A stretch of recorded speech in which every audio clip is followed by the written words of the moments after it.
you guys in the same exact spot. If you guys are kind of arguing, you didn't have that. Like, I let you, whatever. I'm just gonna start you standing. If I see like some weird point scoring position where it's obviously like a scoring position, I'm gonna give the guy a point. But for the most part, I want like same position as best as possible as far as grips. I don't think I should have to drag you guys, but if you see the position and yeah. If I see where people's hands and feet are, yeah. Then if it's just that weird of a scramble or no one established a pin or position, we're just gonna start on the feet. And you guys come back in the middle. Any other questions? No? Alright, I think I covered anything. Go to the Instagram, one of my latest posts. I do have the format, the rules, the points, all together. First match is going to start in 5 minutes. 2:56 now, we're going to start our first match at period 1. Let's see. Oh, real quick. I did have a women's division. They all somehow broke something or something bad happened to them in 5 days where they couldn't come. I had replacement super fight potential. Lauren was the only one that survived, so she gets the first thing of the zone for a reason. She's also an guard champ, so even though she did nothing, she just,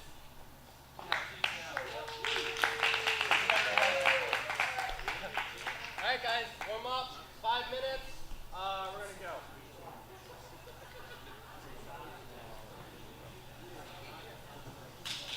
Someone said it sounds fucked up in YouTube.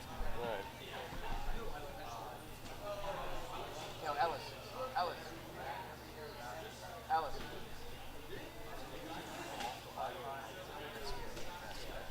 Only people that are on Wi-Fi are If anyone asks for it, just tell them no. You just put it on the table? Yeah, face down. Not even your mom can know. My mom can't know either.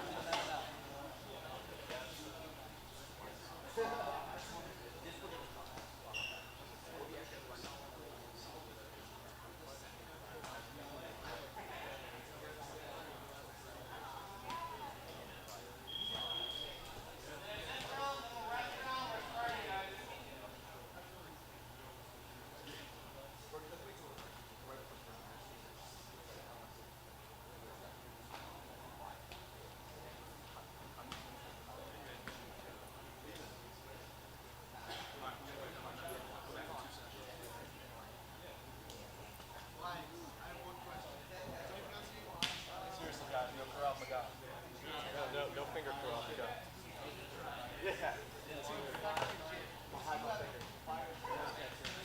Check. Can you hear me? Yes, I can. Outstanding. So we're going to get to it here in a couple of minutes. Starting off with the first match. You got the first match written down? Yep. We have Tim McNamara versus Dylan Garofalo from 10th Planet, Long Island. Outstanding. And I'm Maine Miller here for Guard Invitational, here with Eric Naples. And we're excited to do some commentary here today for these matches. We have about, we have 18 matches and a number of 3 versus 3 matches set up here. Very interesting rule set that we'll get more into as the matches go on. Should be a fun afternoon of jiu-jitsu.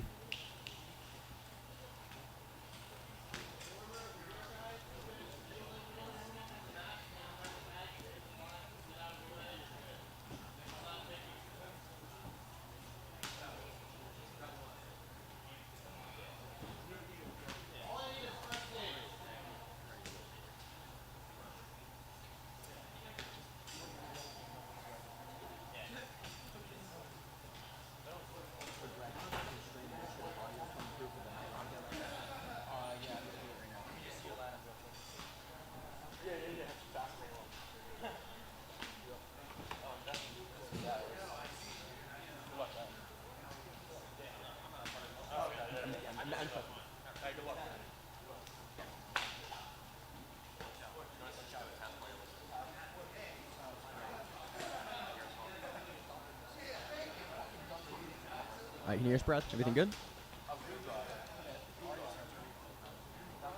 Outstanding.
That was Ellis just commenting on the sponsors that he has here today. He got some sweet treats and some Thai iced tea. Where you just kind of, it's like breaking someone's neck, right? Yeah. Everyone sees that.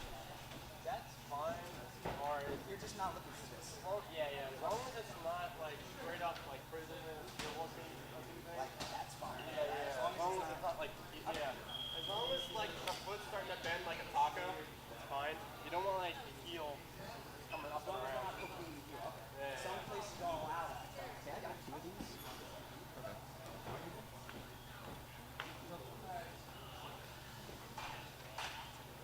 Ellis. Alright, you can just keep it like around there. Hey. Hey, Brad, send us up.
And we are underway.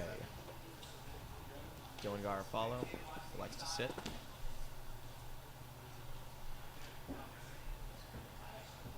You think he's trying to get under him here? Yeah, it's definitely going to be hard. I'm sure Tim is aware of that. Yeah, Tim's doing a really good job there of crushing their leg to stop the re-guard trying to get around. Notice Dylan will use the arm crush, not to sweep or submit, but just to get him to back up so he couldn't go under him. Yeah, really good tactic there. It's a very, very hard grip to break from that angle. See how Tim just backed up from it. Yep. Yeah, we're going to see a lot of Nogi, the disengagement of a bad position and then the resending over to pass the guard.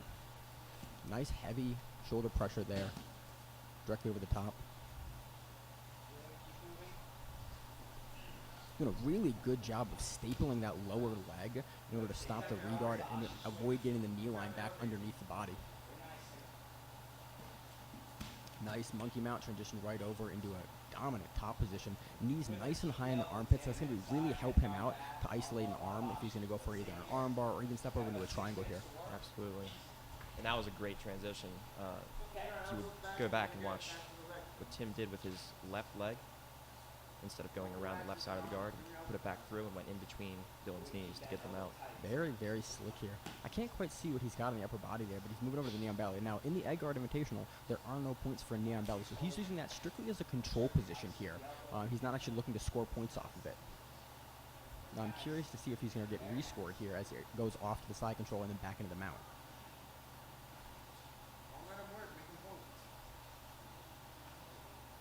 Good transition over there, windshield wiping over from one side to the other. Really doing a good job in staying out of the legs. Yep.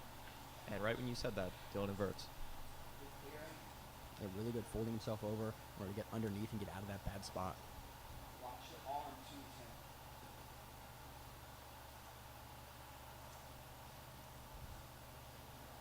About 6 minutes now. A little bit of hand fighting going on here. See a foot, looks like a heel hook attempt being set up here from the bottom.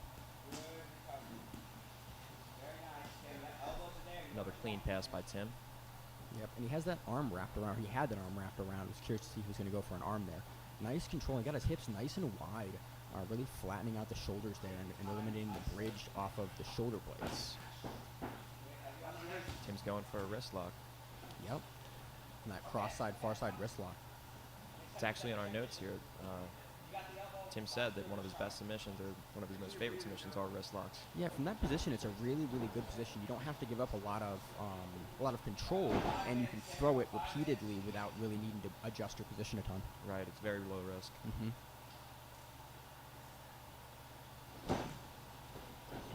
One thing Dylan has for us in his notes is most of his wins are leg locks, and I can concur to that statement. I refed some of his matches yesterday at the Good Fight, and a lot of low lock victories there. At least 2 out of 3 of his submissions were leg locks. Yeah, really good framing there with a topside knee, trying to push him over in order to get underneath and invert. Potentially can enter into like an outside leg triangle there, or even an inside leg triangle, depending on how he actually throws his legs through it. I believe he's in on a toe hold or an Aoki.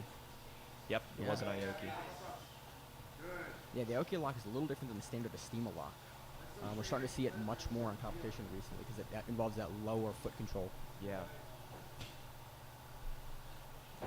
It's a little bit more devastating than your normal Estima because it'll attack not only the ankle but the knee too. It'll twist the knee up pretty good. And again, another beautiful guard pass. Nice control. Really will be assessed for that one.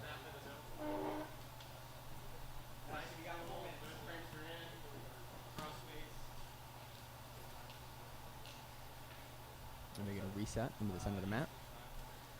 I like about the egg guard because there's a nice big matted area, so I don't think we're going to have a lot of issues with people going off the mat this event, which is always great to see. Dylan walking his fingers up the shoulder of McNamara, trying to get a good frame on the face. Nice, switches it up. Yeah, really nice explosive regard there, trying to get underneath. But Tim does a nice job kind of flattening him back down, getting his head out of the leg control. I'm curious to see if we're going to see a howdy doody choke here. Going for that wrist lock again. Really nice elbow control there. Again, going to that knee on belly ride, real low, hips nice and open to control the position and prevent the big bridge. Slide over the mount. You may see an arm triangle here. Yeah, while he was passing in the opening minute of the match, he actually had an arm control. I was wondering if he was going to transition to try to finish that. Yeah, he's doing a really good job keeping that elbow high. You know, whenever he passes, he does a good job pulling the underhook and pushing the elbow higher and higher. Nice reversal here from now we see Dylan on top.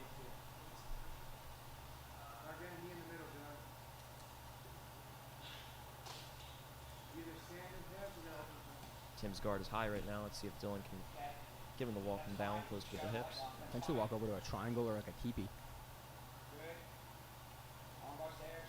Teepee would be insane.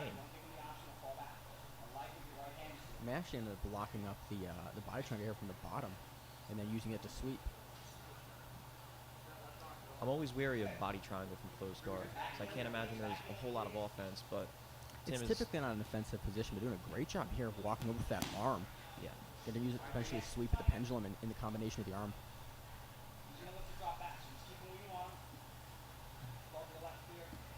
Goes for the shallow ankle lock again. I'd have to imagine he wants that Aoki lock.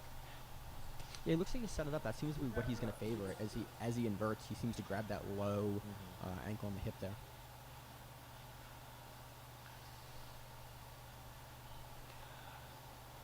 Looks like he's doing a great job of peeping his head and keeping that far side arm nice and trapped so that he can't get a good frame on from the bottom. And you got to appreciate Dylan's composure. Instead of trying way too hard to turtle and square him out, he's keeping his calm, he's getting his frames, and he is working to get his guard back. He's really looking to, use this position to invert from. He's not trying to turtle and give his back. He knows his game, and he's looking to, use this position to get his legs back in and get underneath. Really nice neck crank. Backbreaker neck crank submission. It's called the decapitator. Decapitator.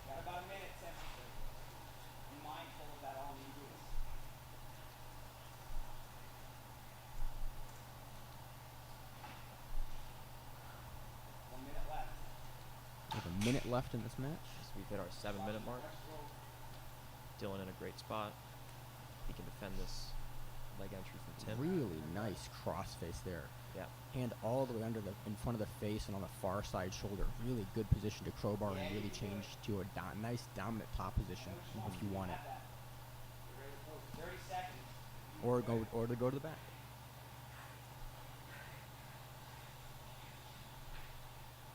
See, a nice ankle lock entry here from an extremely unorthodox position. Eventually may go outside heel hook on this one.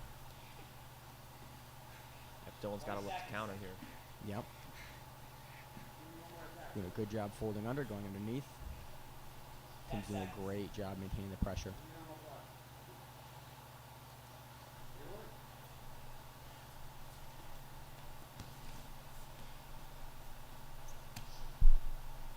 Alright guys, 30-second break. We'll do a 30-second break into the second half of the match. Even anyone like who's on deck, come around, like warm up forever, just get out of these guys' way. River, tacos, Thai tea, especially the Thai tea. This is free, it's just for you guys to try it out. Yep. So moving into the second half of this match, the scoring changes now. We are actually in a scoring section. Yes. Is that correct? That's correct. So the Guard Invitational uses a slightly mixed scoring, somewhat a mix between ADCC and Kasai. Really what it is there's no Neon Valley points, and all of the points that are standardly scored in Jiu-Jitsu are just worth 1 less. A takedown is worth 1 point, the mount is worth 3 points, the back mount is worth 3 points, and then a guard pass is worth 2 points. Something that I thought was interesting about the rules is if there's a takedown and the opponent getting taken down turtles, you circle to the back, that's no points there. It kind of separates it from like wrestling rules that ADCC has in place. So, a little bit more jiu-jitsu oriented. Yeah, I do really appreciate that rule. I like that the scrambles that it creates off of that. Really forces that really beautiful arm drag, JT Torres style, to lock down into the half guard there. Dylan landed in a good spot though. Got his butterfly hooks. Tries to elevate. Beautiful going over the mount there. Yeah, definitely. Tim was aware of that elevation. He scores 3 points on that one. Crossing his ankles. Yep. Yeah, we've seen a lot more recently than Nogi's seen is people will use that almost like closed guard mount in order to stop the buck, because people have gotten so good at inverting underneath you and getting to the legs from there. Doing a nice job of crawling up those knees and really looking to isolate that top side arm on the right-hand side. Yeah, stay heavy over your hips, and he's gonna look the ball. Yeah. And that's when he opens up. That's when we look at the arms, that's when we look at the back, that's when we look at the strength.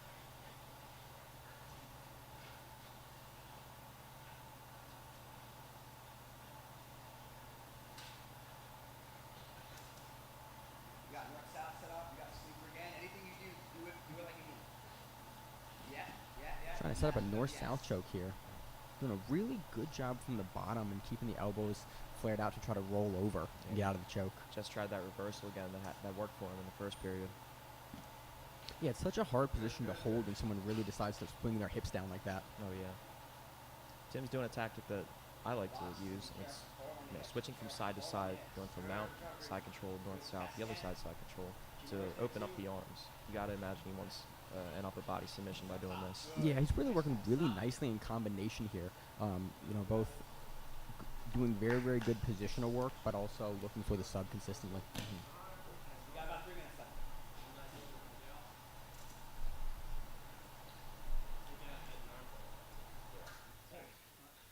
Put this on the cross face.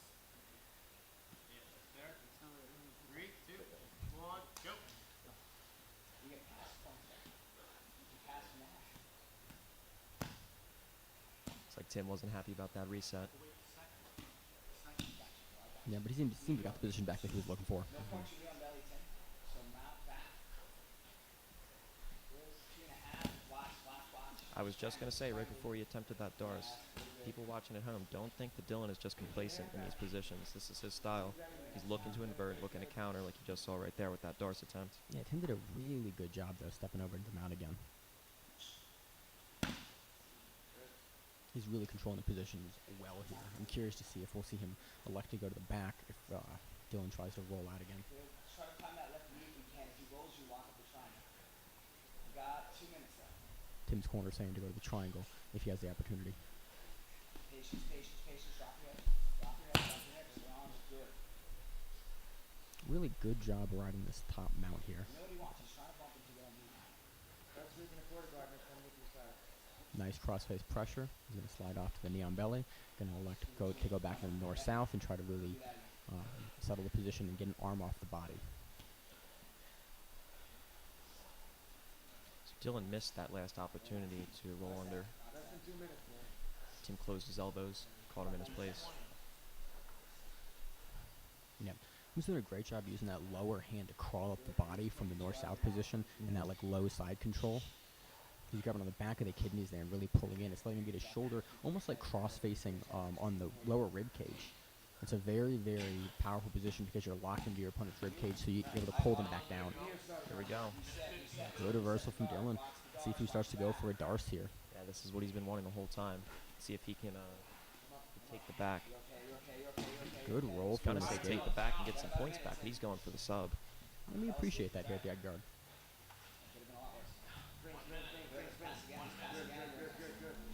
Good pressure again. We're really seeing his passing on display here. Yeah, definitely very smooth, and it looks like he knew what he wanted to do before he came into this match. Yeah. And again, over the mount, looking for the head and arm now. I'm curious to see if he's going to windshield wiper off to the right-hand side there and really drop his head low to go for the arm triangle. With about 40 seconds left, Tim is in a great spot. We'll see if he tries to chase the finish. Eric, he's trying to gift wrap that far side hand. What do you think he's working with there? Think he's trying to go Kimura or Americana? I would imagine so, because Dylan's back is pretty flat for him to be trying to set up the back tape. Maybe something slick. Nice inversion. Get out of there by Dylan. And we have 10 seconds left. Nice. Good 1-point takedown by Dylan, and time runs out. Really great match from both guys. Really great match to kick off this event. And points victory.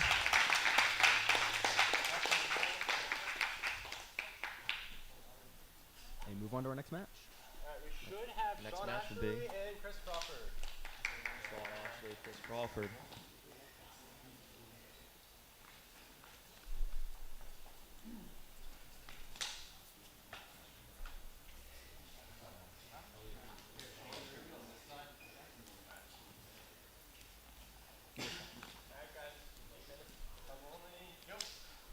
And we are off. Sean Ashley, black rash guard, black shorts. Chris Crawford in the 10P gear. These guys have met a few times in the past. It wouldn't surprise me. Here we go. Chris in on a, right when I said Chris had saddle, Sean reverses the position. He's in on a heel. Really nice heel hook entry there. One thing we know about Chris, though, is he is hard to finish with heel hooks. I've seen him in some deep trouble. 50-50, good hand fight from both guys here, really pulling the hands in.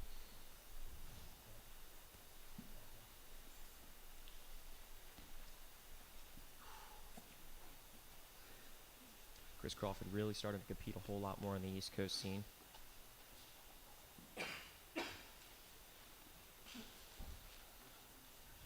Yeah, Sean trying to drag that leg through for the heel hook. Chris is doing a really good job of hand fighting, pulling the hands in so that he can't extend that heel.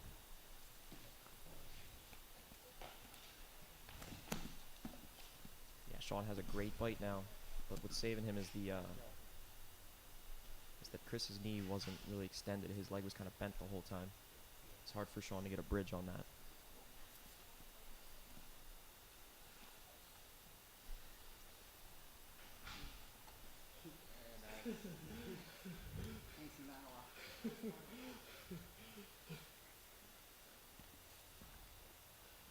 Seems like both guys are really committed to the 50-50 here. Both guys are looking for heel hooks on the outside.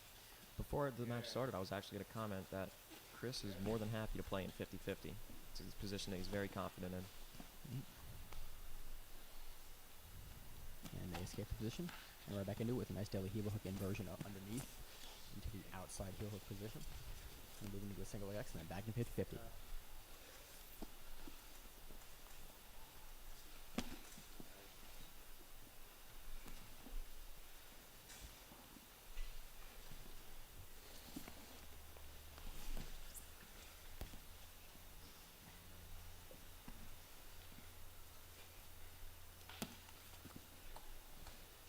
drag the leg cross-side in order to finish.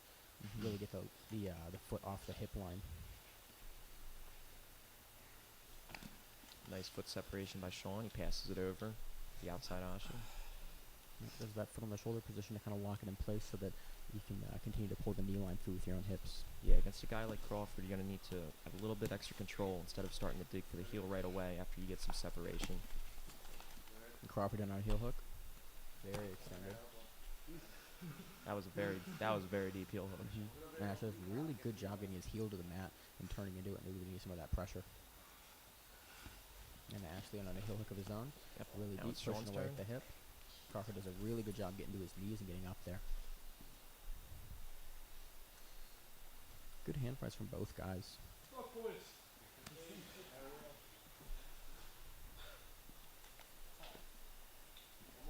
Crawford does a good job of dragging that underside leg in order to free it so that he can start attacking.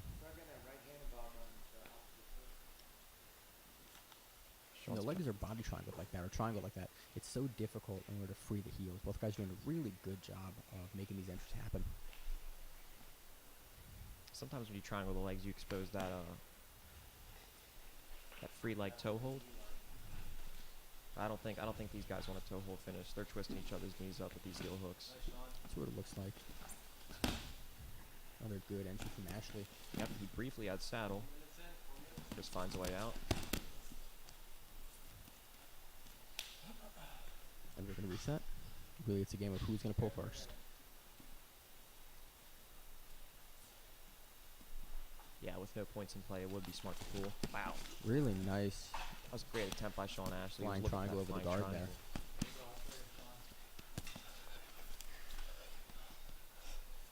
Sean has had a couple chances to close up outside Ashi.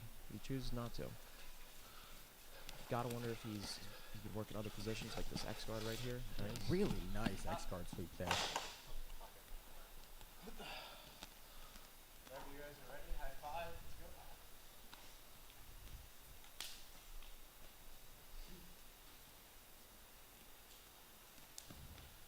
You see Crawford set again.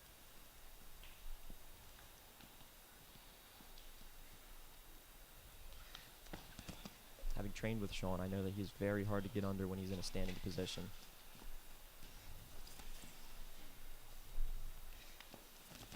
Wow. Very dynamic entry by Ashley from top. Yeah, really nice knee bar entry. Sean's deep in that heel hook. Crawford's doing a good job of keeping the hip line in with that far side hand. Back at 50-50 once again. Yeah, it really seems like where both guys want to play from. We're seeing a lot of mirrored entries from both competitors here.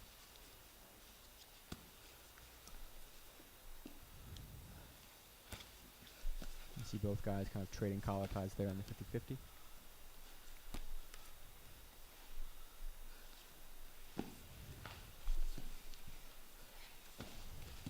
See Crawford enter on a heel hook. And he'll end up on top. 2 minutes left. Let's see if Sean tries to set up that X guard again and maybe invert from reverse Delahiva. Wow. Yeah, very nice entry into the saddle there. Trying to control that far side foot of Crawford to stop him from getting his trapped knee line through and be able to pull out. Looks like a running man escape.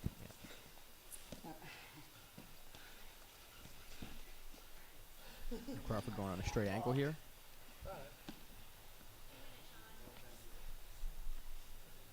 Yeah, the entries from Ashley have been outstanding so far, but Chris's defense has really given him problems. What do I do?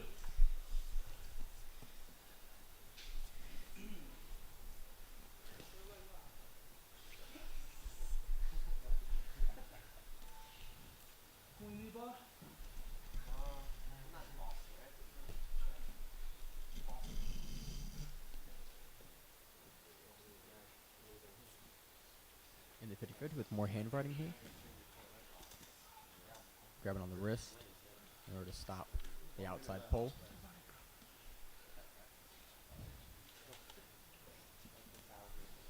I'm going to have to agree with these comments. This is a very exciting match, and these guys definitely are fun to watch.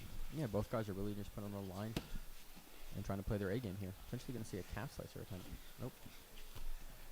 And stop. We'll reset to the center of the mat.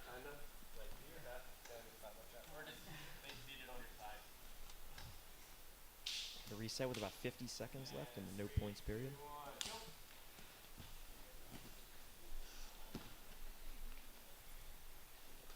Actually going to see some passing work here Now, from Sean Ashley. maybe Sean's testing the waters to see what he can do when it does go into that points period. Yeah, I'd be very curious to see how both guys interact with the points here. Sometimes you never know. Very nice entry from Crawford here. That was nice. Really pulls 50-50. Passes it over 50-50 from outside Ashi. Now he's working the inside heel hook here.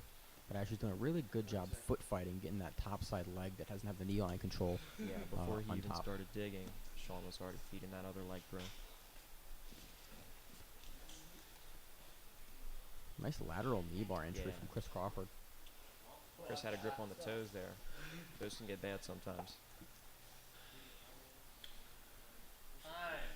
And we will go into the 5-minute points period. Yeah, very curious to see how this one plays out here. You know, both guys definitely submission hunters, so it's always very interesting to get submission hunters in a point setting. Yeah. These guys both have really good positional games too.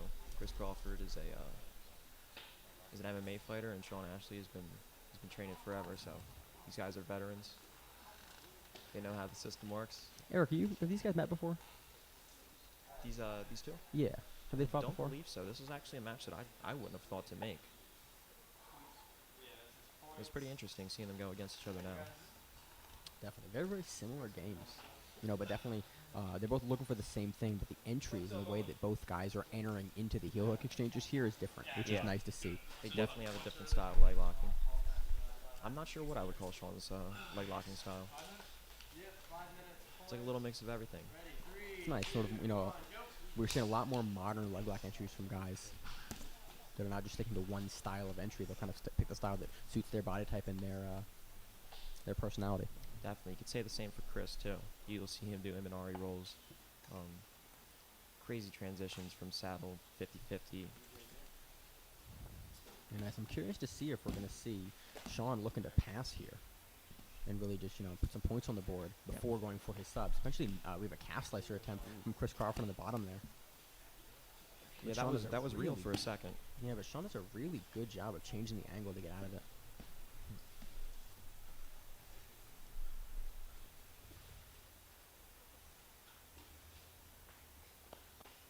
Both guys in a very, very open 50-50 position with Ashley going on that straight ankle grip and trying to fence that outside hand of Crawford away. Crawford's doing a good job of trying to pull Ashley's knee through Sean to has expose a that bite. heel. Nice defense by Chris. Looks like Chris is going to try to enter into the outside heel hook. Yep. Drop on that the elbow close to the side. mat. Does a really good job of breaking the feet apart of Ashley.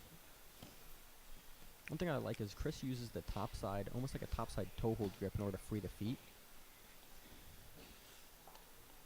Yeah, his foot separation has looked on point so far. Yeah, definitely something to study here from both guys. Good takeaways.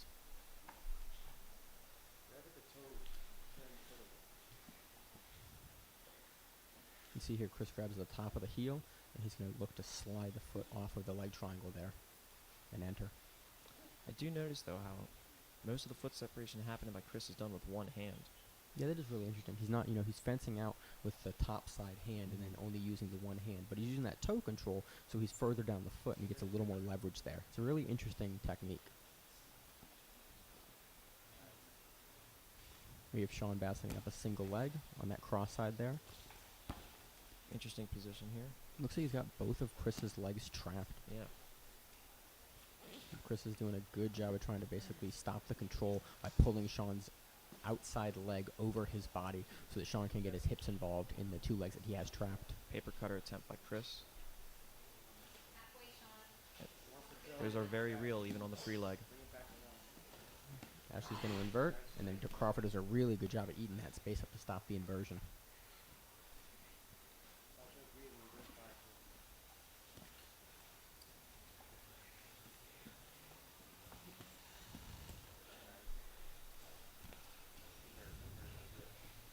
We're going to see another calf slicer attempt that Ashley rolls out of, and is potentially looking to take the back here. or do an inverted entry onto the leg. He's going with the latter. Yep.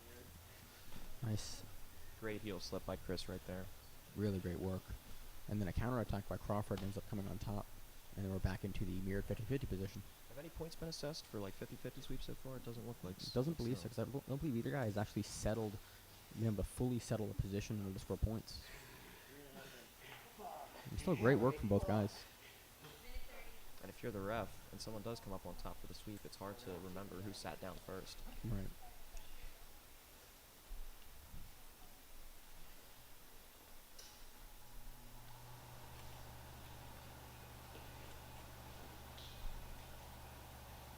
Yeah, they're not scoring sweeps, so you only get the points once you actually enter into the very, very tight entry from Crawford here. Actually went for toe hold. In on a toe hold now. Yeah, very difficult to hit that toe hold from that position without the knee control, but he's doing a really great job pulling in. Knees across the body. Yeah, very, very tight toe hold. Crawford's fencing at the hands. Crawford grip fighting with his left hand now. And then making jokes during the defense. If Sean can get on his back or even his other hip, there we go. Very nice toe hold entry from Ashley. And great defense from Crawford. Yeah, that was a fantastic match. That was a great match. We've had 2 great matches here at Guard Invitational. And Sean Ashley gets it done with a toe hold.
I feel like they you need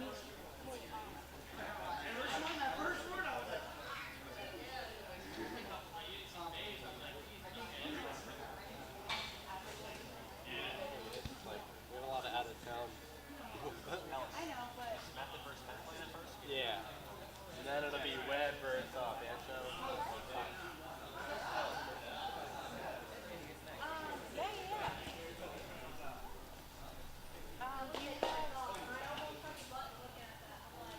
You here, sorry.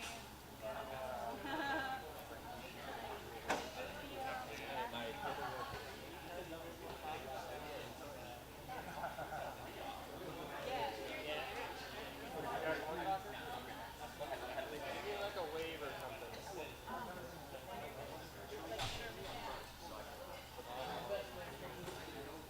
Alright, I need you to say like the key, how good it is. Write it down?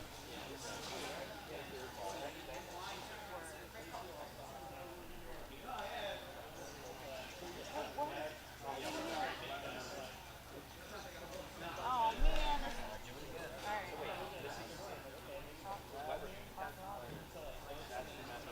This team you guys want to talk? Give me a wave or something.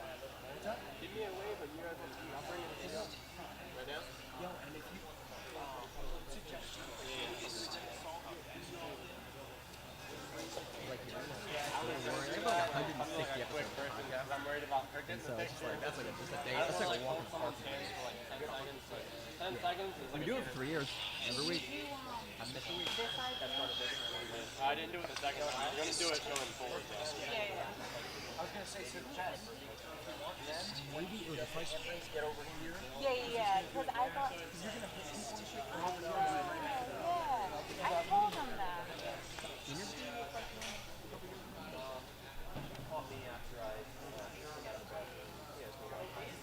Was there a camera?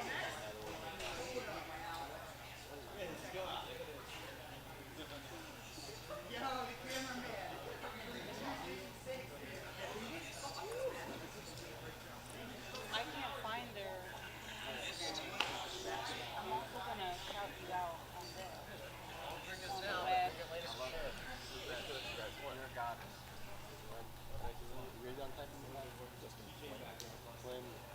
I tagged y'all on Instagram. Yo, that. What's the other half a donut? Alright guys, we're gonna start the first round of the 3v3. After this matchup, we have the other side. Manto, you need to get a paper, get your order, send it here. Wait, that wasn't the match.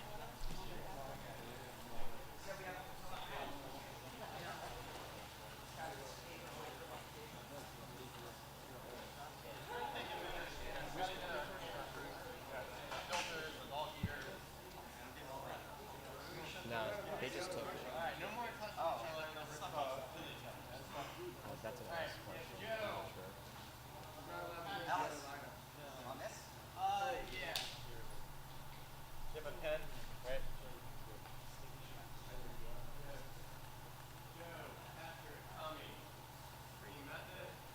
Justin, Patrick, Patty Ice, as you might know him on Instagram, and Demrick, yeah. Planet Long Island, Method MMA. We have Webb and Banter next. Like right after.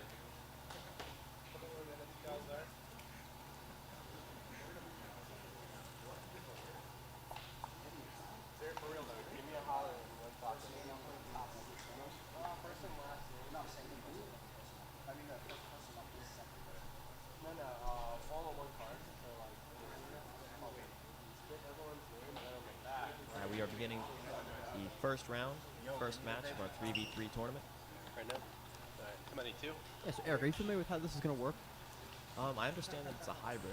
It's got some elements of subversive. It has some elements of quintet also.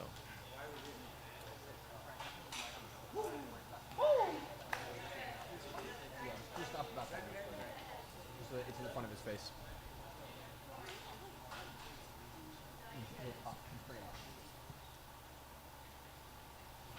Alright guys, 7 minutes.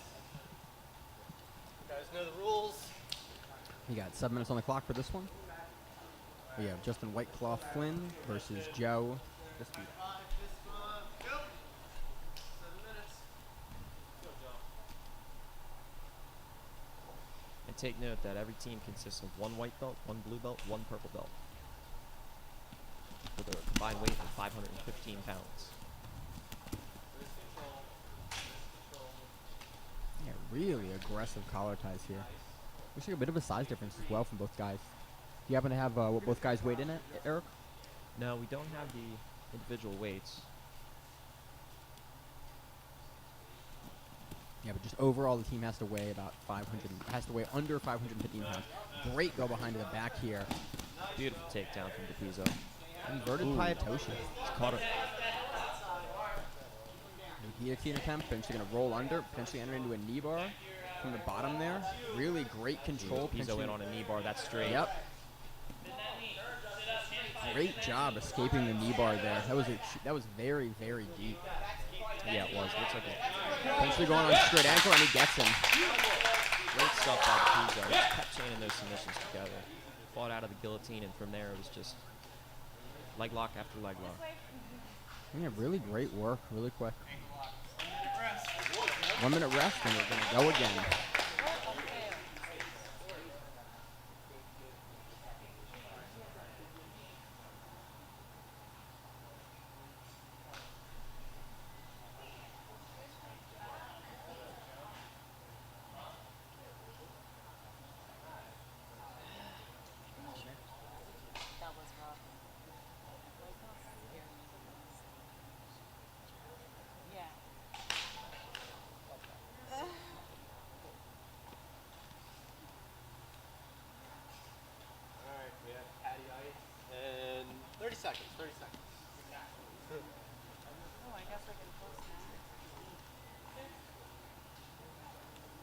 So this is a quintet style format where the winner stays on, so we're the second person on the following team. Yes, and that's interesting because it's 3v3. Normal quintet would be 5v5. Correct. It's a modified quintet format. And I love to see it. Basically, you're incentivized for a submission very quickly because your team is, in essence, losing until you actually get the sub and win. Oh, yeah. Which is great to see. It's a great format that really pushes action, and I'm a big fan of it. Yeah. And if we that are off. first match was a precursor, we know that this one will be fireworks as well. Patty See Ice some with the donkey guard from Patty.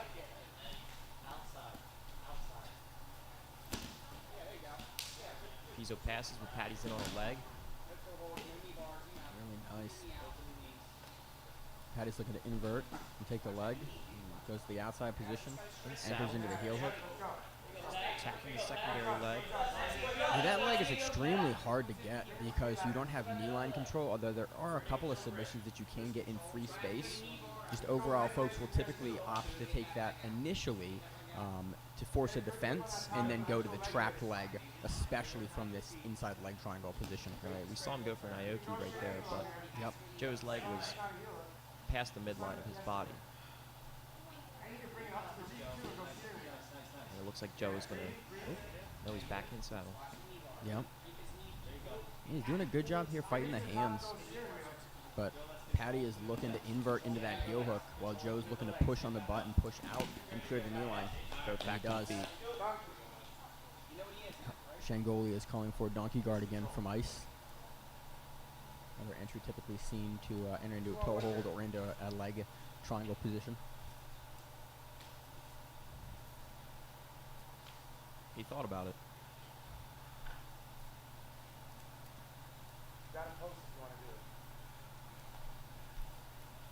So Shangoli saying that Ice has to post. In the egg guard, you have to post if you're going to throw the scissor leg takedown. That's correct. Two things that are not allowed is scissor leg takedown with no post and also jumping closed guard. Flying submissions are okay though. You see a guard sit from Patty, looking to invert. Joe is looking to use a Toriano style pass to get around the guard. Jumps in almost into a triangle and then pulls out again, entering into his own leg lock and heel hook on the outside. Pushing away at the ankle and potentially going to go again for a belly down ankle lock. Yep. Trying to double it up with that straight ankle lock. Looks deep.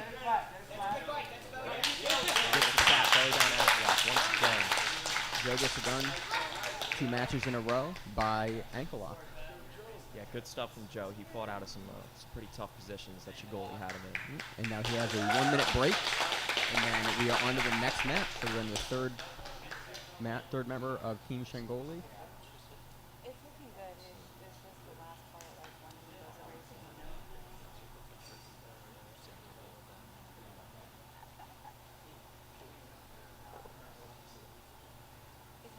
same place that does the tea?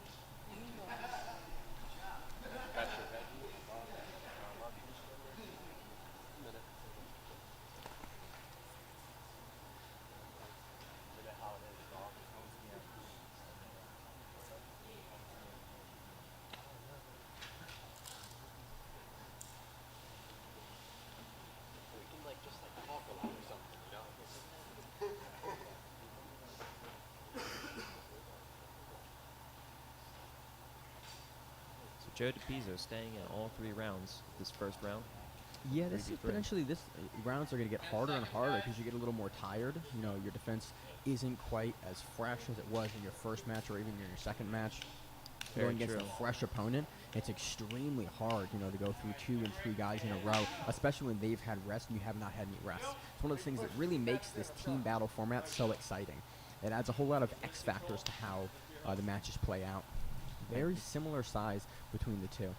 Some people think that the 1-minute cooldown would give you a little break, but it's actually, the exhaustion starts to set in during the cooldown. You don't feel exhausted or muscle fatigue during the match. It's when you step off the mat and take a breather and start to notice how much your body is really hurting. Yeah, you really know how your conditioning is. And Joe does a really great job here of passing off the pole. Yeah, it looks like he's not suffering from too much exhaustion.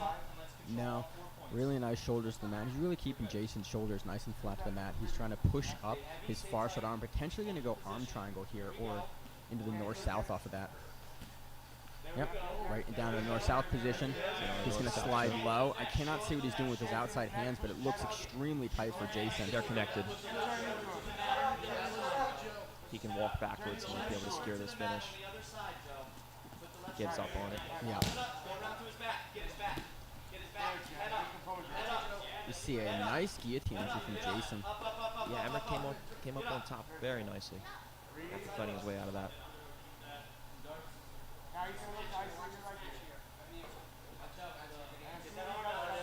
Now we're seeing Jason on top. But Joe's doing a great job using that topside knee to frame away and get underneath. Potentially going to enter into a knee bar and potentially going what we've seen, be his bread and butter for these first two matches, the leg locks. So yeah, he's an outside Ashi, and that's where he snagged him up. Yep, doing a good job from the bottom of posting on Jason's far side shoulder in order to stop him from getting crushed in with that overhand, with that overhook.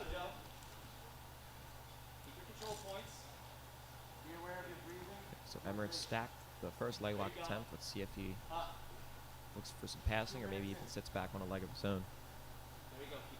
Yeah, all options here. Really interesting pass there. Yeah, I wouldn't know what to call that. I wouldn't either. It was almost like a variation of a Toriano. Jason doing a good job, almost throwing the grapevines in at the lower position with the legs. Looks like, again, he is trying to walk his hand at the mat to control that shoulder and that elbow on the right-hand side of Joe.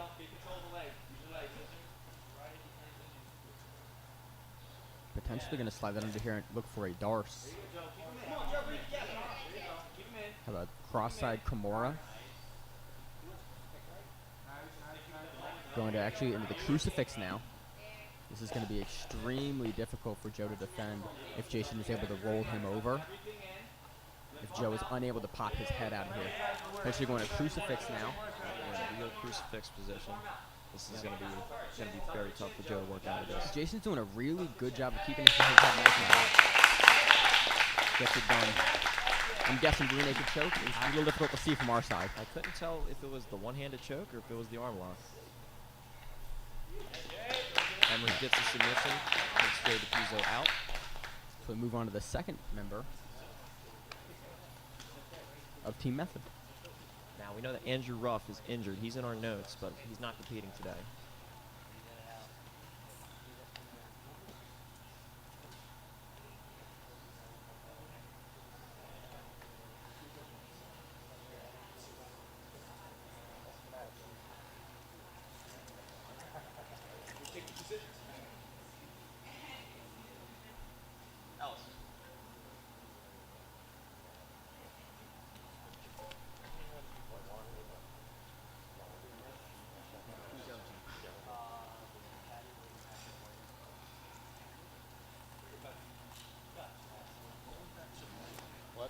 It's like a one-arm choke.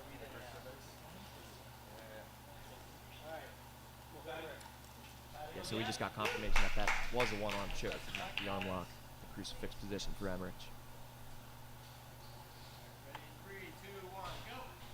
And we are off after the 1 minute break. Now Jason looks like the bigger man here. Yeah, definitely. Pull down that collar tie, make him react to it. Yeah, yeah. Watch out for your head. Underhook, Pat. Underhook. We even get a single underhook to know exactly where to go. Yeah. Sit up, Patty. Sit up. Sit up. Jason looks like he's going to invert underneath here. Off the butterfly guard. Grab that foot and suck it in. Grab it right hand. Right hand grabs the shit. There you go. Let's pummel. Let's pummel. Pummel the feet. There you go, Patty. There you go. Knee cut. Go back to regular butterfly. But Wayne does a really good job maintaining the top. Now he's got to look out for that trapped leg to make sure that Jason doesn't invert underneath and go to either a knee bar or a heel hook position. Yeah, he had like a smashed saddle for a few seconds. Yeah, he's doing a good job of staying on the outside. Move forward, move forward. Good, good, good, good. Looks like he wants to knee cut. Really Nice great knee fast cut in the pass. top position there. Come on. Step over the head. Go over the head. Relax, Patty. Relax. We're getting a call from Patty's corner for Kimura, which he's in a position to do that, except Jason is doing a very, very good job keeping himself nice and flat to make that Kimura difficult to get to. And a nice counter attempt from Jason here. That's good stuff. I would have rather saw Pat go for the back instead of chase that from there. Let's go. Let's Here, go. straight ankle lock entry from Jason here.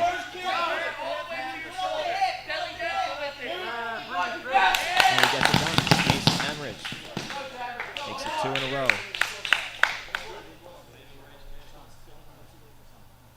Yeah, really good straight ankle lock there. It's a great fast-paced match. Yep. Now we move into the final member of both teams.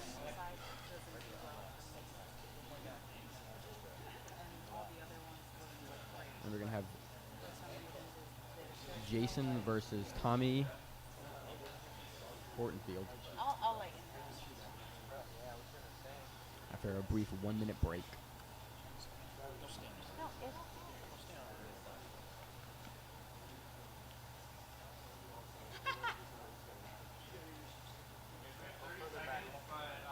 Each guy down to our last guy. No one taps. We go to a 3v3 overtime. Tacos and side cheese. Wild sauce. You guys all do the light. Wait a little bit.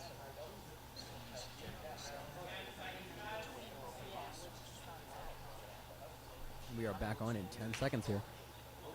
We got Tommy Bortonfield versus Patrick Wayne.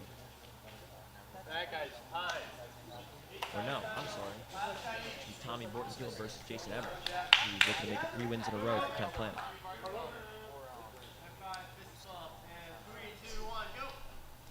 And we are off in our 3rd round here. Both guys taking it down to the wire. Jason, again, looks like a size advantage here.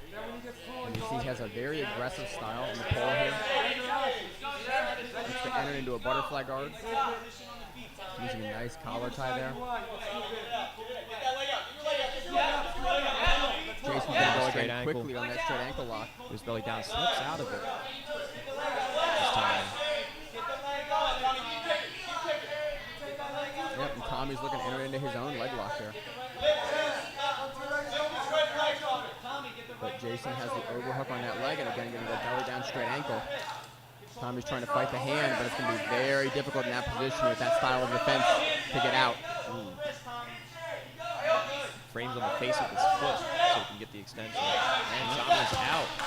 Tommy doing a great job passing here, getting around the legs. Clean pass. Going north-south. Going to try to trap the arms here. I'm very curious to see if he's going to be able to switch to a north-south choke from that position. It looks like he's most likely going to have to let go and just take a top position because he is not in a position where he can really effectively choke from there. Remember, Emmerich is still dangerous from here. Yeah, Emerson's going from a Nogi Ezekiel from the bottom. Yeah, he might have that. Yep, he might. Slips out of it. Very nice attempt from Emmerich, though. Yeah, and Emerson's going to do a nice inversion here to get out. Yeah, they're getting hype in here. Heavy collar side, yeah. Now to the left. Heavy collar side. Emmerich was able to break the posture. Yeah, nice. Again, they're going to fall into the seated butterfly guard again, using a nice X-guard pushover Inside position, there. inside position. He's going to enter into an ankle lock again here. Look at your inside. Both legs. Yes. Scoot in. Can't see what he's trying to attack from this angle. For a splitter there. Yep, he has his hands connected. Yep. If he can get Tommy to his butt, he has a very good chance of finishing this, or at least put a hurting on him. Yeah, the entry here is difficult, but he can frame away and push him over with that hand in that position to actually hit the knee splitter. He might be inverting to try to shoot saddle. Again, another option there. Yeah. I'm curious to see how much the fatigue is starting to play into Emerson here, going 3 matches straight versus a fresh opponent. Yeah, he's grimacing trying to finish this cap slicer right now. Yep, and this is again extremely difficult to finish even when you're fresh. Jason does a great job entering another straight ankle lock, starting to put his shoulders flat to the mat in order to kind of get the extension that he needs on the ankle.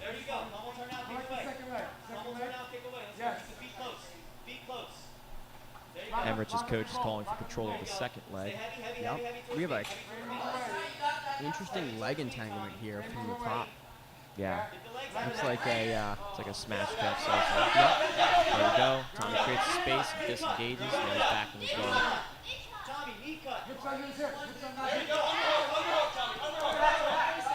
Very nice. Tommy was able to get the underhook there, and so he almost got a back take, but now he's out on top. in a really great top position. Only got to get his leg free, and potentially he can settle the top position out. I do believe the fatigue may be starting to set in for him. Yeah. Stay there. Heavy pin with the stomach. Get your stomach down. Lock your feet under his ass. Lock your feet under his ass. And now we're going to try to see a Nogi Ezekiel attack from the top here. Jason's doing some nice bridges, but Tommy's able to stay there. And then a nice goat hook exit. That was very nice. Going for that ankle lock. Top side ankle lock. Almost trying to finish a Botinha style. And he's out. And he's able to pull out. Very impressive defense from Tommy Bolton. Get your underhook. You know what, Joe? Tommy, you control the pass. Control the pass. Tommy, get it out. Get the leg out there. Control the pass. Get your knee cut. There you go, Tommy. Step over. You hold around. Jason's got the arm trap in a really interesting way to prevent the pass. Potentially got to watch out for a triangle here. But Tommy's doing a good job of passing off the entry. Let's get inside position with the feet, good. You can go 90-degree guard here. Top foot is a butterfly. You can go top foot to butterfly. And then we can enter the Emmerich legs had a again. really solid knee shield right there. It was very hard to Almost pass. gets him over with the push. Good. Knee cut. Inside, knee Get cut. ready to come up to. See that active knee shield again. It's almost all the way across his body, but he's going to Yeah, Tommy almost did a really good step over there, but almost get him out. yeah, Emmerich was able to keep that Double unders and front elevate. side butterfly hook and elevate him up as he went for the pass, and was able to stop the passing position.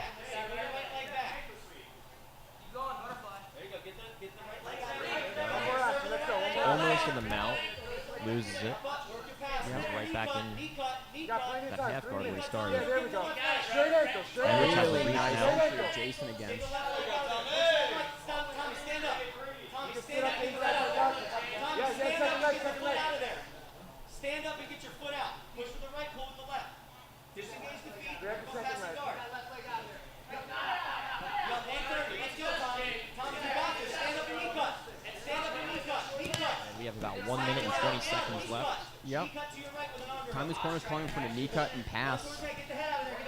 Get the He slips up and gives up a triangle armbar. Yep. He's got to pull out. Looks like he's in a good spot to defend right now with both legs over, and he's out. But Emmerich is in on looks like a knee bar. That's tight. Although it's going to be difficult to finish with that hip position. Very active match. Very, very active match. Tommy's doing a great job of passing there. Taking the back. He's got about 15 to 20 seconds. 40 seconds left. And so he's really got to lock this choke in quickly. Oh, he's digging. He wants it. He's really running out of time. He got 30 seconds left, actually, for him to finish that up. Keep the gift wrap. Stay tight. Sit up. Yeah, he didn't go for seatbelt control at all. He just started digging for that choke immediately. He's in the full mount now. Let's see if he can isolate an arm. Yes, his coach is trying to coach him through the arm triangle setup, which is there. But I'm not certain he's going to have enough time to actually get that going. His head's in the center now. It looks like they're going to run out of time. Lock your hands. Flatten out. Keep your head low. Keep your head low. Flatten out. All right, so we go the full three with both competitors. 5 minutes. Discuss who's coming in. We have one more 7-minute round, then EBI OT, 2 rounds each. You got 5 minutes? Yeah, 5 minutes. It's another 5-minute setup period between both teams. So now they're going to decide who comes out for this last match, and Yeah, it's it sounds like a 7-minute round, followed by up to 2 rounds of EBI overtime if it goes to it. Which is how I understand it. Again, it could be slightly different, but that is my understanding of how this format works. Now that we're going, because there are no decisions here, so we're going to go to this 1 additional match and the 2 overtime if needed.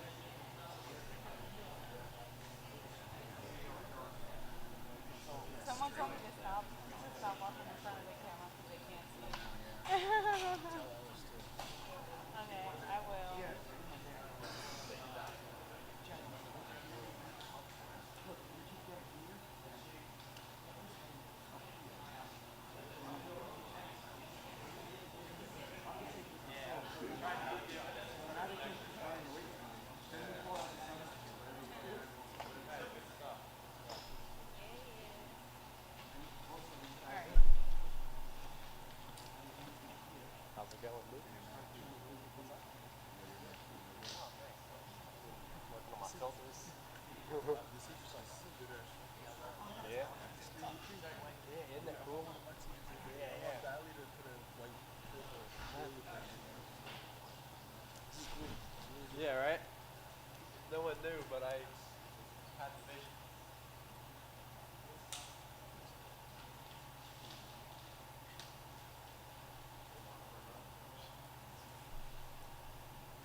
He's a liar. He's such a liar.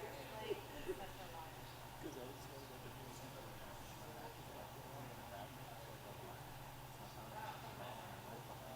Shut the fuck up. You're a bastard. Nobody likes you.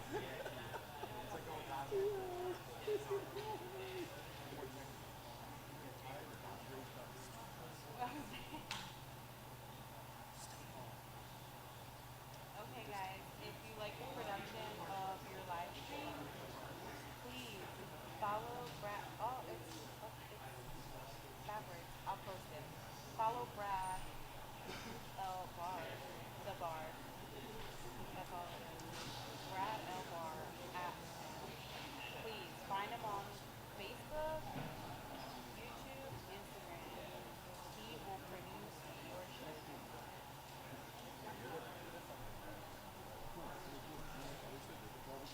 Because I love you.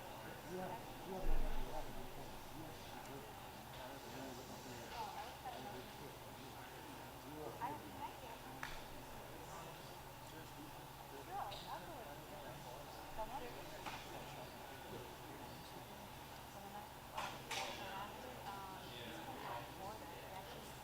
Yeah, he will be here just for this one. Yeah, no, he's not. He's from Toyota. Yo, it was. I was a little annoyed because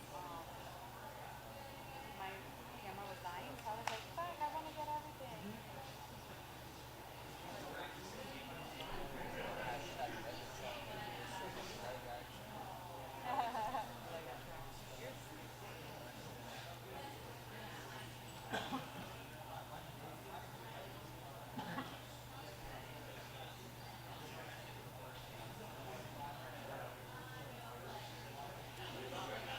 Are you streaming this on Edgard's YouTube or yours? Oh, you figured it out? Remember in the beginning you were like, how are you putting it on YouTube? Yo, How are the tacos? first of all, I'm gonna apologize for Ellis. Like, I'm gonna apologize for him. He's a very last minute kind of guy. That you're just, yeah, that's what I was like. No, I have to be on here. I thought that's what we were gonna do. Oh, I told that you wanted one. He's like, I'll go get you tacos.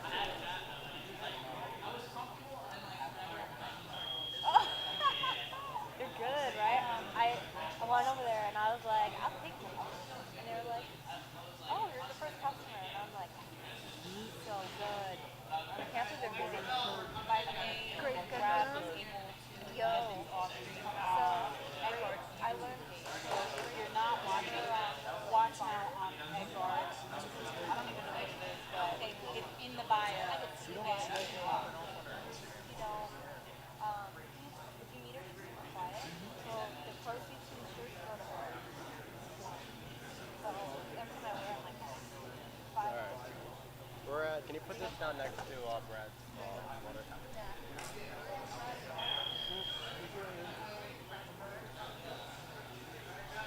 Team captain, 7 minutes, and we're going to DBIRC 2 rounds. Then it's all back. wait. Again, a rematch of the of the third match. We're going to see Joe versus Jason.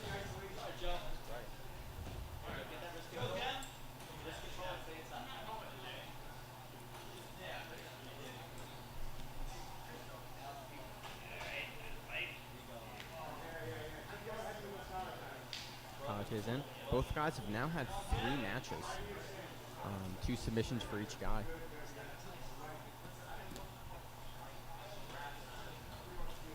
This is pretty much an immediate rematch from about 15 minutes ago. Yep, maybe less interesting than to that. see how both guys approach the match. If they are more cautious, given that both guys are a little tired, or if one guy really decides to push the pace hard. Going into this match, you wonder if the Pizzo has the advantage. Because he just had a nice long break. Meanwhile, Emmerich just got off of 3 really hard-fought matches. Yeah, and Emmerich, has a really recent sub a couple minutes ago, you know, in their first match. So it'll be curious to see if they give him, even if he is a little more tired, if they gives him more confidence going into this match. Joe's doing a really good job of controlling the knee. Most likely he's going to sit back and try to go into a heel hook here. Potentially you could use it to throw back and pass, but just given his style, it would not surprise me to see him go for a leg lock. Nice persistent pressure. Most people would have backed out of that after seeing that guard retention with Emmerich's knees in the chest. Yeah, Emmerich is doing a really good job of framing him away. Very, very strong frames from the bottom. Got both hands in the chest there.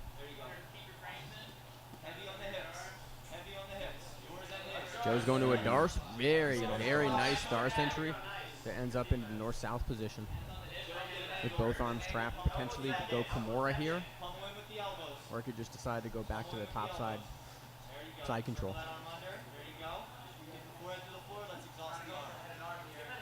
Yeah, it looks like he is trying to set up the head and arm there. He's got his head very, very low. He's trying to trap the shoulder to stop Jason from being able to get that frame back in on the body.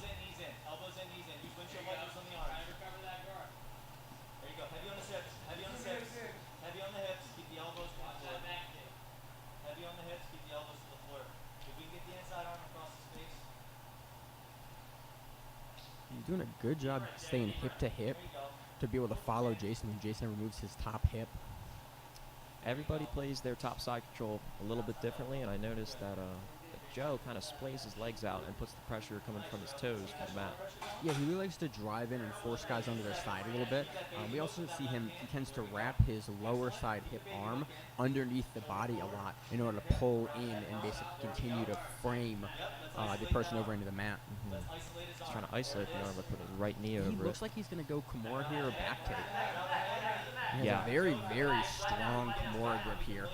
The figure 4 grip on the arm. And you can see him really straining at that, going for the arm. Going to slide it in. And he's going to punch it out. That is an extremely strong grip. And nice escape by Emmerich, but he's not out of trouble yet. He goes him over, still on the arm. Emmerich has really great defense. Omoplata now. Omoplata is extremely difficult to finish in no-gi. Yeah. But especially with Jason having stepped over Joe's head here. So like, again, the arm is not out, and the arm is out now. Good stuff from both of them in that exchange. Yeah, now we're seeing an immediate entry under the leg locks from Joe. Jason's doing a good job fighting the hands, but isn't really able to get into his own leg lock quite yet because he's busy defending. Yeah, Emmerich is trying to step that leg over and peel the feet off. He's got butterfly option. Heel hook. Emmerich is doing a good job jobbing on top. This is his finishing spot. This is how he finished his first 2 matches, and he's out. Emmerich defends the angle. Emmerich go to the state.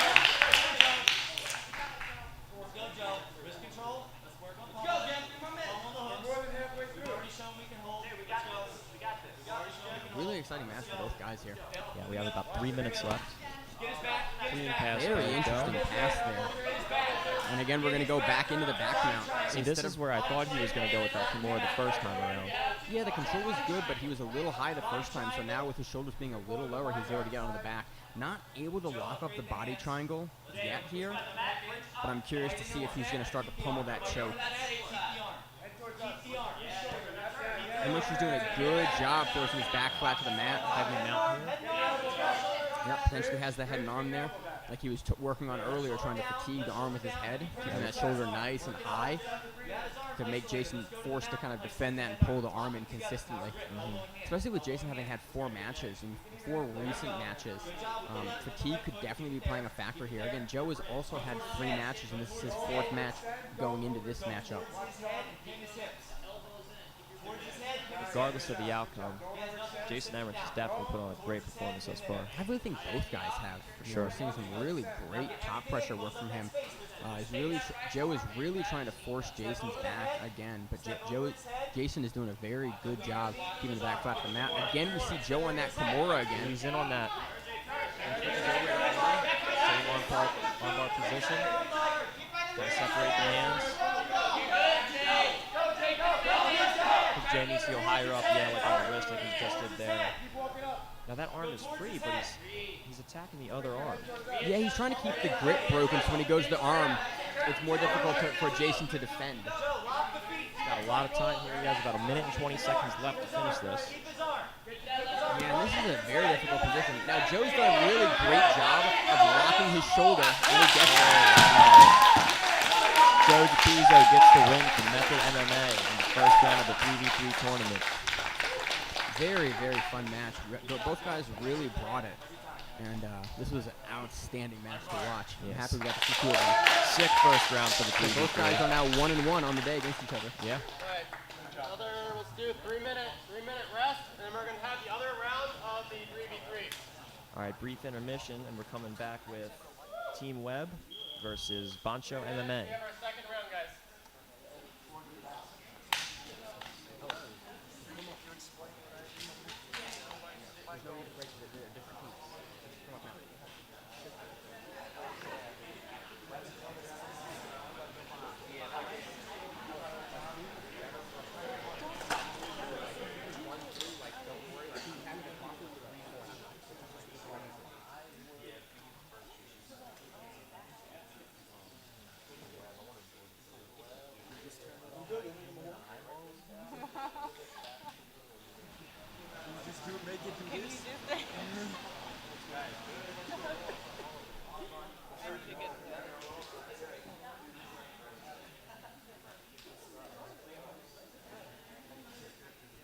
That was a crazy first round. What are the odds that any of them go to overtime like that, you know?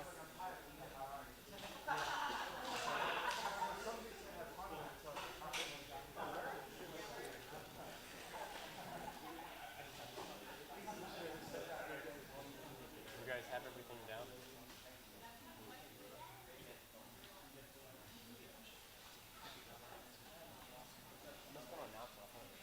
Oh, okay, then yeah, you're good. I got the first two guys down. It's my job, bro. Can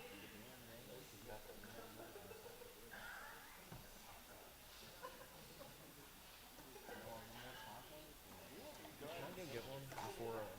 How much are they? They're free. Well, do they know that? Go up, cut some more. Call the guy Joe. That's all. Say you're at the gate. Alright guys, out of West LA, we have Chris Frank, George Trunk, and Chris, I'm going to butcher that last name. Who's Chris? Samir? Something like that? Alright. Then Bancho, we have Ronnie Rodriguez, Barclay, and Sebastian Pinzin, something like that.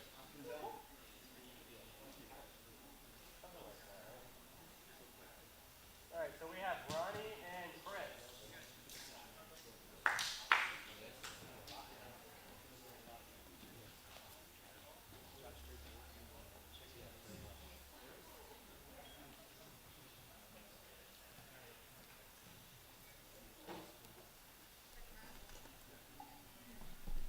Alright guys, any questions? Good? Alright, high five, fist bump, and go!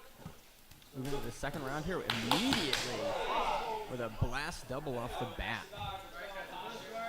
That was explosive. That was one hell of a way to start off the second round of the 3v3 tournament here.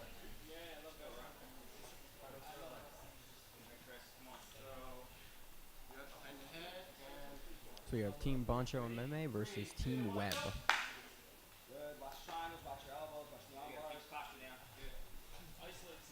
I believe Ronnie's on top. Is that correct, Eric? Yeah, Ronnie is out of Bancho MMA, and he's on top right now. And Chris Frank is out of Team Webb.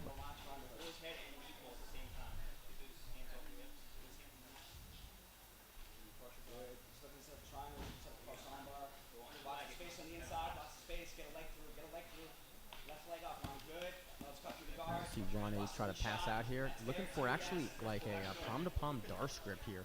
Yeah, Chris did a great job of getting back up to the feet despite that deep overhook. I'm curious to see if we're going to see another blast double from Ronnie here. Yes, to answer your question. Really great transition there. I assume that he comes from a wrestling background, given his physique and given the entries into these wrestling exchanges. Yeah, rule number one: you don't stand up with anybody wearing Under Armour compression shorts. I think that's a reasonable rule number one.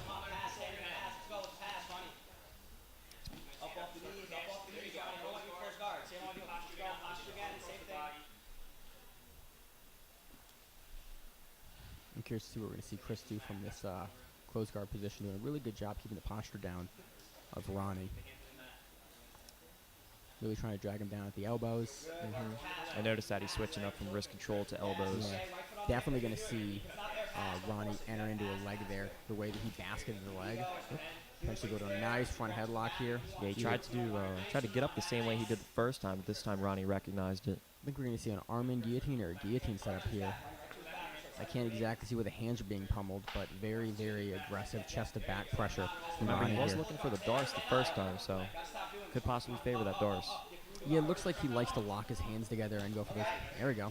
Leg lock entry. Going outside heel hook. Going to switch it into a straight ankle lock, belly down. Yeah, that ankle lock is on. He's Yeah, Chris does a great job kicking it away. Potentially going to see driving in, finding out like pop as well. Ronnie does a great job throwing that butterfly guard hook in and stopping the progression, but it looks like Chris is able to adjust his hips there and get through the knee line and potentially end up in a nice top position here if he's able to pass the leg. Rodriguez is able to force the half guard, though. Now, Chris was in a great position with both arms hugged around the waist. If you can get your hands locked in that position, even with the knee shield on, you're in the favorable spot. Yeah, especially if you can drive down with your shoulder and really flatten the shoulders out from the top. It makes it extremely hard for them to move their hips and able to re-guard.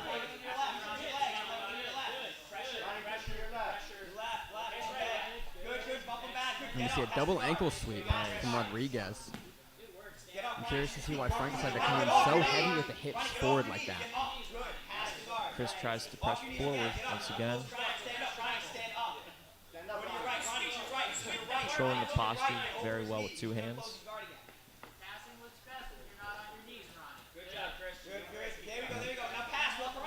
You can see how explosive Ronnie is. Every time he gets up, he just looks like he's very, very able to just drive through, even from those low stance positions.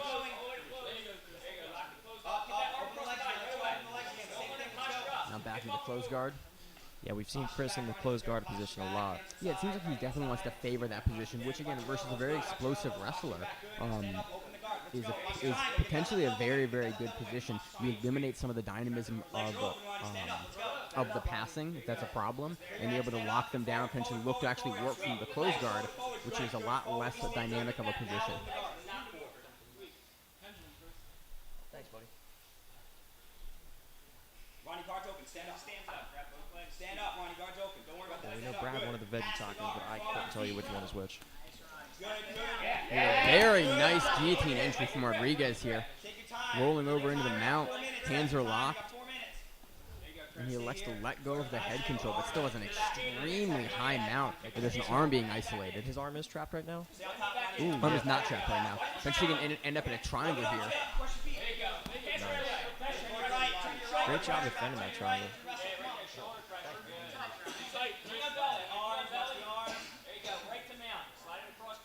Yeah, really nice changeover from Chris here. Ends up in the mount.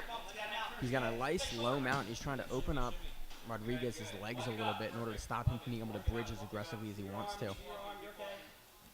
Eric, I can't exactly see what his topside arm is doing. Can you? I can't. It looks like he has an underhook. And despite the underhook, Ronnie gets him off of him. Ronnie, get up, pass the guard. Get off your knees. Very, very good at driving capitalizing on a little low in position. Ooh, great Deep guillotine here. guillotine gets it to the mat. Gets the tap. I'd love to see what kind of grip he had. It looked like a 10-finger grip almost. It was a palm-to-palm grip that he angled up over. Very, very difficult to finish, but if you continue driving with the hips, you're able to get the leverage you need to push up on the grip with your hips and able to finish the guillotine. Very nice stuff. Very, very nice finish there. Really aggressive. I'd love to see a standing guillotine finish. Get someone that's able to walk to the ground like that and finish. Very, very nice. Maintain technique. control the whole time. Yeah, just because, like, let me show you how it looks.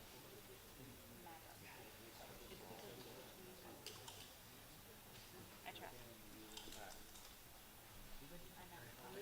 George, drunk next in 35 seconds.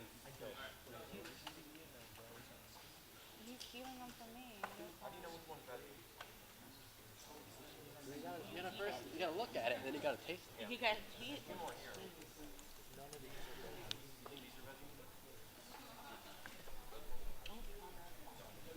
We have another brief minute break, and then we're on to the second round. We're going to see Ronnie Rodriguez again, and he will be going up against George Strunk.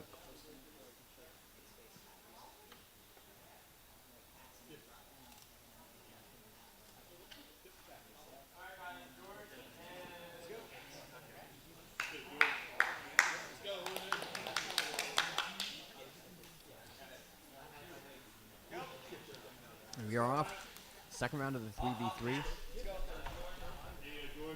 Ronnie Rodriguez on his second match, representing Bancho MMA, and George Strunk representing Webb. Now I'm curious to see if Rodriguez would be able to kind of maintain that level of pressure and speed that we saw in the first match, or if that's going to slow down a little bit as he gets deeper and deeper into these matches. Definitely, and he has his hands full with George, too, who's an active competitor, one of Webb's most active competitors. Good, watch your head, watch your posture. Purple belt is George.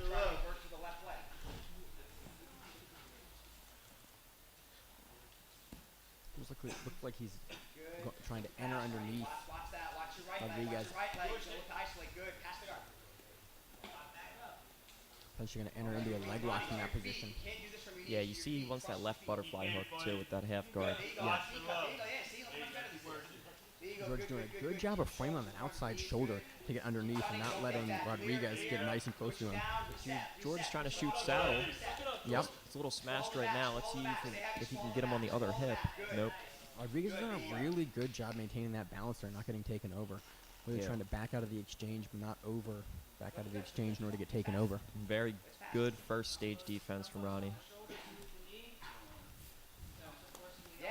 Foot inside. You win the inside fight. Don't let him win the inside fight. You're doing a good job with this. You're doing a good job with this. Okay, let's step off. Both guys interlacing the fingers. Very difficult grip to deal with. Good.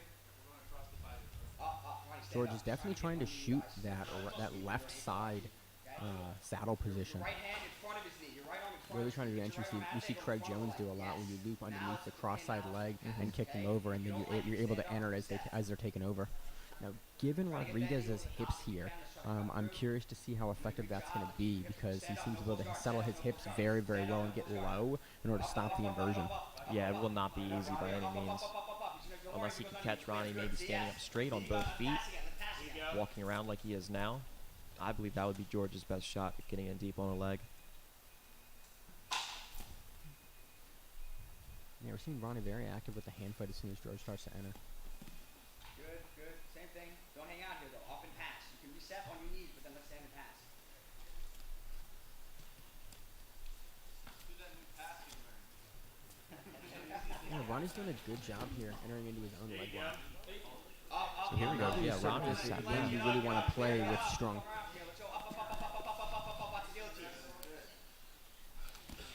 Good balance. Almost saw that Marcelo-style kick over. Yeah, tried to do that sweep. Very, very nice sweep. Very difficult to hit against somebody with his hips that are dynamic like Rodriguez here. Yeah, I've never hit it. Got about 5 minutes left, Ronnie. We've about 3 in. We got 5 left. Going for it again. Yep. It's very good when someone's going to stand up aggressively here and fight with the hands. A lot of times they'll commit most of their weight directly centered over both feet, and they're available for that sweep.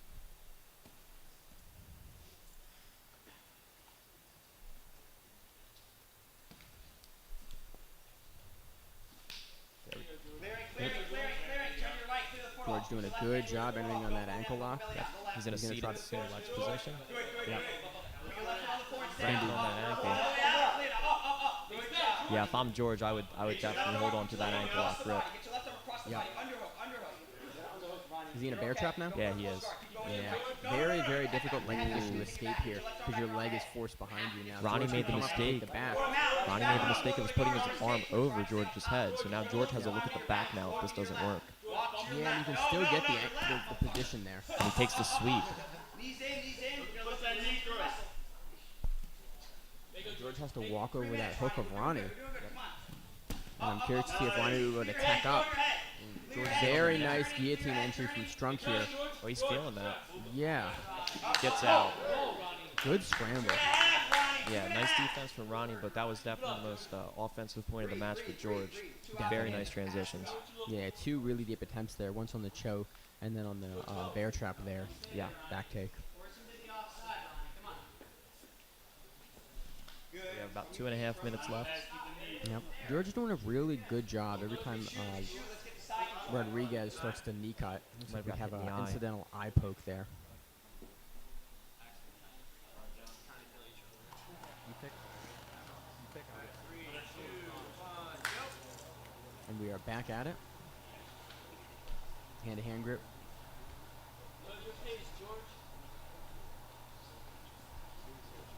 Ronnie, we got about a minute left.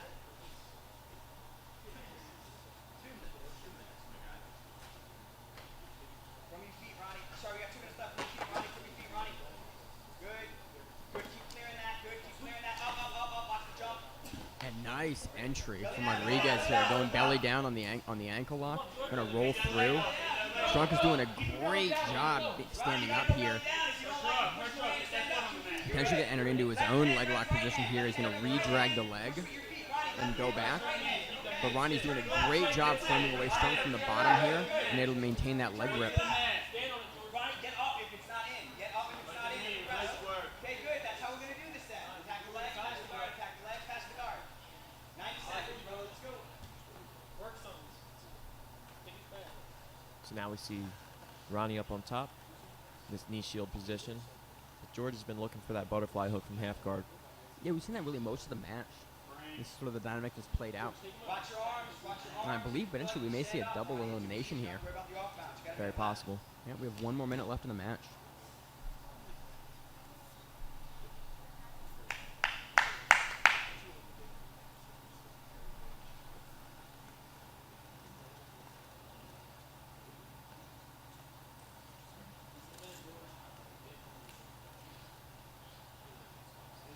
George has a really, really extended open guard here. You know, using everything he can to frame Rodriguez away. Yeah, and if you're a guy that likes to invert like George is, that extended open guard can do you some good on someone that likes to pass standing up. Let him under you. Watch your back. Watch the legs. 20 seconds, Ronnie. Do not get tapped. Yeah, it gives you a lot of real estate to invert under. He's going to go real heavy now to sub Definitely. you. He's going to go real heavy to sub you. Protect your feet. Up, up, up, up, up, up, up. 10 seconds, Ronnie. So George just chooses to stay seated after that little scramble. And after the first match, that makes a lot of sense. 5 seconds. Don't get triangles. We're pissing me off. Don't blame him. And it looks like we're going to run out of time here. That was the match. Very good match from the guys. Yeah. Very good stuff.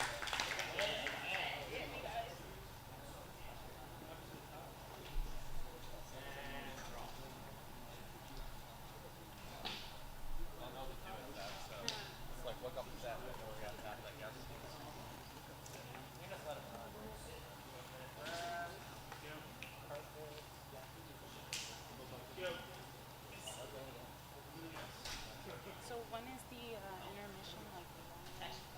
Okay. Info about him. Okay. Hands are full of tacos. No, no, no. No, during the I mean, yeah, but that's still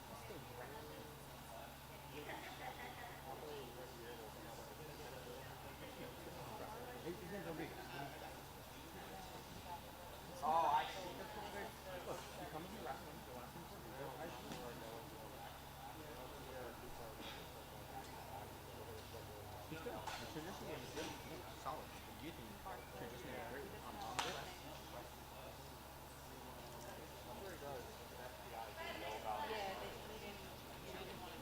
Alright guys, round 2. We have Barclay from Bancho and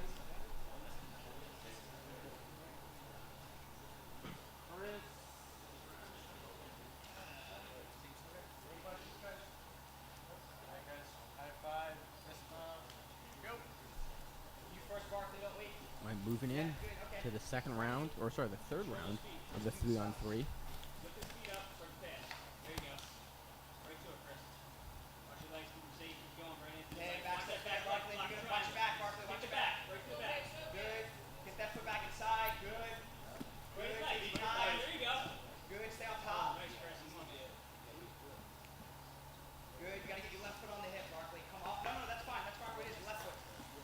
Okay, we combo good. We combo good. Get that leg out of the way. Nice. You really dynamic entries here for both guys. Okay, pass. Watch the arm bar. Oh, and on an arm bar. Triangle. Barkley, get And out. transition over from the triangle to the arm bar. Using the foot on the neck there to frame them away and into the close guard. Cross the body. Cross the body. There we go. Good, Barkley. Set up, pass. Start the knee pull. Close posture now. Yeah, Barkley really has to start probably framing at the hips here Yeah. in order to get the posture that he needs Ground knee pull. to pass Chris. Postures up like that. Go under her leg. And I'm curious to see if Chris is going to try to use the push in order to go to a triangle. Nice. But Barkley's doing a really good job. Kind of grabbing the fast there a little bit. Look We're at going to that. get the fast, but he's got his arm, his head trapped in a no arm triangle. That's real. No, the arm is in. Oh, the arm is in. Barkley, just pull your head out. Pull your head out. No, I Make the move, Chris. Make your think you're right. I don't. He's gonna try to trap that right arm. Yeah, I can't tell if the arm is in or out. It looks to be like a no arm triangle. There you go. Right back to guard. Works his way out of it. And he used it to pass the guard, which is great. Bottom leg. Bottom right leg. Back in. Going for it again. Inverted triangle, a triangle from the bottom there. Very good entry from Chris. Left arm under the armpit. Left arm. Yeah. Now hip ball. Good, thank you. Back to the arm bar. Back, Go back to the arm bar right now. Frame on his chest. Go back to the arm bar. Good, good. Yeah, Barkley putting a ton of pressure down. Keep your head away from his nuts. No, hands to the inside. Not over there. You don't have to hook yet. He's got a solid cross face. Like that. In front is great. That works. Barkley, watch the right arm again, please. Very persistent is Chris with that bottom side triangle. Head by his head, okay? Bring your Yeah, head it's a high. good move, especially if you can frame someone down low. You can use that move to both reclaim the guard and potentially even go for a sub there. So if it's available to you, it's it's very low risk and very high reward. Yeah, it's interesting to feel people's reactions out with it. Some people like to stand up, try to shake that off, and when they stand up, you get an opportunity at the leg. Other people, try to overcompensate and turn out of it, and that can give you an opportunity for a reversal and end up on top. Work's doing a really good job. He's got the close side arm to us stapled with his leg. Stay on top, head up, head up.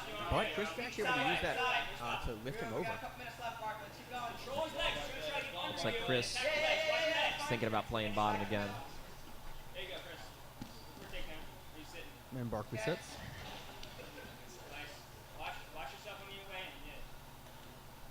He's gonna try to use the legs to get under you. There you go. And on a leg, Lock on the outside. Watch your arm, Get the watch your other arm. leg through. Lock on the outside. Lock it right on the outside. Chris Yeah, Chris goes to outside 50-50. calf slicer, connecting his hands.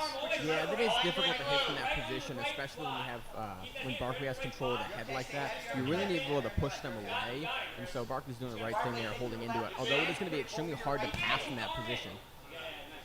Tapped him with it. I was just going to say, make note that Chris's teammate Kevin Dantzler has had a ton of success with that submission, so I'd imagine he knows how to finish that very well. Yeah, that's evident. In that position, I typically see that finish from. So really great work. Chris Ramos from Web MMA is going to take it. And we move on to our final person, Sebastian from Bancho MMA.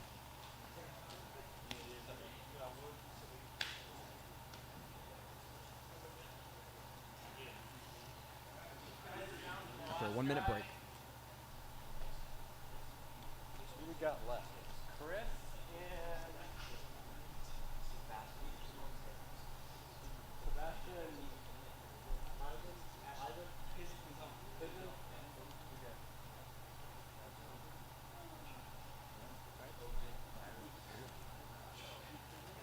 I started this whole thing.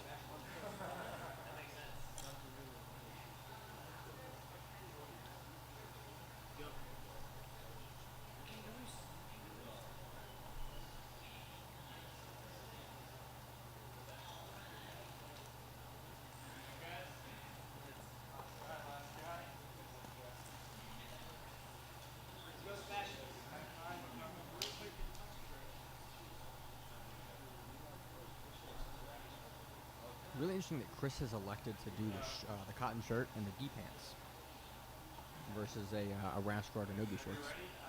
Not something you see very frequently nowadays, especially in nogi. I would have much rather gone shirtless. I agree. Nice Imanari entry from Chris. We're going to see a nice inverted entry. Let's see a clash of heads there. You can tell that that last match gave Chris some confidence, and they are scrapping right now. Yeah, Sebastian is really, pushing the pace there, looking for the front headlock and the guillotine. Gonna do a go behind the back. Chris is gonna try to roll to his shoulders in order to get to the turtle, but Sebastian's doing a great job following him. Although he's making a little space there, I'm curious to see if Chris is gonna try to roll out of it.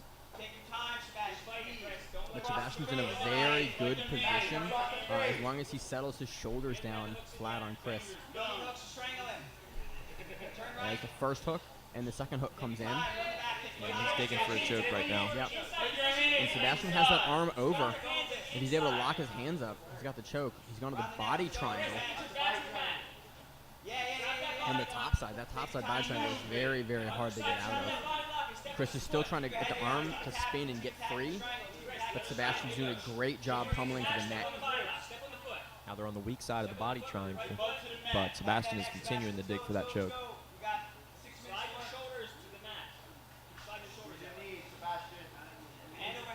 And there's a lot of time for Sebastian to work here, so he really has no incentive to stall out. There we go. He's under the neck, and he's really pressing tight. He's got the arm underneath and behind the head. Something must not be right because Sebastian is putting that on. Yeah, it's a little hard to see from this angle, but that was a very tight squeeze. Sebastian's doing a great job pummeling under the neck. Now he's going straight over the face, but Chris is doing a really good job of blocking the hand from coming behind the neck in order to get the leverage that he needs. Yeah. Although I will give Sebastian a ton of credit. He keeps getting across the face, and Chris is forced to defend from the hand being already across the face. But Chris does a great job here. That was sick. Sebastian was a little bit off balance. Yep. Now Chris is really going to dive for that head control. Now they end up with Sebastian on the bottom. I'm curious to see how he's going to play from this butterfly guard. Chris tries to jump over the butterfly guard completely, and Sebastian's going to enter into an inside heel hook position, outside toe hold now. Got a toe hold. And it's on the hurt foot from Chris. His foot is all taped up. Yeah, Chris was doing the right thing by kind of stripped the grip with his foot. Oh, he ends up on the back. Chris does a great job there. Insane transition. I don't know if you picked up on this, but I noticed Chris's confidence level pick up a lot in the second match after he got that submission in the last round. Yeah, I would agree. I mean, you go into the second match more confident, having got the sub. That sort of amps you up, and then you're going against a fresh guy. You have really nothing to lose for your team at that point because you've already gotten the sub, and so you're more likely to take some more risks. Just again, one of the things that makes this format work so well. Get your right arm around his head, Sebastian. Bring your right arm real high to get to the same. Yeah, anything can happen. I mean, we saw in the last round, the guy won 2 in a row, lost, ended up coming back in the final round. And Chris did a great job of following that. Looks like we're going to see Sebastian enter into the leg again. Yeah, this is a great match. So Sebastian tried for that toe hold again. The last one was deep. This one looks like he's having a little bit more trouble getting the grip. And Chris works his way out. Sebastian falls back in the outside single leg X. So Chris is going on his own topside ankle lock again. In the single leg X position. Sebastian's doing a great job of framing away the leg to stop the turnover from the X guard and passes off of it. Right out of that outside Ashi. It was a little bit too low. Yeah, that was good. Really had to shoot his hips almost behind him and fall down. Very, very nice proprioception there by Sebastian. Sebastian taking the back again, but he's low, and Chris is doing a good job of getting his shoulders flat. But Sebastian on the overhook side is starting to force Chris's hands down.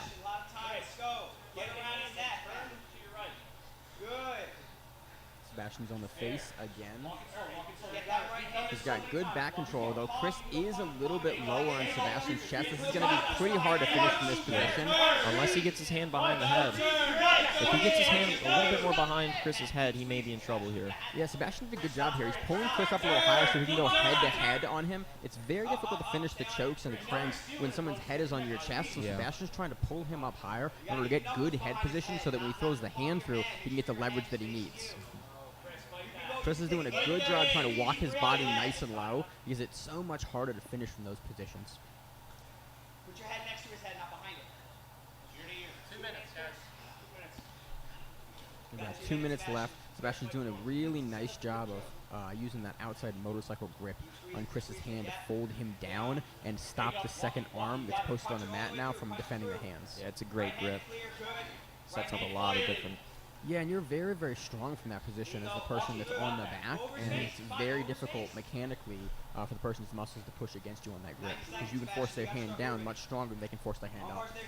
I saw a video of Coyote finishing a submission at Nationals a few years back with just with that grip. It was like shoulder lock. It's a very, very good grip. Sebastian's doing a good job going head to head here. His hand is still really not got a behind great the squeeze. head. He's laying into the body triangle as well. Just keep fighting. Come on, Sebastian, bridge your hip. You got about a minute. Really nice Sebastian. work from both guys here on the back. Sebastian's able to keep the back and keep going for these chokes, and Chris is doing a good job just continuing to slide down lower and lower on the body to make the leverage not as great for the neck. Yeah, I'd like to see Sebastian take his time a little bit more with those digs. He's getting his arm over the face, which is okay, but he's not taking his time. There you go. Right when I said that.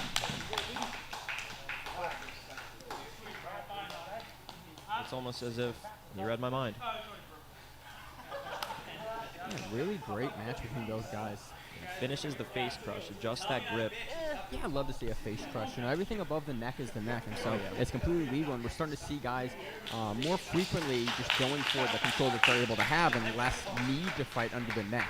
The squeeze has gotten so good recently that we're starting to see it almost become a common submission nowadays. Yeah, and it's not just a squeeze. There is technique involved into getting tapped from there. It's a very, very good submission. This is a match I was very excited for when the Ed Guard was announced. We have Frank Rosenthal. Yeah, this is part of the 145 round robin versus Dylan Garfalo.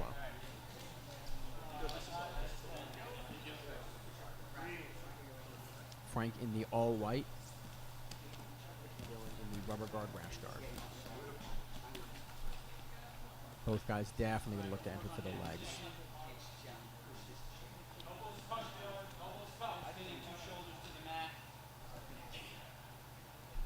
Yeah, these two are definitely two completely different style of leg lockers. But we know that Frank has excellent passing. Yeah, that's something we're starting to see more from him. You know, more topside submissions recently. He really can do it all from the lower body to the upper body. I say that about Frank's passing, but we also saw in Dylan's last match that his explosiveness and his willing to get out of bad positions can really do him well. Yeah. Yeah, this is the Dylan's second match of the day. His first match opened up the card versus Tim Nasamero.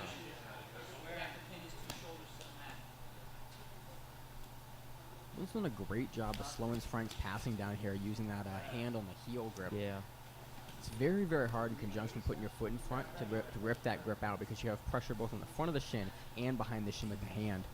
You can really slow down an aggressive knee cut passer that way. Yep. See it again. Slowed his knee cut down.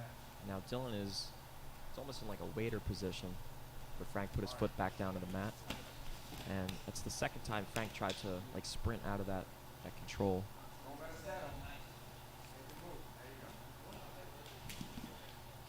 It's good. Frank using the double shin pin there on that leg. Yeah. Yeah, this is better for Frank, even though he still has his leg trapped. Yeah. Dylan can really invert there. Very, very flexible. Yeah, super flexible.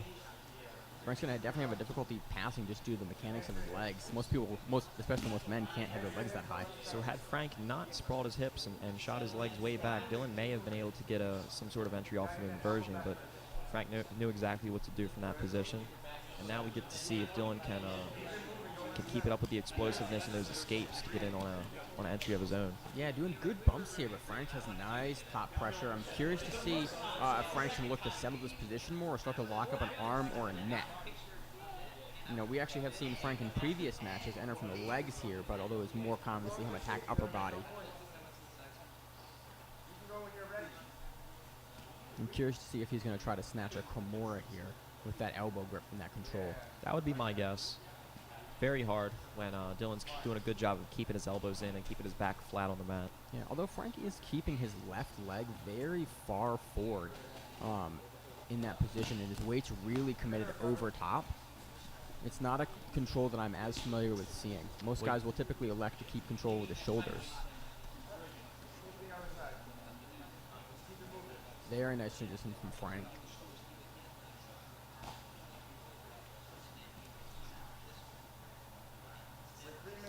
Frank has his shoulders extremely low on Tim's. I was just going to comment on that. It's not a topside north-south position that I'm very familiar with seeing. Eric, what do you think he's going for here? It's probably because he knows how flexible Dylan is, and he knows how explosive he can be with those. So you think he's really trying to lock his hips down here, and that's why he's electing to keep this north-south position so deep on the body. Yeah. To stop the inversion of the goat hooks. As for upper body submissions from here, he'd probably have to isolate one of the arms with his feet or legs, in like a what do they call it? Mounted crucifix, something like that, to spin for a far side arm bar. Yeah, I think you're correct. I think it's going to be extremely hard for Frank to do that, though, given where his hips have to be to control the shoulders of Tim. Well, he's in a good spot. He can start to pummel his knees over one of Dylan's arms, but now it's different because Dylan's on his side now. This could be what Frank wanted. I'm curious to see if we'll see Frank elect to go to mount here. As he's framing that far side hip away, potentially could see him go to like a reverse kesekatame here. Although he does have to be careful because the hips can get walked out. You can see an inversion from that position. So Dylan was almost able to turtle up. Yeah, there's the mount. And we're probably going to see Frank work for an arm triangle here. Yeah, his head is on the mat. He's actually probably going to see him try to wind shear wiper over with his right leg across the body in order to base out for that arm triangle. He's keeping control by cupping the other shoulder with his right hand. Yeah, and he was previously, he'd gone to that mounted guard position, but Tim did a good job of breaking the feet apart. See, Frank goes for it again, and Tim breaks it off again. And Frank wants to avoid getting his feet trapped there because then it makes it easier to roll over with that head and arm grip, and then you're trying to finish that head and arm from the bottom versus trying to finish it from mount where it's able to be finished much more effectively. Yeah, possible, but definitely not ideal. Right. Yeah, the finishing percentage goes down significantly once you get rolled over in it. And we know Frank has a good squeeze, but he's probably going to elect for the more positional style here versus actively giving up a dominant top position. Frank's actually elected for the body triangle here from mount. That's interesting. Not something you see very often at all. He's going gift wrap. I'm curious to see if we'll see him take the back or actually try to finish this like motorcycle Kimura grip. Takes the back. Yep, off the gift something wrap. that Tim tried to do in the match with Dylan. Tim did a good job squaring up into him. We're going to see Frank try to frame away with his close side knee and potentially go for that arm. But Tim is going to look to probably pull out here.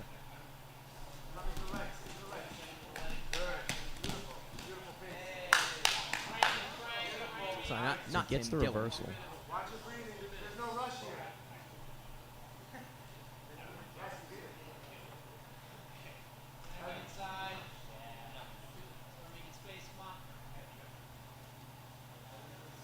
Yeah, I was looking at the wrong name there. Most of the match. My apologies. So Dylan is in side control on Frank Rosenthal.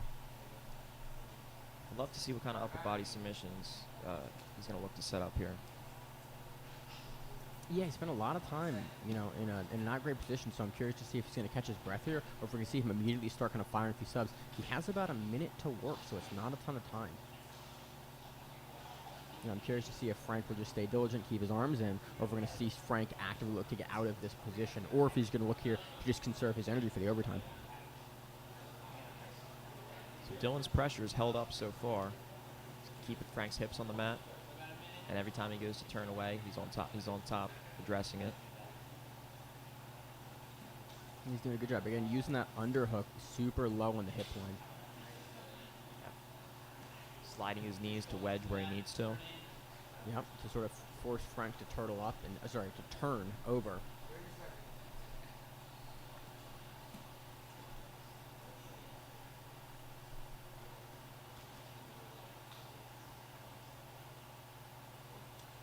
Yeah, Dylan using a nice knee on ribs there, and like the back of the floating ribs in order to force Frank to turn. I'm curious to see if he's just trying to sap the energy here of Rosenthal moving into the next match, or if he's actually going to take the back off of it.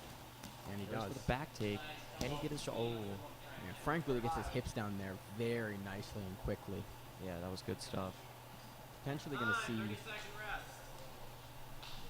Nice way to overtime end match.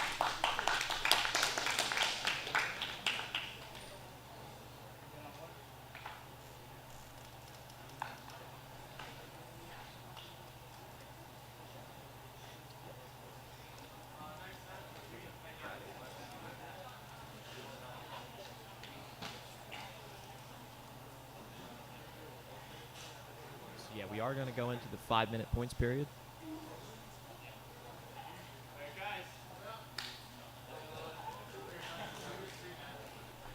All right, here we go. 3, 2, 1, go. Frank sits. Points. 5 minutes. And just a reminder, sweeps are 1 point, guard pass 2 points, 3 for the back. I actually don't think there are sweeps in this rule set. I think there was a 1 point. There was a 1 point sweep on the rule sheet. I could be incorrect about that.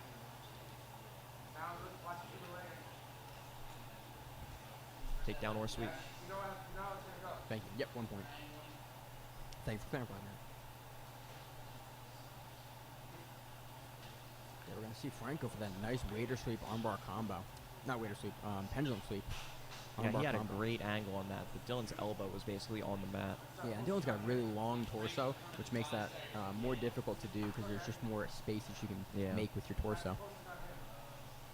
Yeah, he did the right thing by keeping his upper body really glued to the mat. Yeah.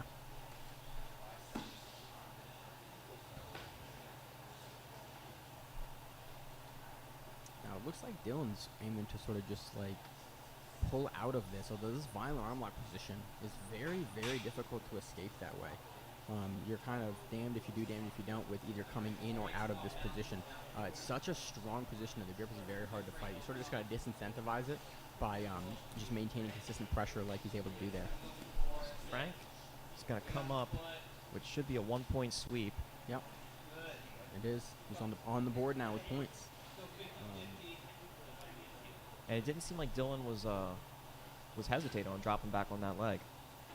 Yeah, I mean, in the egg guard, it's only 1 point, so it's, you're able to either secure the submission or really make any other score throughout the rest of the match, and this being early in the match, tactically, it might not be a bad thing if he thinks he can go for the sub or get to a dominating position from here if he's not comfortable with passing Frank's guard. And, the two people that are very well versed in leg locks, it's not uncommon that the competitors will sweep each other multiple times throughout the match. And I think these guys aren't as worried about the 1 point for the sweep. Yeah.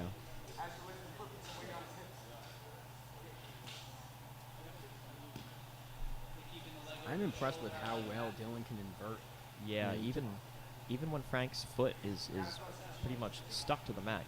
Notice how the flat of his foot is stuck to the mat. That's not allowing Dylan to get any elevation. Yeah. He's done a really good job there. He's actually, you see how he's trying really hard to keep it like that. Yep. Here's see if we see Frank entering in on his own leg lock here off of this. Frank's doing a great job maintaining his base. He's also not electing to immediately rip out, even though he would probably get his knee flat, knee onto the mat of the trap side and pull out and reset the position. Frank definitely wants to work from this position as well. I'm curious to see if he's going to try to enter into his own leg lock or if he's going to continue to pass now that there are points on the board.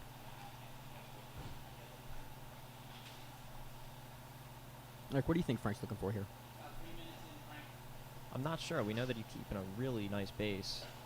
He's kind of watching as Dylan inverts and switches from side to side. He keeps passing the leg over from like an outside ashi with a triangle to a 50-50. So maybe he's waiting for him to separate his feet. It doesn't look like Frank is worried about trying to separate Dylan's feet right now. No, not really. I think he also can realize that Dylan is not really trying to get to the top position here. Yeah. So I don't think he's really worried about having the points scored against him. Although maintaining that base might be the reason if Frank knows that he's now up on points and he just has to weather the storm of the entries, he can, use his outstanding defense on these leg locks and then just take a points victory. I can't imagine that Frank is the type of person that would hunt for like a 1 point points victory. I'm not certain either. We've typically seen Rosenthal extremely active hunting for the sub. And gets out. Saw the space, he pushed the knees away. Yeah, they're both in a standing position. Frank has a 1 point lead. And Frank pulls first. Again, potentially able to come up now again if Dylan elects to go for the leg lock. Even though that's where they just were, if I'm Dylan, I might have wanted to pull guard to try to get that 1 point back on Frank. Yeah, unless he thinks he can pass. Yeah. Again, he has only 5 minutes in this overtime period, so potentially if Frank can stop the guard pass for the next 25 seconds, he's able to win with that 1 point. We did see Dylan with some good top pressure, so I'm sure if he did pass, he would be in a great spot.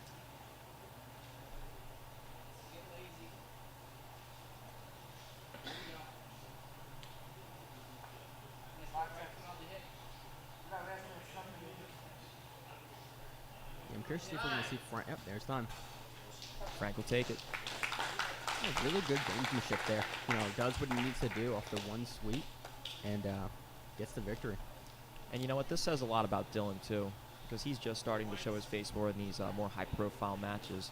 And so to walk away with a loss just by 1 point to someone like Frank Rosenthal. Yeah, extremely close match where you have, you know, each guy had their moments. It's great to see. Yeah, it And definitely I'm really says a excited lot. to see more from him.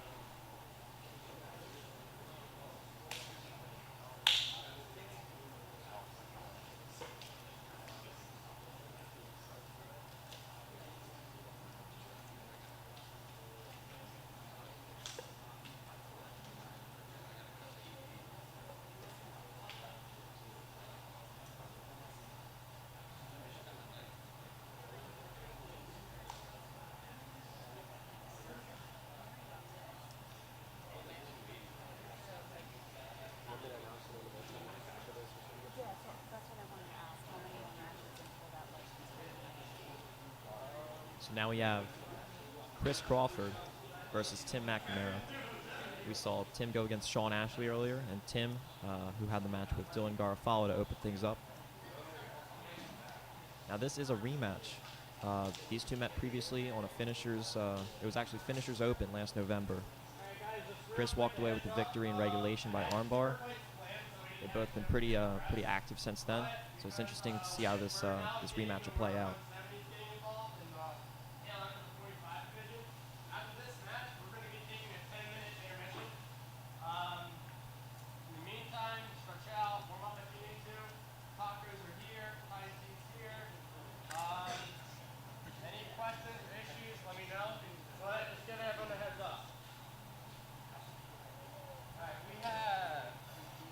Chris Crawford and Tim McNamara, right?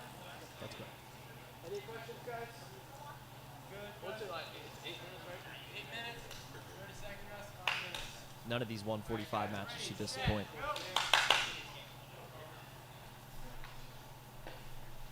And we have Tim versus Chris Crawford. Again, we've already seen both guys, you know, on matches earlier today. Both put on great performances. Chris sits.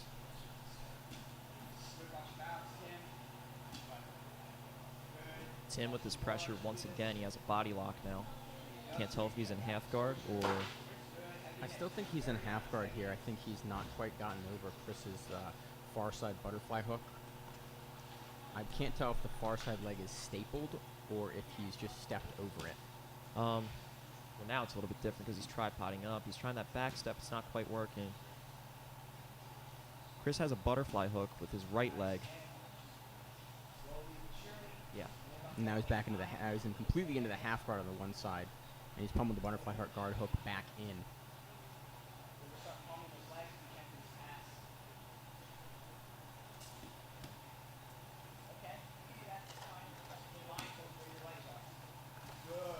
Very, very nice pass from Tim here into side control. Now, Yeah, what he's doing, something interesting, is he's leaving his knee replaced under Chris Crawford's lower thigh so that Chris can't actually go into regard there. And he's now only moved it up to the hip line because he knows that Crawford is so flexible and able to invert like he has done right here. Chris had a look at an armbar right there, but Tim pulled out. Yeah. Again, Tim's doing a really great job at getting the underhook very, very early, and he stepped up nice and high on the knee cut. Can move over to the thigh.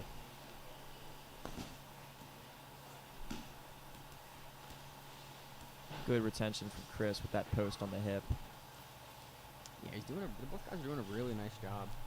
You know, not giving too much ground, but not just willing to sit in a position and not work. See if Chris will sit again. I'm guessing he will. That's typically what we see from Crawford in his exchanges. He's looking to sit, get underneath you.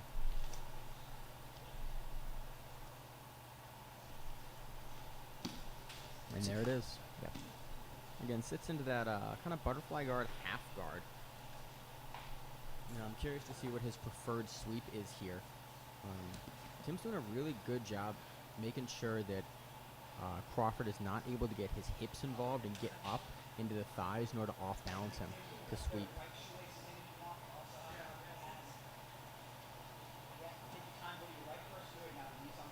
Now, I'm curious to see why Crawford is not digging an underhook here or more aggressively framing with his elbow on the mat there. Not sure if that's some fatigue setting in or if there's a tactical reason for it. Maybe he'd much rather use his butterfly hook from half guard rather than dig for an underhook and get his full guard back. But the butterfly hook hasn't been active, and that's because Tim's been glued to Chris's hips pretty much the entire time he's been in his half guard. Yeah, doing a really good job passing that butterfly guard. You know, he's doing a good job of comboing, getting over the butterfly guard while changing Chris's hips side to side in order to make the hooks less of a factor. Chris thought about throwing up some rubber guard there. Yeah, it's going to be really hard with Tim's body as low as it is and as far over the chest as it is. He's really locking the hip down, and so you're going to have to do it all with the knee, but he's able to do it with the knee, as opposed to do it with a lot with the hips. Now, if Tim wasn't quite as locked onto Chris's hips, he would definitely be able to do that because he'd be able to get his hips involved in making that rubber guard transition.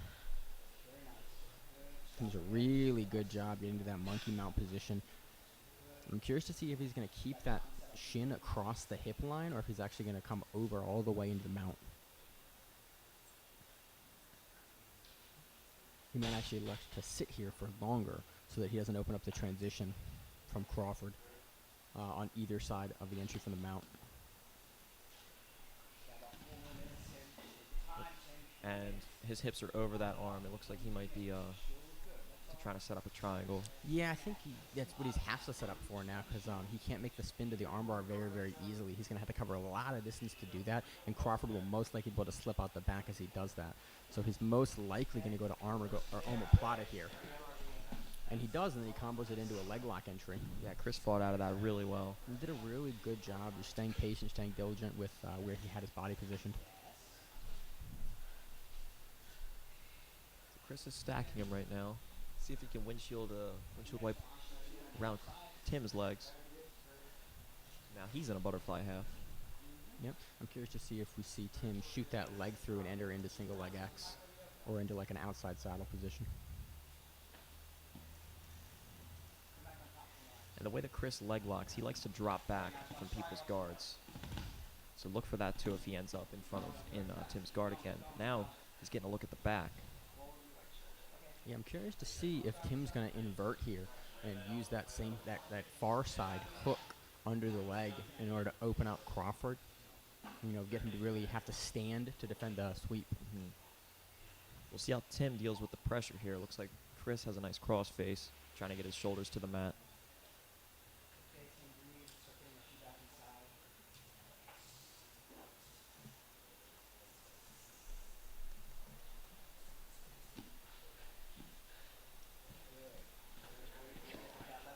Nice back step by Chris. Really nice work. Circles all the way around. He's trying to find if he can get a seatbelt grip, but the elbows of Tim are pretty close together. Yeah, Tim's doing a really good job of stopping the hooks from coming in. So Again, Crawford's really, really long, and so he's got the arm all the way across the front of the face there for the cross face to pull it in.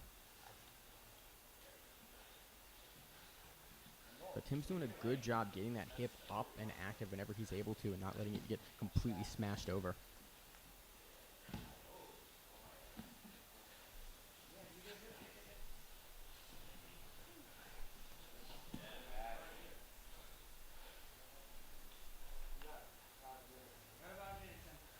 About a minute and 20 on the clock.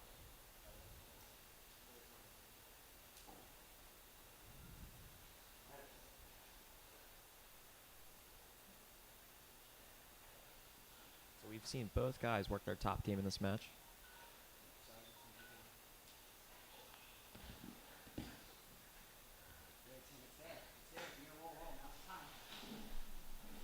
Yeah, I'm not sure exactly what Tim is looking to enter into. Potentially into, definitely into a leg lock of some sort. But Chris is doing a really good job with that front crossface there to just prevent the inversion on the shoulders from happening. And Tim's feeling that crossface. Yeah, I'm curious to see if Crawford's going to try to use that to pass into the side control, or if he's just going to sort of enter into his own legs locks like a truck entry like he's doing here. Yeah, good call. Good. 15 seconds. Potentially going to look for a front naked crank on that grip. You have about 10 seconds. It looks like you're going to run out of time. Probably enter into this points period. Time. We move into the points period after a 30-second break.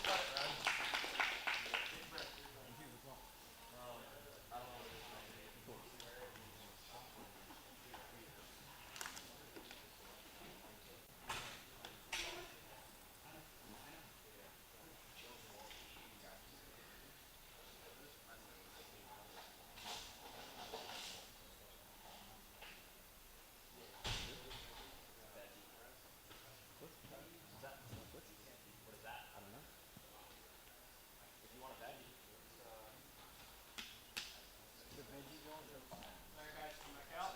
5 minutes points. And 3, 2, 1, go.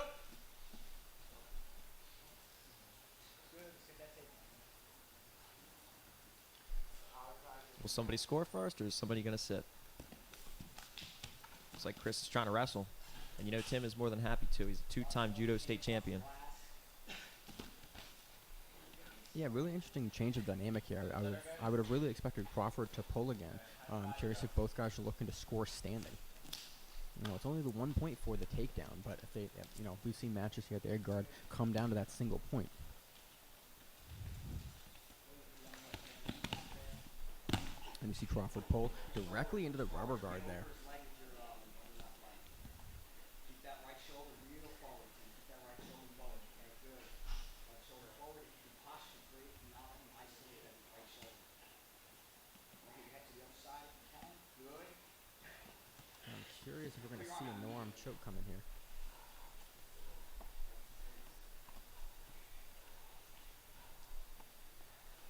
Seeing Crawford doing a good job pummeling the legs. Trying to go for an outside leg position there.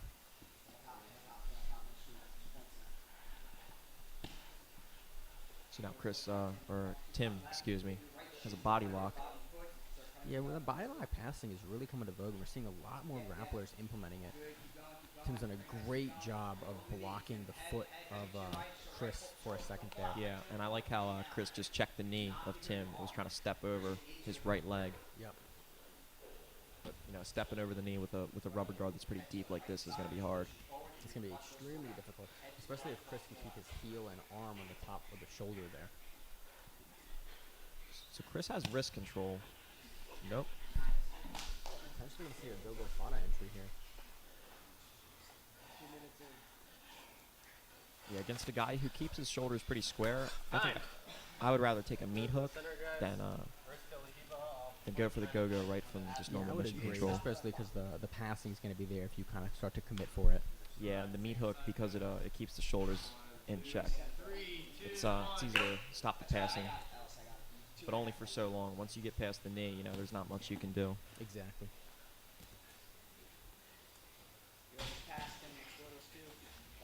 Nice retention by Chris. He's framing hard at the hip. Tim's doing a really good job of forcing Chris on his shoulders only, getting kind of the hips Oh, wow. involved. Look at that. I wonder Very if that'll nice count as a inversion. sweep. Now, potentially this is going to result in a sweep if Chris is able to actually settle the top position. It was more of a reversal. Let's see. He assessed the points. Chris got the sweep points. I guess it wasn't really a reversal because he was still playing his guard while it happened. Chris with a 1 point lead. Good. Saddle's there, man. Stand top, Chris. Stand top. Stand top. Stand top. Yeah. 45 seconds in. Right now, you need to stand top. Is that accurate? Tim, it's there. Yeah, buddy. Nice. What the clock says. Trusting the heel up. Keep going. Feet inside. Just hit the sweep then. Do not give up the pass. Locks don't work. Okay. Tim locks a closed guard. Chris is posting at the throat there. Got about 90 seconds, Tim. Nothing wrong with that, though. Nothing wrong with that at all. Watch the drop back on the leg, but let's sweep. Use K-guard to sweep, use K-guard to end of the legs to sweep. Let's score the one. Keep your posture with points here. Yeah, Tim is really looking to tie this up here with the sweep. Given that there's about a minute left in the match, he's going to have to get Crawford over or actually submit him. Tim was in on a knee bar, but potentially entering into a bear trap here. I can't actually see where Chris's outside leg is. yeah, I guess that is like kind of a bear trap position, huh? A little bit. It looks like Chris is gonna pass that. You can't quite backstep because his instep is hooked on Tim's thigh. And now, nice passing by Chris. Very nice passing.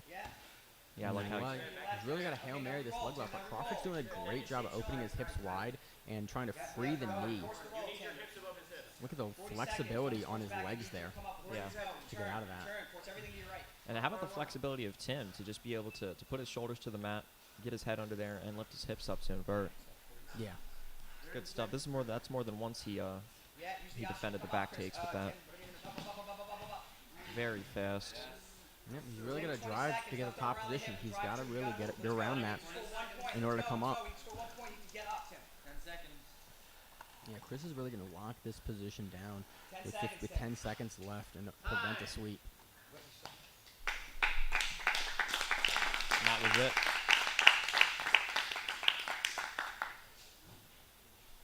So I guess the scoreboard was wrong. That was a 5-minute points period. It looks like Crawford's going to take it with the 1-point victory. All right, guys, 10-minute intermission. All right, well, we're going to follow it back after a brief 10-minute intermission.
I hope the people really listen.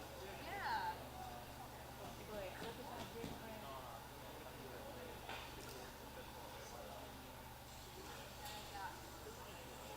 This is not recording, right?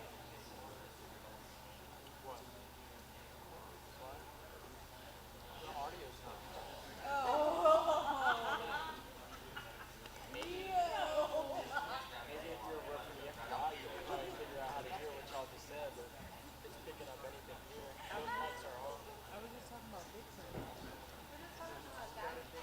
I was like, that's what people really want to hear.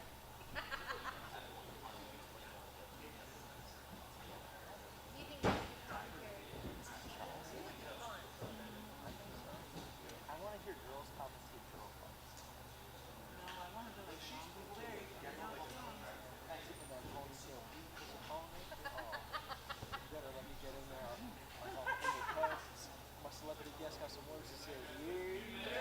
Zombie Larry from Game of Thrones. After that, it will be here's Solano and Chris Mendoza. These are like the next three on Instagram.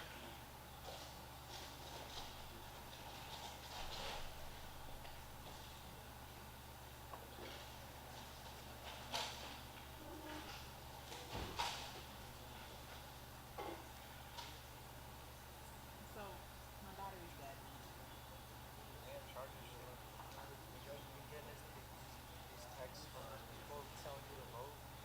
Oh yeah, they keep calling me Jennifer. I need it.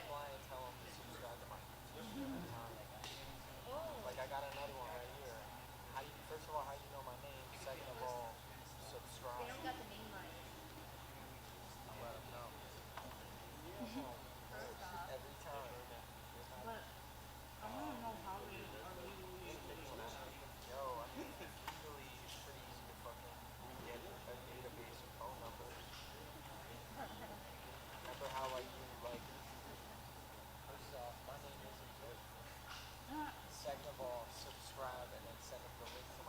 Okay, I got you.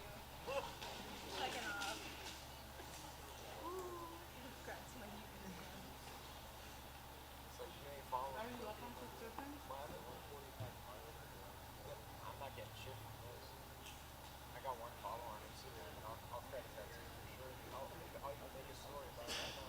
No, not yet.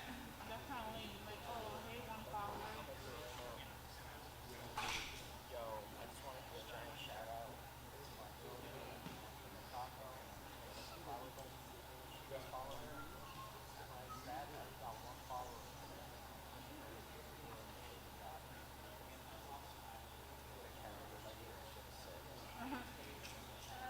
need your link. Where is it?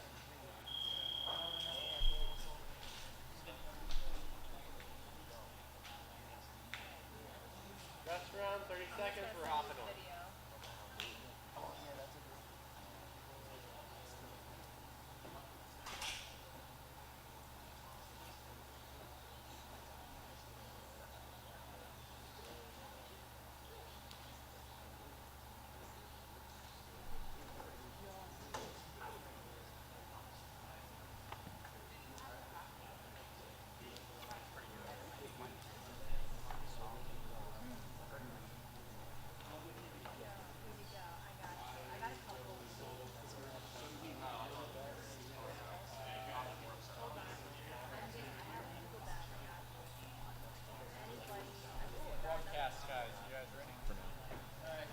All right, we got Frank Rosenthal versus Sean Ashley. This is actually a rematch from a match they have at Grappling Industries. Yes, it is. Probably about, what, a year ago or so? That sounds about right, maybe a year and a half. Yeah, very, very good match. So Frank's looking to take this one back. Sean wrestled up on that single. Super aggressive start. Yeah, both guys are really, both guys have had a couple of matches today already, so I'm curious to see how that plays in. That's why we had the big intermission break between the matches, was to give both these guys a rest. It was just kind of fair at this point. I'd much rather see guys get a little more of a rest to put on a better match than have to, immediately go in a super fight format, in a super fight bracket like this. The type of matches that are being made, they almost feel like they're super fights. Yeah, the card has a very super fight-esque feel to it. Sean's doing a really good job with that inversion, trying to use the X guard to stand up. Nice sweep by Sean. Yeah, Frank does a really good job rolling through and eliminating the control of the X guard. Eventually the back take is there, so Frank does a great job of, preventing that.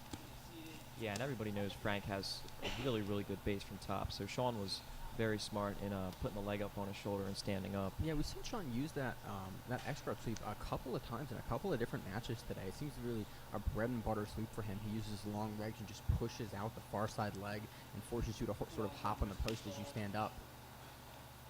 Yeah, and we saw Sean put the leg over his shoulder even when he was an outside ashi, so he must have some tricks from there as well. Yeah, it seems to be his preferred position to put that leg. Sean's doing a really good job at preventing Frank's knee from getting involved there. He's posting on the bottom side of the foot there. It's a good hip switch from Sean, but Frank shuts him down. He's in a triangle armbar. The armbar. Tap. And gets the armbar.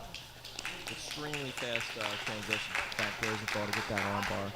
And that was a really good match. Nice and aggressive all the way through. Great transition. Even regardless, when Sean's able to throw that leg over, Frank's still able to get it done.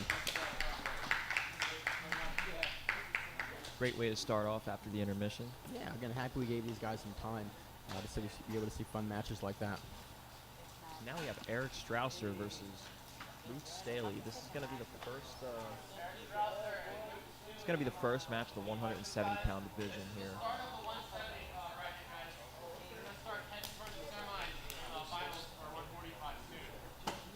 Yeah, we got Luke in the red and black, and we have Eric in the 10th Planet Brown Belt Rash Guard.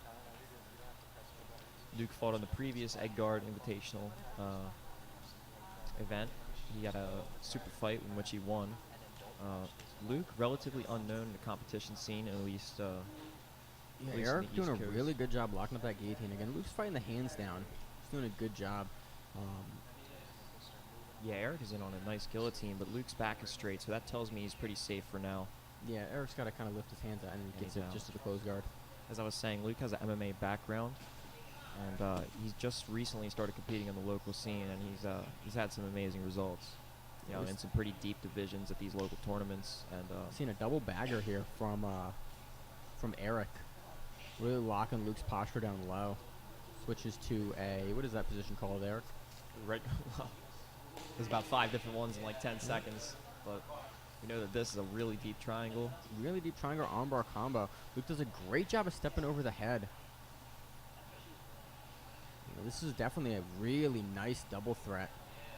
Oh, that's deep. It is very, very deep. Tap. Looking at the triangle. Eric Strausser with a very nice guard work.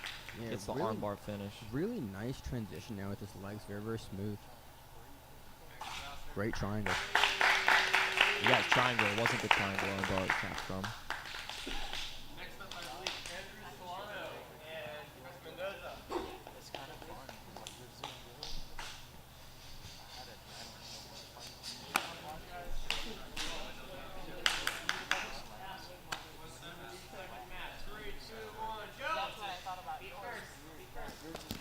An immediate pull here. And then back up. Looking for that arm drag, JT Torres style. Shoot the leg through for the takedown. Mendoza sits.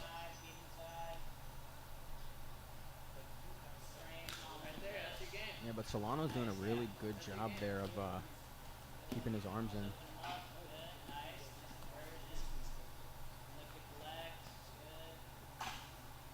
Pummel that foot inside, Chris, if we can.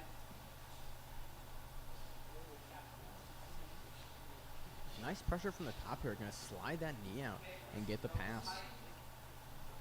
We're seeing our notes here.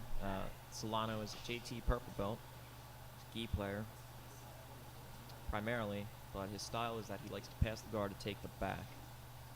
So, did one out of those 2 things so far. Let's see if he looks for a back take. See how he's turning his shoulders. I think he's wedging his knee so he can get that back. Yeah, it's good. Using nice shoulder pressure here and walking around. Again, doesn't seem in too much of a rush. He really looks like he wants to stabilize and settle the position and then start working. He doesn't look like he's going to rush it unnecessarily.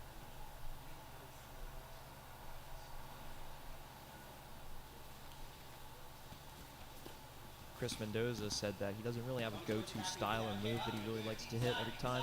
He said that he actually just likes to roll with the punches in a match. It looks like he's doing a good job keeping his composure so far. Yeah, really aggressive knee cut passing from the top here.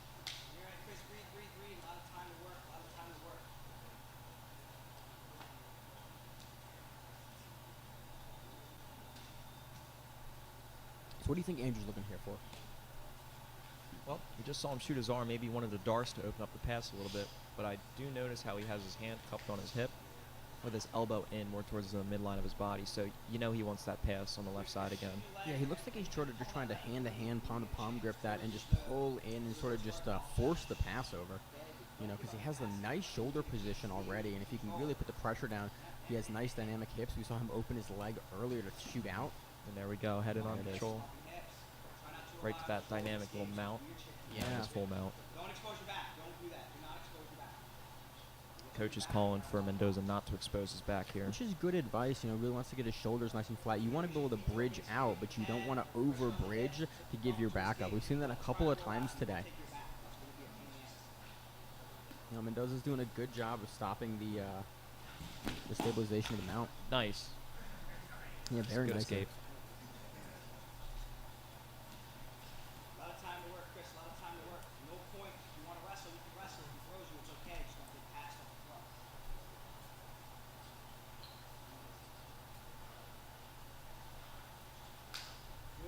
Really heavy collar tie there from Andrew. Nice clear coaching from the Bancho MMA corner. Yeah, which is always good to hear.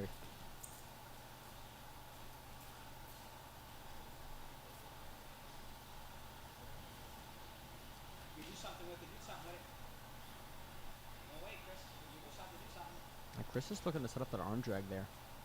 He's holding it, but he's just not. He doesn't like the hand fight position, so he's not diving in on it.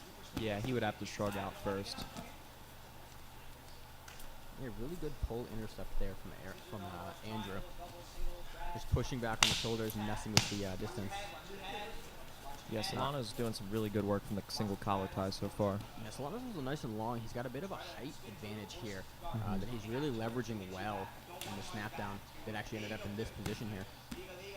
I really like the knee cutting that he's doing. He's really throwing his hips out when he has control of the underhook and on the hip, and it's been very, very effective for him against Mendoza. Yeah, this is how I like to see people pass the knee shield and half guard. Does he have gi pant shorts on? They may be. I know they have that hemp material. Yeah, that's what they look shorts. like. I'm curious to see if that friction. They're actually very high pants too, so he just has his leg he has to pass through. Those are homemade. I think you could see the phrase. Yeah, there's no hem at the bottom, which initially kind of triggered me off that they might be homemade gi pant shorts. Haven't seen those in a while. I can't imagine they would be that comfortable. I mean, it's more of an aesthetic thing. I'm not sure.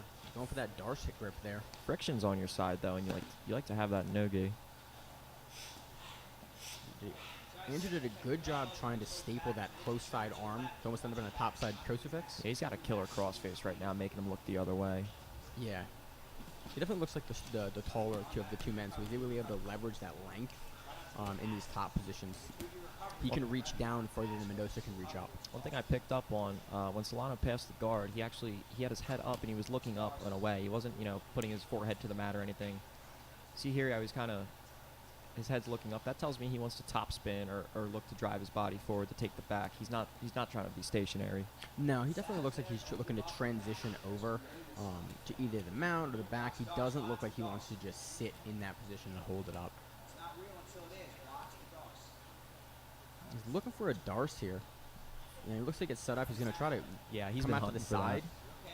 It's hard to finish when they're flat on their back. Yeah, but he looks very, very tight on it. It's tap. And he gets it. Very nice Darce setup. Great match for Andrew Solano. Yeah, really good match overall. Solano really showed, I was very, very impressed with his knee cut passing and his transitions. Those are definitely knee pant shorts. I thought he was already. I saw him. How's the battle? Now we're going to move on to the 145-pound division finals. So I was thinking it will be Semifinals, excuse me. Alright guys, we're at 145 semifinals. We have Chris Crawford and Sean Ashley rematch. Three-way tie. Sean, out of the three, was the only one to get a sub. This is probably like my logic behind it. Tim and Chris, that leaves those two in the tie. Rather than just kind of like have one of those two in three matches for the top, Chris got the point to win over Tim. So now it's Chris or Sean Ashley. Winner goes against Frank Rosenthal in the 145 finals. And if Tim were to win, then we'd be doing the extra match or two. But because so-and-so beat so-and-so, so-and-so was won over so-and-so, it's the logic behind it. So when you have a 5-man round robin, there's a lot of different things that can happen. And with the submission wins weighing more than the points wins, things can get interesting. And we may even have an extra match if Chris can pull this one out. Yeah, hopefully you caught that explanation there from Ellis. I'm very open. I've never been great at determining brackets and figuring out how you run round-robin brackets, so Ellis seems to have it all figured out. And so we're going to get potentially a couple more matches in this bracket to determine who gets to fight Frank Rosenthal for the finals. But again, this whole bracket has been extremely exciting, so I'm not necessarily against seeing one or two more matches if we have to. Definitely. By the way, guys, I'm going to explain something. So this is the semifinal qualifying match. This is half of the 3-3 rounds, meaning this is going to be a 6-minute round, 5 minutes sub only. The last minute will be points. No one taps, so the score is tied. Then we go to a 2-minute versus score overtime. Make sense? Alright, guys. So I hope everyone heard that on the broadcast. This one is going to be under a slightly different modified rules. Points will be after the last minute if there's not been a sub to that point, and then after, if there's still no points, the match concludes. We will go into a 2-minute first to score overtime. Nice, and I like that because it prevents people from like gaming the system, you know, and doing one thing the entirety of the tournament. Yeah, I like that. Again, the rules here kind of foster everything being dynamic, and I think that's a good way to do it. Again, if anything, we've seen, you know, a string of exciting matches today, so it's working. Yep. I'm sure Nice there's no Star complaints Sentry. from the viewers here. They're really getting their money's worth today. We have a Dar Sentry by Crawford that switches over to an Anaconda grip. I'm curious to see if Crawford's going to elect to kind of bowl Ashley over or take it back. And he elects to take the back here. Throws the first hook in very, very deep. Potentially transition over to the truck from this position if he wants to. And that's what we're seeing here. Going to go for that calf slicer in the truck position. And Ashley's doing a really good job of kind of weathering the storm and trying to untangle the legs of the truck. So he's out of the calf slicer, but he's potentially still into the groin splitter there. If Crawford's able to lock his legs together, Crawford can basically turn Ashley so that he is no longer flat onto the mat and enter into the groin splitter. The angle's a little bit off. Yeah, this is a notoriously kind of difficult position to get perfectly because you need to push on them in a very, very specific way in order to get the splitter. Yeah. And Sean Ashley does have a very strong lower body. Yeah. Very similar base to someone else in the Ashley division. entering in the knee bar. Very, very tight behind the back knee bar, but Crawford turns it through. And now we're into the leg locks again. I was going to say, the base that Sean has for top is a little bit similar to Frank's in the way they keep their feet flat on the mat. Yeah, this is actually a rematch from earlier in the day. We saw these two gentlemen go at it in the second match. That's right. Ashley picked up the win by toe hold there, but it was a back and forth match the whole entire very, very time. back and forth match. It was extremely dynamic, 50-50 work, and so I'm guessing we're going to see something very, very similar here happen again.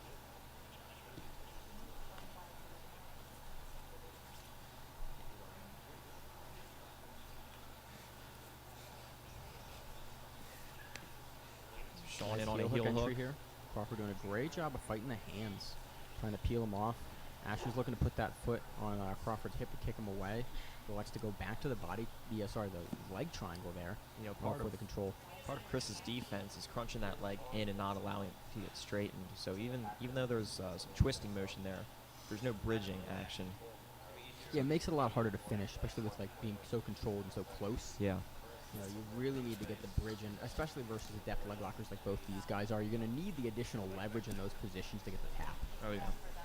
being in either of these guys 50-50 would not be on my list of favorite things to do. Very, very deep entry from the bottom from Ashley. Now looking to off-balance Crawford and come up.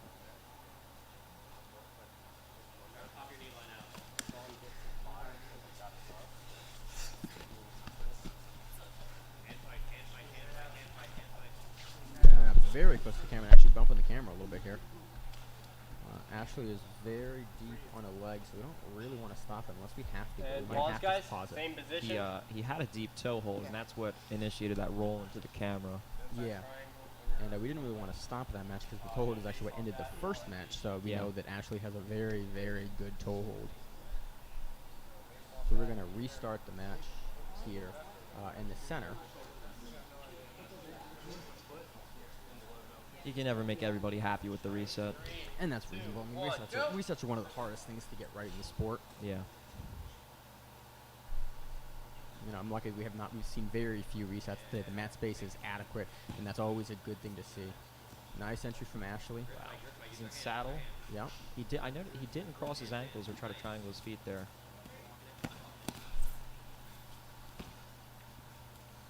And Chris is so good at hiding his heel. Yeah, very, very good defense from Crawford here. Yeah, so we're getting close. I think we have another minute or 2 minutes before we're going to move into the point section of this. This match really may come down to the wire.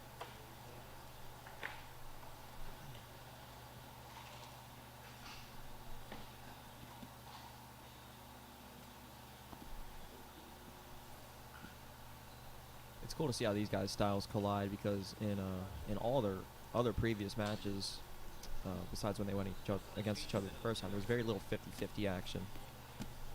Yeah, that's really been the flavor of today for these two guys. Both guys really want to implement their style of 50-50. Ashley's doing a good job of digging the heel, but Crawford's also pushing off of Ashley's top side leg. It makes that control a lot less tight. So Sean was just attacking a free leg ankle lock. Points start now. 1 minute with points. Keep going, keep going. It's all good. Ready? 3, 2, 1, go. So Chris could have totally kept rolling standing up, but he chose to get back into the 50-50. A little bit of confusion. A little bit of confusion. Both guys handling it well. You know, both guys professional grapplers. So Now nice Sean's to see. turning it up with the passing. He's going to want to secure the points that way. You know, which is you got to play for the rule set. So it's great to see. You know, he can go for the sub, That's not going to work. You know, he knows that he's got to get his points. So he did not get awarded points for coming up. So that means he was seen as already the top player in that situation. Crawford going for a really nice bear trap here. Because you're going to do calf slicer and take it back. So I was going to say, Sean is going to have to work hard to maintain top position after something like this. But he's got a knee bar. He's in on a knee bar, and that looks deep. It does look very deep. And he gets him. Wow. So 2 leg lock victories for the day. Yeah, Sean makes it 2-0 against Chris Crawford. Knee bar victory. And I told earlier in the day. A very, very nice match for both guys. Both guys really bringing A game and showing some good jiu-jitsu. I wouldn't mind seeing a third match in the future.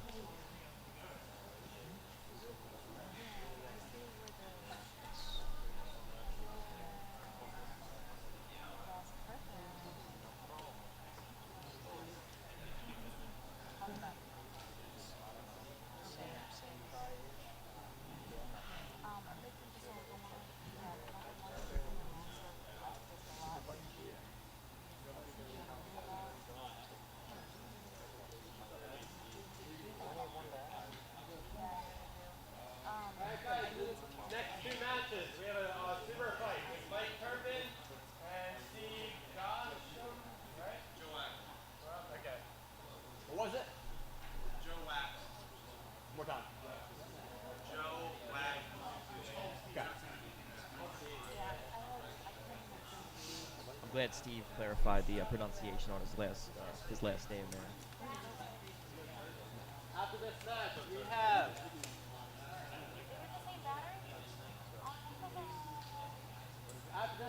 have Luke, Staley, and Eric Strauss.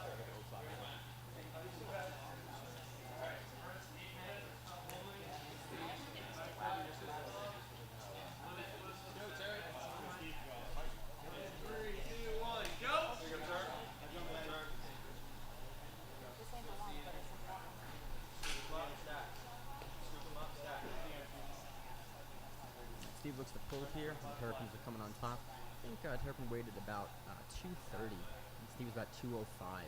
So I think these are two of the biggest guys that we've seen. Definitely two of the biggest guys that we've seen on the mats at the Edguard today.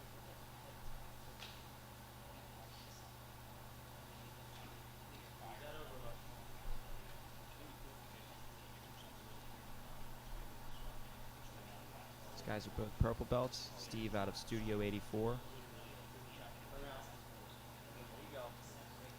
Been competing in the local scene a lot. He has a 80% submission win rate.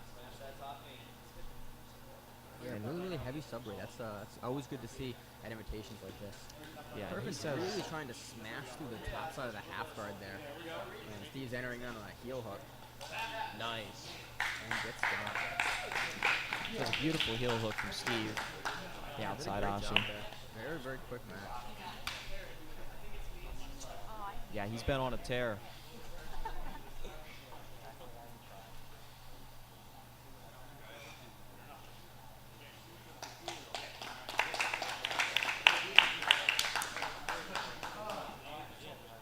Steve Joaquin gets it done against Mike Turpin. One of the quicker matches of the evening, actually. Yeah, that was one of the fastest for sure. Yeah. Look in there, get your A game in, get the heel hook, and get it done. Okay, you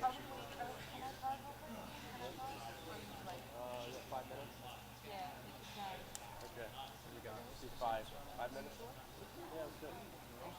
It's up to you guys. You got to decide right now. Let's do it. One more?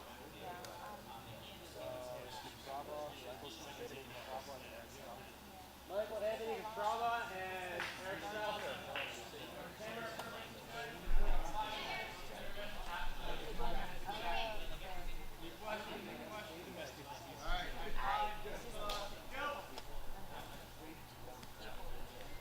We're going to continue the 170 division. Anthony Castrava and Eric Strausser.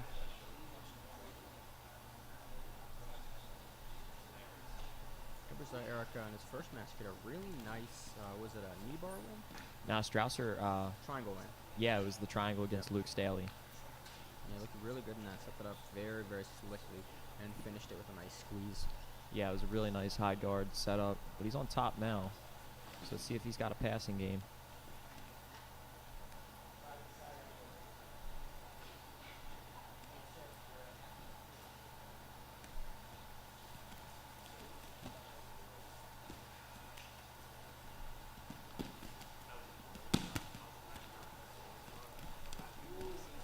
Not too sure about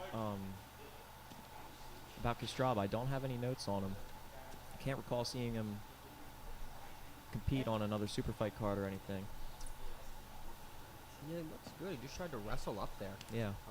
Using just an arm drag from the bottom, which is, extremely difficult to do, and he got very far on it. Seems to want to play that really deep half guard with the knee shield over the top.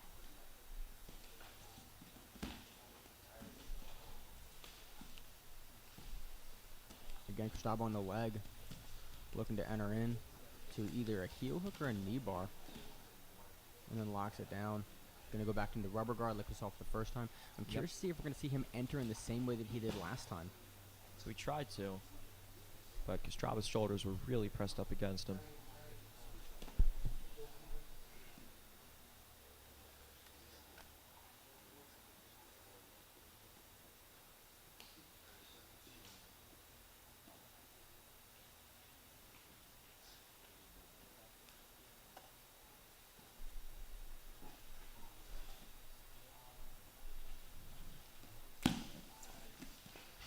Nice entry into the heel hook here. Yeah, Strausser's in on a leg.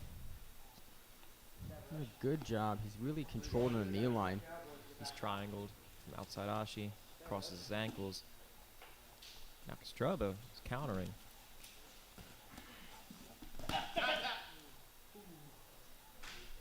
Really nice, quick. Yeah, he was in his outside Ashi. He threw his other leg over, started getting a look at that inside heel hook, and I don't think Strausser was expecting it to come on that fast.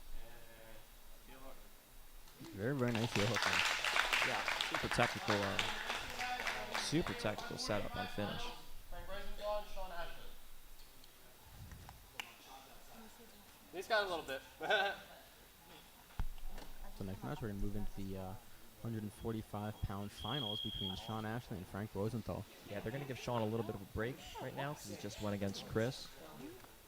But that will be the next match, the 145-pound finals.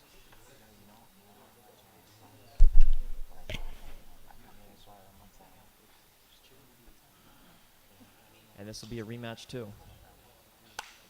We saw Frank winning the last one by armbar. Armbar or knee bar? I think it was armbar. You're correct.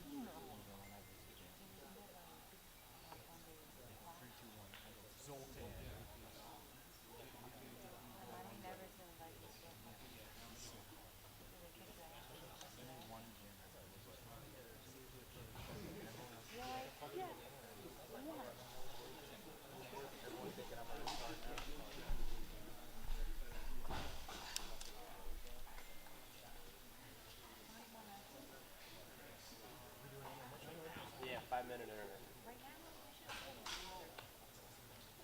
I thought we agreed on more.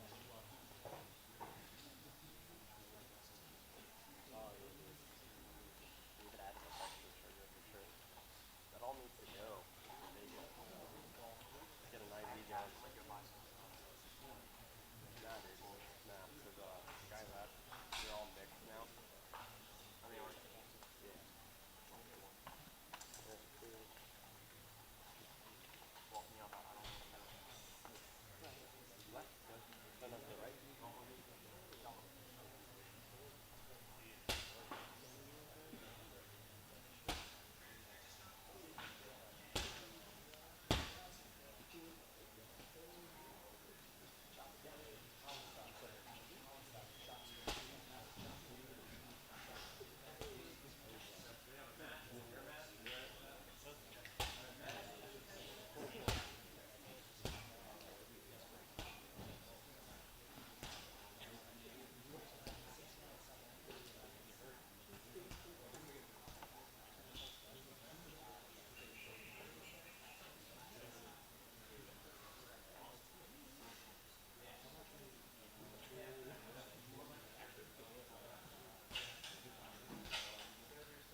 44 seconds, next match.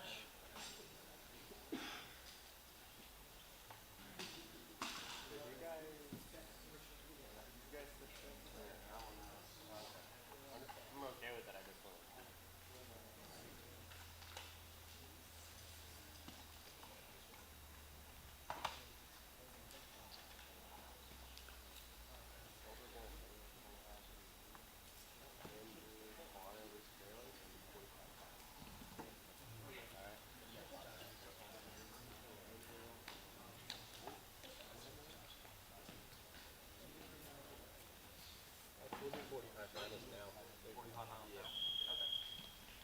Alright guys, this is the 145 finals.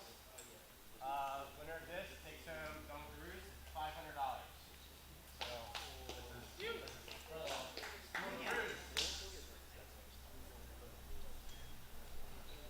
All right, moving to the finals match. $500 on the line. 2, 1, go! And we are off. Frank Rosenthal versus Sean Athley. Frank in the white and Sean in the black.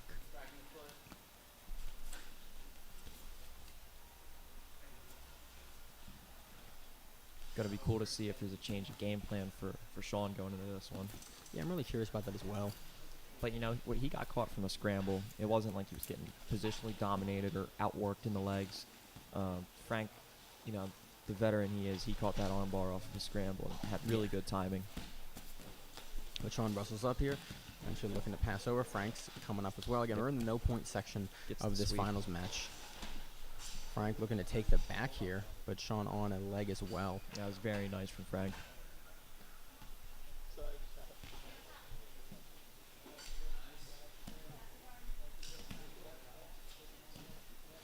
Frank's looking to come around and get He that has other hook twister in. hook. He's stomping down on it to get Sean's right hip to the mat. Yep. Now he has like single ride control. Yeah, I'm not certain if he has the arm across the neck or just over the shoulder.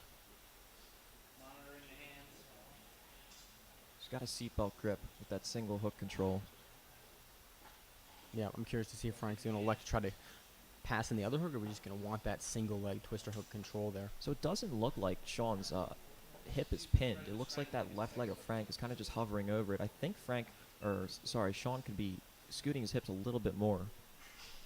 Yeah, I'm not sure. It's difficult to see from my position what's happening with the upper body. Potentially Frank has a seatbelt grip there, and it's going behind the neck. Looks like he has the back hooks in. He's arching. That tells me it's in. He's tapping. He's tapping.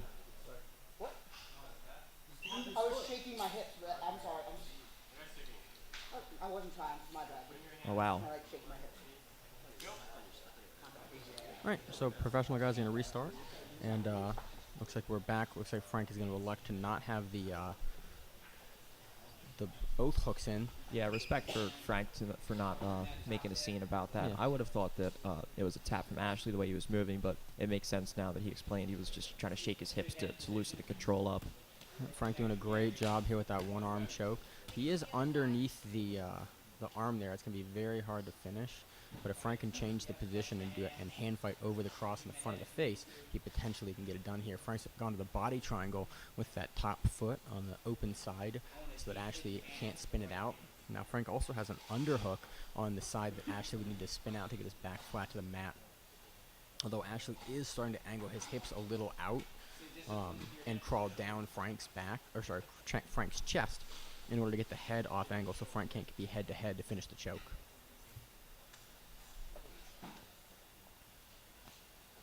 I'm curious to see how Frank is going to lift Ashley back up higher. It's in the middle, just belly him out. Frank's doing a really good job fighting over the face. Yeah, people watching at home, if you could take notes on what Frank is doing here with his back control, do so, because he has some of the best back control around. We can belly him out if we need. We got the hook in the middle. And Frank going back to the body triangle There you go. on the top side there. Looks like he has the hand over the face, but Ashley's done a really good job peeling those fingers off. Yeah, Sean's doing all the right things defensively right now. He didn't like try to push the choking arm up or down. He kind of grabbed the meat of the hand. Yeah, you don't really need to push it away. You just need to kind of keep it from getting any tighter in that position.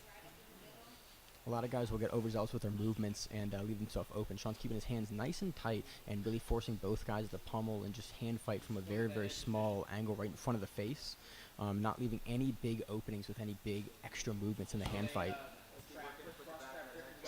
You can see Frank really squeezing tight on that body triangle. He is a little low in the stomach. I'm just curious to see if he's going to try to get a little higher in the ribcage, put a little more pressure, and maybe sap some of Sean's energy going later into this match. And you got to think with the rules for the semifinals and finals matches of these divisions, where there's not like a 5-minute points period, but just the last minute is points, could make it a little bit more interesting tactically. Yeah, especially if there's no reset, and we see Rosenthal is able to ride up this position for the entirety of the time. You know, I'm curious to see if, I do not recall from the rules meeting how that situation would be handled, if Rosenthal would be awarded the points for beginning the round in that position or not. I don't think so, even though it's a dominant position, but, you know, an easy way to get points would probably just be to transition them out. That's a lot easier said than done when you got a guy like Sean who's super aware defensively right now. That's good. Frank's doing a really good job keeping this control. You notice he has his arm underneath of Sean's arm, really framing that wrist down and preventing it from blocking the neck. So Frank gets the ability to continue to fight the choke with the one arm over and over again, and Ashley is forced to basically defend the one-on-one constantly because Frank is holding his other hand underneath. You know, really, really great veteran hand fighting from Rosenthal here. What Frank is trying to do with those aggressive, like, first attempts is he's trying to get Sean to grab that arm so he could get his other arm and like lock up the choke or the face crush. So you see him punching it. He's waiting for his reaction. If he doesn't get the reaction he wanted once, then he gives it up. Yeah, he's doing a really good job here. Again, and Rosenthal, I think he's also looking for the initial punch being far enough to grab the far side shoulder in order to finish it one arm. Because we've seen him a couple times get it to a position where he thinks, I think he wants it, and then he will immediately let go of the underhook control of the hand and try to go hand to hand to finish the choke.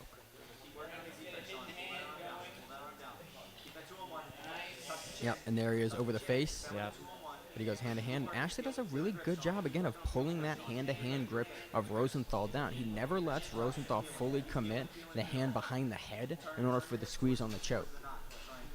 You know, he's very, very prescient with grabbing the hands, pulling both hands down as soon as Rosenthal goes palm to palm to grip up. Yeah, I'm pretty impressed with Sean's defense so far. Doesn't look like that grip is all the way in, but the arm is. The arm positioning is good, and but he's just forcing Rosenthal to continue to fight. And Rosenthal is unable to get the back of his hand behind the neck far enough in order to really get the leverage that he needs. You know, I'm curious to see if we're going to see Rosenthal try to finish this one-handed towards the end of the match.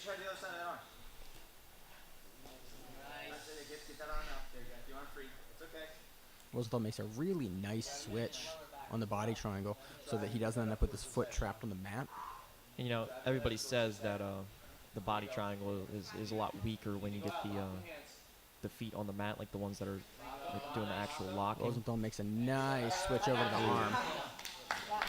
And gets the armbar and wins the Edgard 145-pound invitational, $500 and a pack of Dunkaroos. Yep. Excellent prize. And Rosenthal gets it done. Yeah, really great performance from both these guys. I was trying to like shake my hip. Sean just explaining what went on earlier in the match. I'm sure Frank knew he wasn't tapping.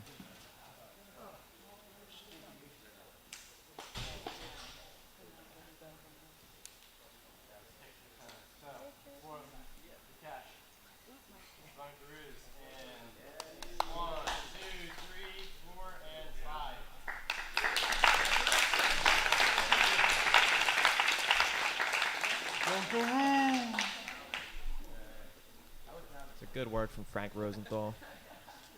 Gets 2 submissions and a victory by points to become the first Guard Invitational 145-pound champion. Yeah, really nice match. Really great performance. Andrew, Solano, and Staley, 170. Next round of the 170-pound bracket.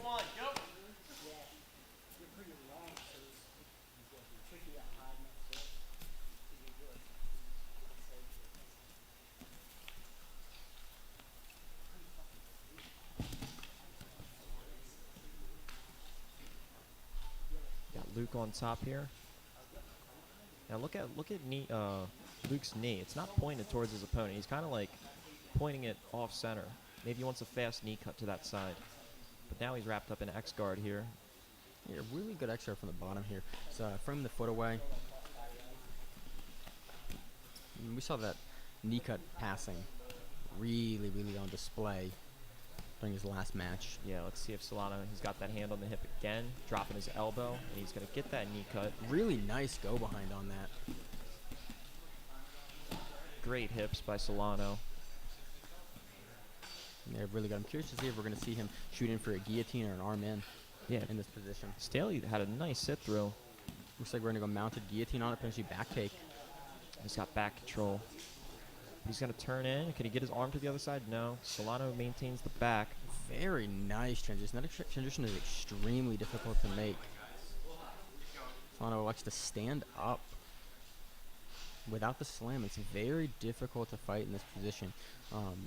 Most likely to see him shaking, but standing up here makes it extremely difficult to get out when there's a tight body triangle, especially when the guys are dry. Yeah, you would think that Luke wants to shake him towards his left, but that's going to be hard because Solano has his left leg tucked behind the leg. And that kind of keeps him in the center of his back. Yeah, this is an extremely difficult position to defend from.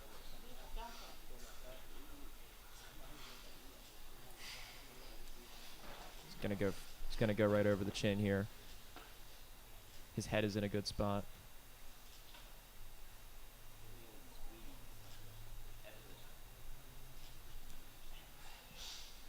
Really tight choke here. Yeah, he might be thinking about adjusting to maybe a palm-to-palm grip. Just judging by the way he moved his head, and he gives up on it. So now Luke is going to look to start to shake him off. We're trying to go over the face, a face crush. That was a very interesting setup to get under the chin from Solano. He put both hands on the forehead. Yeah, it's very good. Now we're going to go 10-finger under the chin using a chin strap grip to come under. Almost finish Imanari style. Might actually go rear naked face here. But it's going to be, without the mat, it's going to be extremely hard to actually get this finished. This is brutal. Yeah. It's tough, though, when you have no mat to scrape the guy off. That was a really grueling 20-second onslaught from Solano. Yeah, that was good. You know, I like to see that kind of jiu-jitsu. Really just, you know, forcing positions.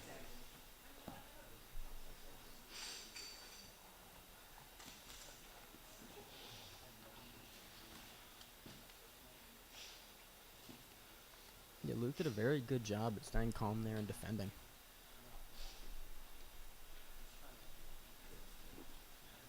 And you got to think, what does that do to your morale when you have someone just beating your face up from the back while you're standing up? I mean, it's good, you know, you can weather the storm, too. Maybe potentially gives you a boost there because you know that, you know, some of the tougher positions you could end up in, you're able to fight out of and still, you know, not get to finish. Yeah, it depends what type of person you are. You could look at it both ways. That's good. We're getting a really nice passing from Solano. Again, going to the back again, getting around the corner. He really makes that big corner cut there every time. Yeah, reminiscent of his coach, JT Torres.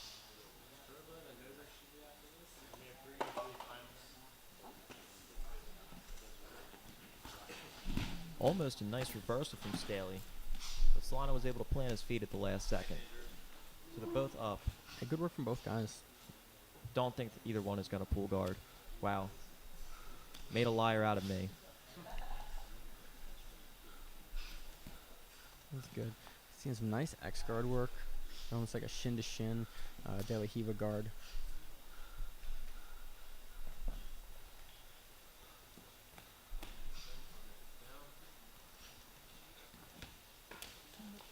Nice inverted entry. Is it on a straight ankle? Yeah. And it looks like his heel's on the forearm. I don't think he's going to get that. Gives up on it. Yeah, curious to see if he's going to use it to leg drag. And a kip up to a reversal to takedown. That should end up on the Ed guard highlight reel. Like a backwards handspring right to a double. And now Staley's in a dominant position here. That was good. I'm curious to see if Staley's going to roll over and get the back. And another pull on the guard there. Insane. So like I mentioned earlier, that he did weather the storm, and it looks like he is still just as aggressive as ever. Look good there. He's gonna.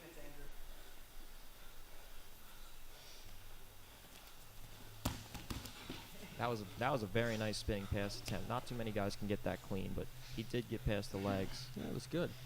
He stays nice and centered when he does it. Doesn't fall off balance. Yeah, especially on a slippery mat. That's extremely difficult to do and stay balanced properly. All he had to do was cover the hips, and it would have been there.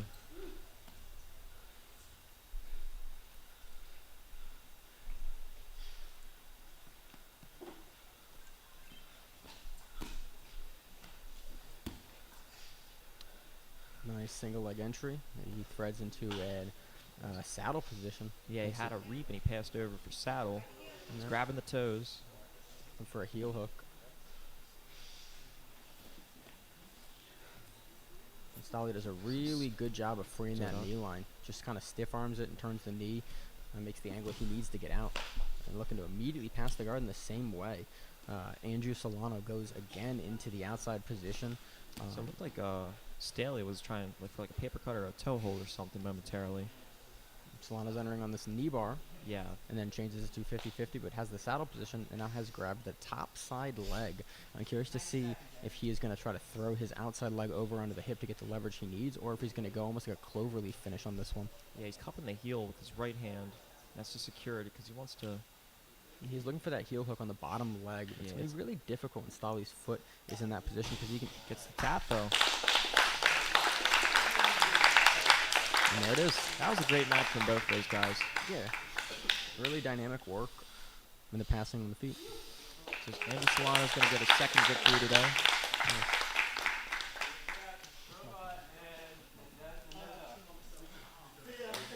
On deck, we have 3v3 finals. Answer method, make sure our lineup order is up here at some point. Hand your lineup face down if you have it. All right. 3, 2, 1, go. We got Chris Mendoza. Is that correct? Inside, Chris, inside. Michael Castro. Yep.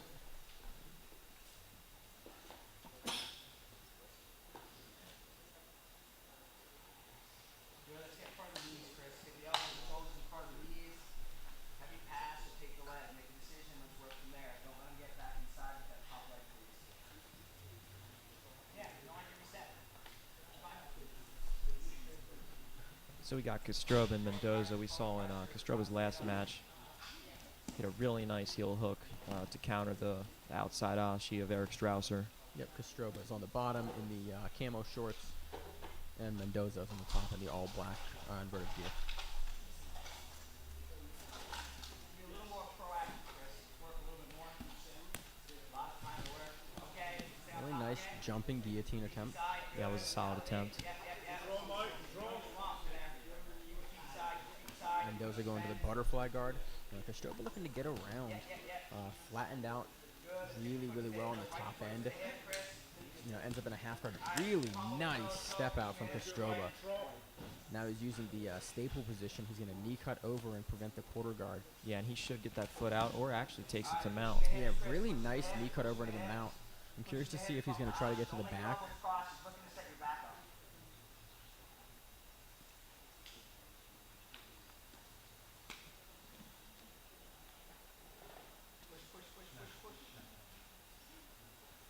Castroba's doing a really good job maintaining pressure here. He's doing a great job of walking up that arm. Obviously looking to either isolate that for a head and arm choke or something else, but just where his head position is. I guess that he's looking for a head and arm choke here. Yeah, definitely. You could tell that he's looking for that because he's flaring his right elbow up, and that's just to get Mendoza's left arm a little bit higher. Yeah, I'm curious to see if he's going to replace that arm with his head, with the shoulder with his head there, and try to slide off the position. It's hard now because his head is above his.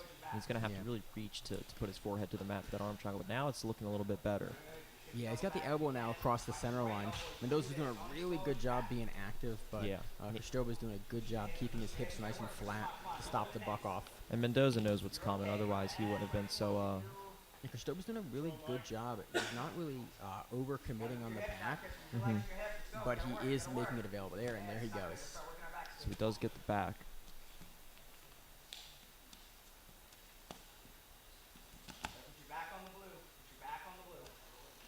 Mendoza's really fighting to get his hips to the mat, or even pummel one of his legs inside to get rid of that hook. Yeah, you see body triangle with, and not on the outside, actually inside body triangle here. Yep. Castroba's leg is in the middle. Yep. But good news is Mendoza is on Stroba's weak side right now. Yeah, the underhook side is where you want it to be.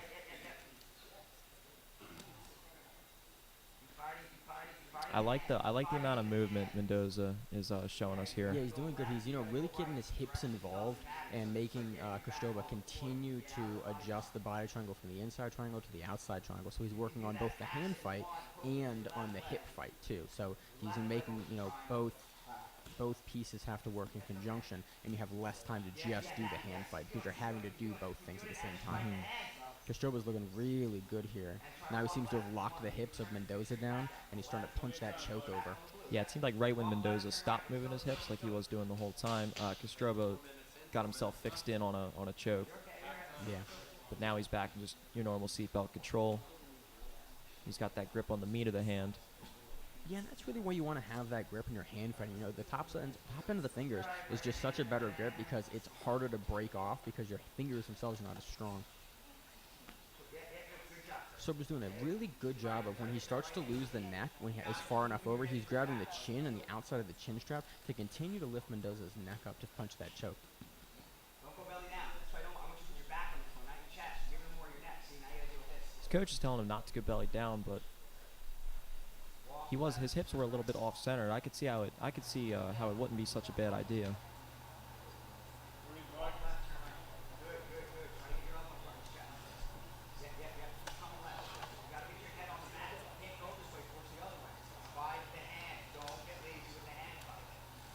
He's got a hand on the bicep, fights it off, he digs to the other side.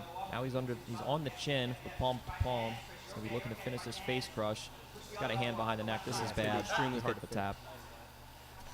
To escape. And we get the tap. Really nice finish on the face set from Kostoba. Yeah, that was really good persistency from him. Mendoza was doing a great job of moving his hips, but he could only hold off for so long.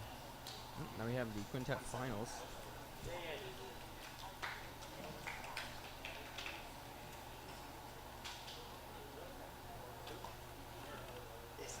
You got Team Webb versus Team Bancho MMA. Wonder who they're going to start with. Is it Team Method or Team Make sure your match Method. order is here. Method? Yeah, Team Method versus Team Bancho. 2 minute, we'll do the rest too. Yeah. So 2.5. For the final, then 3 versus 3, and then you'll have the final of the 170-pound division after that concludes.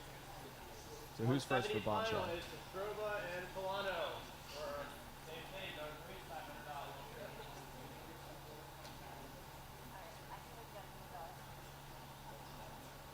Get these two out. You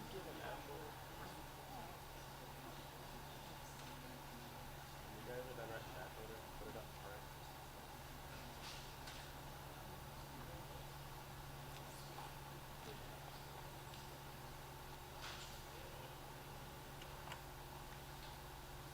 Careful laying it on the cords so you don't put it pulled up.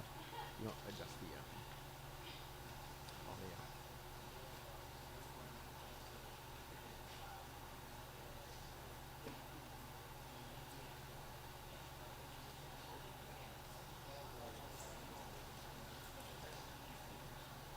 in the future. Hey, if there was a good time to get some Thai tea, this would be the time. Especially if you're about to compete. It'll feel so good.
winning competitor takes 200, and we have the 170 finals.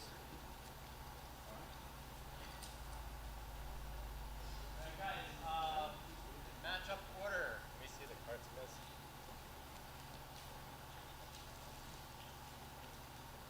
We have Barclay, Ronnie, Sebastian, then in method we have Tommy, Patty, and Joe. So remember, the guy who started last time is not allowed to start this time. So let's start with like a man down.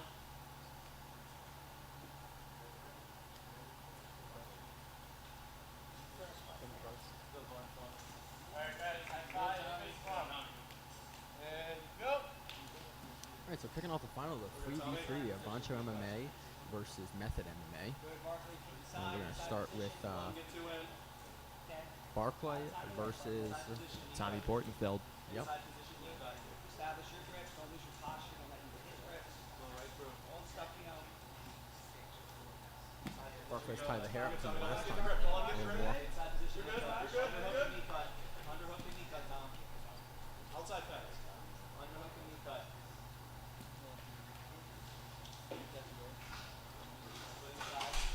Underhook and knee cut. This grip. Take the grip. There you go. Underhook and knee cut. Good. Left foot to the hip. Up. Take the back if you want. Okay, watch your back. Good. Bark. Same thing. A lot of time. Same thing. Take your time. Left foot. No rush. No rush. Left foot doing the work. Tommy, get wrist control. If you want to come up, that's fine. You can pass it. Pull that right leg out. There we go. Inside. Nice. Strong knee cut. Pull that leg away. Barclay gets that sweep, and now he's pummeling his legs. Good windshield wiping. Now he's driving forward with a knee cut. It's back to a straight ankle lock. That's been like a very popular move. Really tight straight ankle lock here. A lot of straight ankle finishes in the 3v3 so far. Yeah. I think that's because heel hooks are not allowed in the format. I think you're correct. Because again, it is one white belt, a blue belt, and a purple belt. For each team. Same thing. Shift to the other side. And then you can go to pass. Inside position, knee cut. Good. Use that left foot. Use that left foot to kill his left foot. That's going to go to the hip. Put the foot on the hip this time before you attack. Don't do the no hip. That's all. Yeah, Barclay's looking to get underneath there and go to an outside leg position. So he still has the Achilles grip, and that's got some extension on it.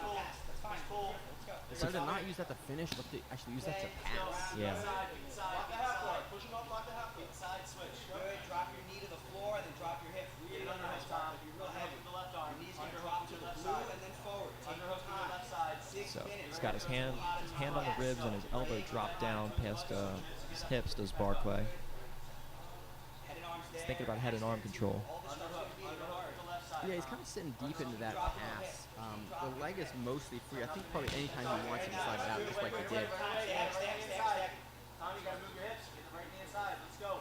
Okay, good. So he's past the guard now. Hands still on the ribs. Hips forward to isolate that arm. Good. Take your time. Don't get too heavy And on your head. now he's walking up. Maybe get some head and arm control. Yeah, he's got his hip really high, so it looks like he's going to want to transition over into like knee on belly and mount. He's given the position of his hip. He dropped his hip low, so he's probably going to look to like windshield wiper, or sorry, push the hip out and climb up the body. Yeah, really methodical. Yeah, he doesn't look like he's looking to put crushing pressure into the side control. Looks like he wants to force Tommy to react in some way and capitalize off that. I'm just not exactly certain what reaction he is looking for. Back up, get up, follow him up, get up. Pass again, pull on the leg, let's go. Keep it down, you're in control, Okay, it's a great push by. Yeah. And that's almost like an open stance Toriando pass. Perfect, Tommy, good. And get the Tommy side control again. Yeah, good job maintaining that side control. Yeah, again, he's got his hips up really high. I'm guessing that he's going to look for some sort of head and arm or darce grip here. Just given how high his hips are, and he's not looking to really settle his hips super down low. Yeah, like I said earlier, everybody plays their side control a little bit differently. I know I play mine in a weird way that I don't really see too many other people doing, and it kind of says a lot about their style, how they choose to maintain the control from that position. Yeah, really high hips here.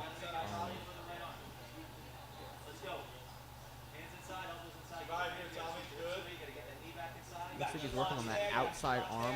And Tommy does a good job of re-guarding again. He's going to sit back for another ankle lock, it looks like. So he has one Achilles grip and one hand under the calf.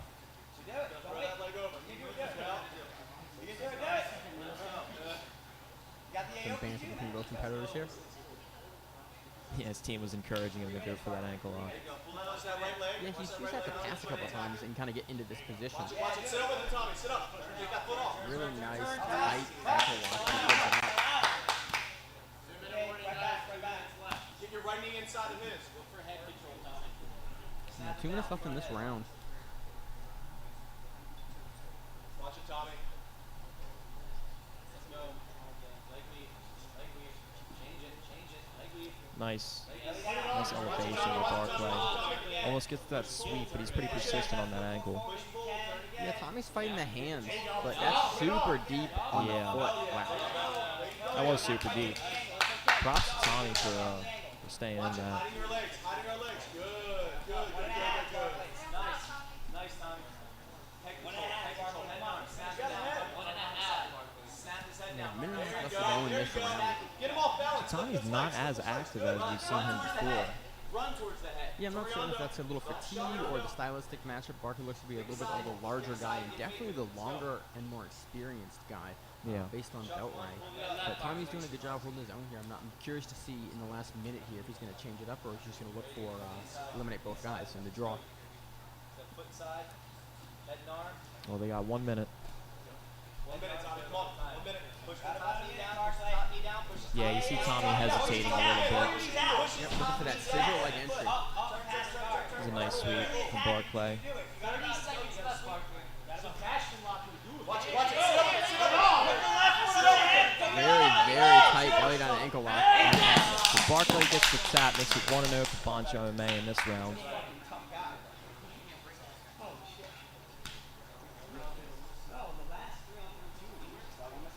He stayed persistent on that straight ankle, and he ended up getting it with about 45 seconds left. Yeah, very down to the wire there.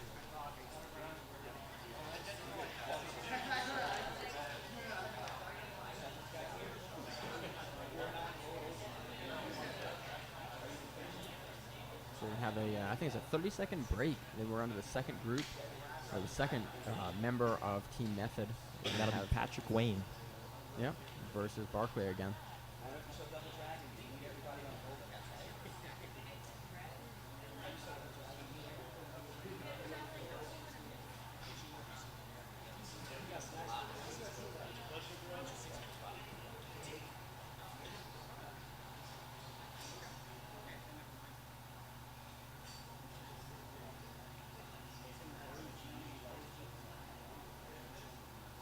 You know, all the members from Method MMA on this team have really good, solid, fundamental jiu-jitsu.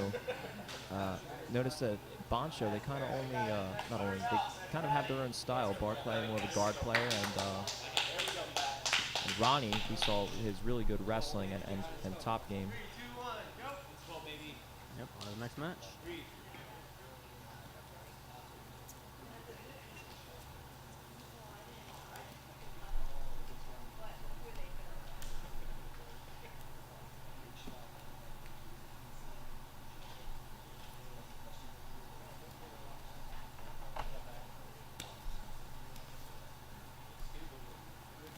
Barclay's not really coming forward here. I'm not really sure if he's looking to counter off the pass or invert. Nice X-pad. Barclay was able to get his knees to his chest. So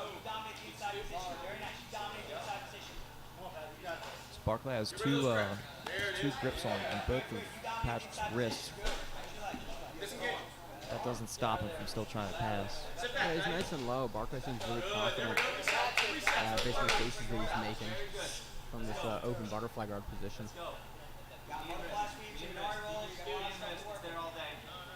There you go. Knee and wrist. It's there all day. He's really not doing much with it. Nice. Get around the legs. Run towards the head.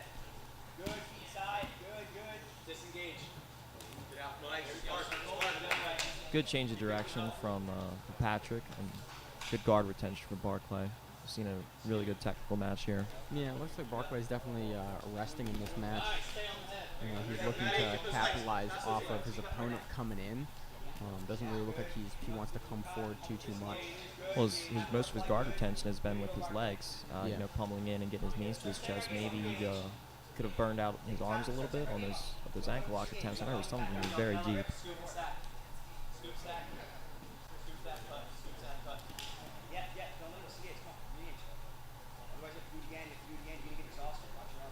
Barclay inviting Patrick into his guard. It's a nice saddle entry from there. Yep, Barclay looks like he's going to invert over. And then he's going to lock it up with probably a clover leaf or a knee bar to ankle. Potentially could go toe hold here as well. Yeah, it looks like he's going for it. Keep your right leg away. Keep your right leg away. Push your right leg away. Push pull. Across that leg. Push pull. Go. Ankle lock your right leg away. Ankle lock that leg. Get your right leg out. Barclay's going for the ankle lock. There you go. Control the wrist. Your right leg backwards. Patrick's doing a really good job of holding hands there. But this is definitely what Barclay was looking for the majority of the match. Or use your left hand to push the top foot off. And then now. There you go. That's fine. That's fine. Still pretty early in the match. We have about 4 minutes left. Just a straight ankle to tap.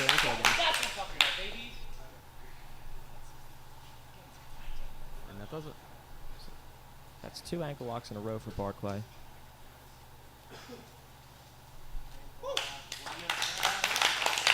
And then moving on to Joe DePeso versus Barclay. Again, 3rd match in a row for Barclay.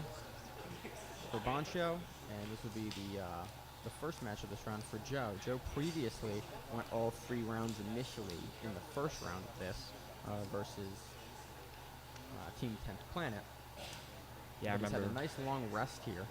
Joe got those first 2 wins, was taken out by a member of the 10th Planet team, and then went and pulled out the victory in a rematch against Jason Emmerich. Yep, at the end. That's right. So Joe had a pretty good run last round. We'll see if he can string together some wins and pull this out for Method. Or if Barclay's able to get this last victory, they'll be taking home the title. Yep.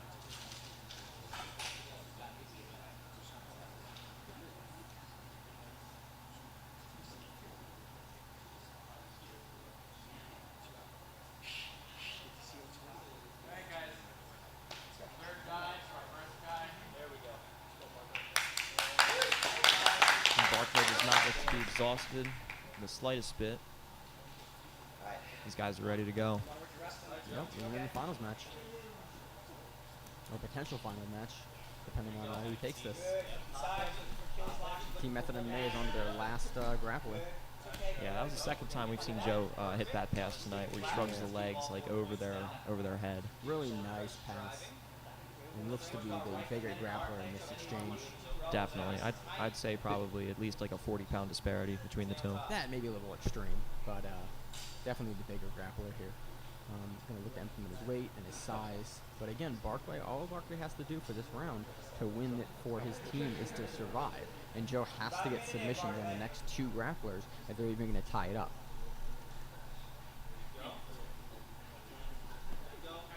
So he's really going to have to leverage that size.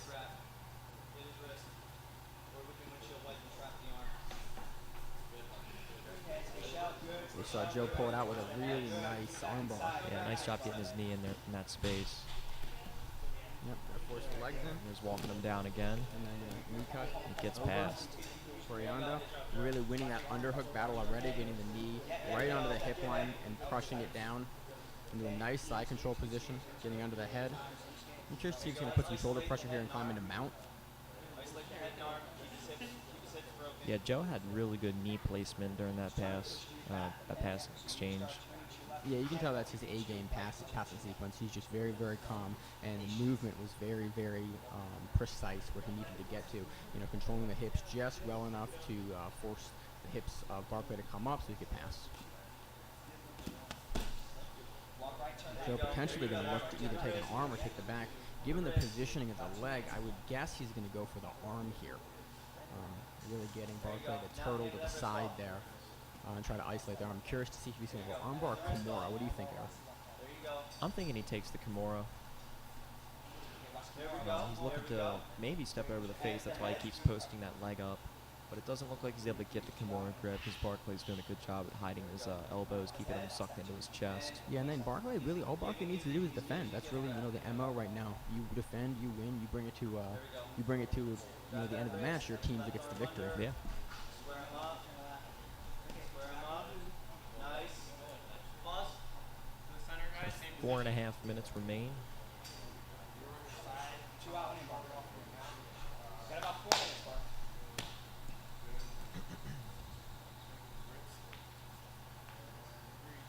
So Method's going to need 3 straight finishes out of Joe DePizzo here. Yep. And we know he can do it based on his performance in the first matches. Very possible. He potentially is going for maybe even a gift wrap here to try to take the back.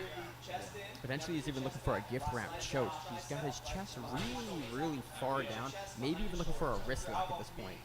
Yep, right when you said that, he connects the hands. Does have his hand over the wrist. Yep, he looks like he's trying to force that into his own hip line and get the wrist lock there. There you go, get to the mount. Buggy back. And elects not to go to the mount because the half guard is open there and most likely would turn into a half guard for Barclay. Really good positional awareness to know to not make the step over the mount. He gets a Kimura grip. Oh, he's got to stay patient here. Yeah, he looks like he's going straight armbar on the Kimura grip. Nice, up. Stays on top. Run north, south, stay on top. That was a good attempt from Joe. Yeah, it was nice.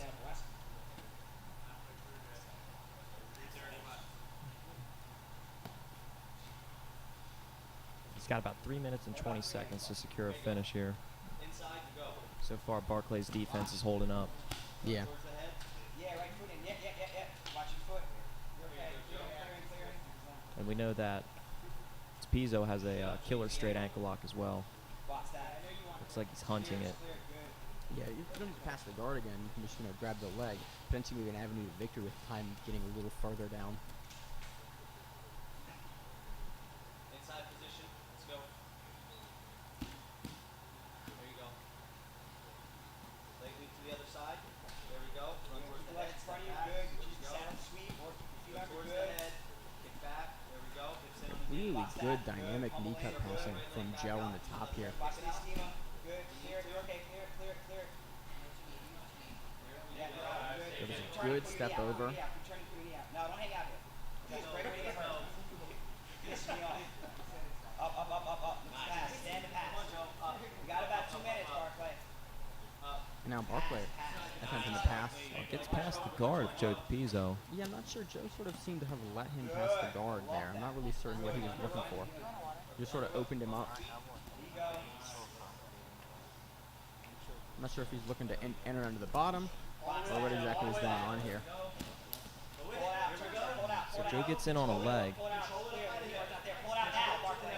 Yeah, looking for that straight ankle lock. Yeah, he's fishing for that grip. And he gets it's like he didn't even really connect his hands. I think he just had a wedge with his elbow. Yeah, potentially had that Kyotera footlock variation maybe. Yeah. The Botini with the inside control on the knee line. Again, it was difficult to see from my angle though exactly what it was, but definitely was a straight ankle lock. So Joe DePizzo prevents Barclay from finishing a clean sweep of Team Method MMA. So now they're going to send out. Next minute, we have Ronnie in about 35 seconds. Ronnie Rodriguez. All right. Ronnie Rodriguez, another guy who had a great performance in the first round. Yeah, really dynamic wrestling from the first round. Had a good guillotine finish as well in here.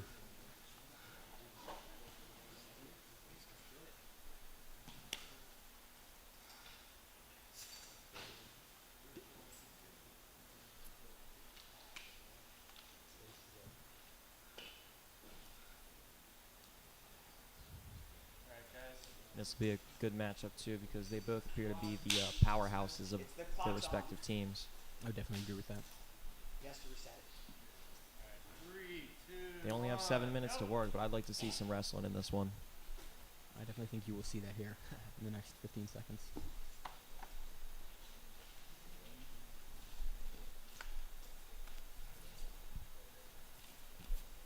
Nice.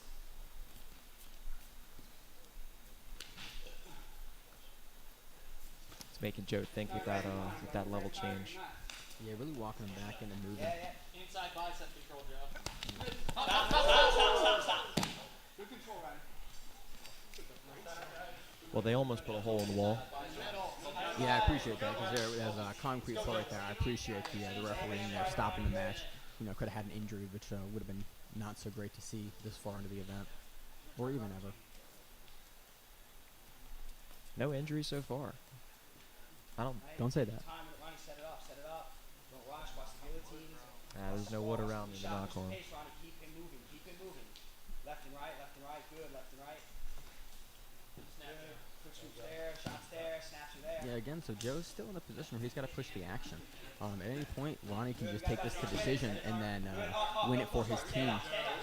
That was a nice takedown by Ronnie right there. That was. We've seen, very dynamic takedowns from Ronnie repeatedly in this event. Obviously the strongest pressure wrestler on the card today. Really nice switch single, nice blast double entries. I'm curious to see how his guard passing looks. Again, historically, I can guess he's a top player and a top pressure wrestler. So those guys typically have very, very dynamic passing. Look for him to blow by the legs of Joe. So his passing most likely will not be doing very grimy type passing.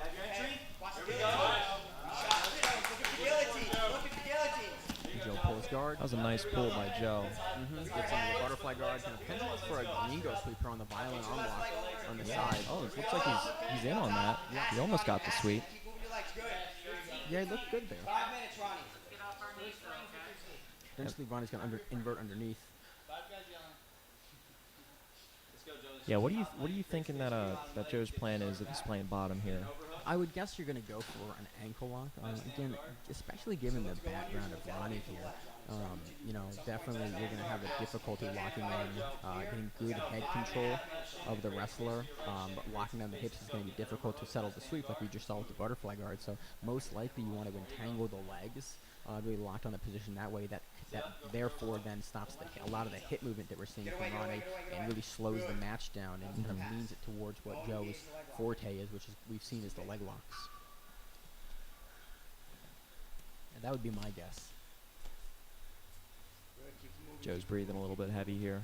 Yeah, he's a couple matches in deep, and Ronnie's really pushing a pace here.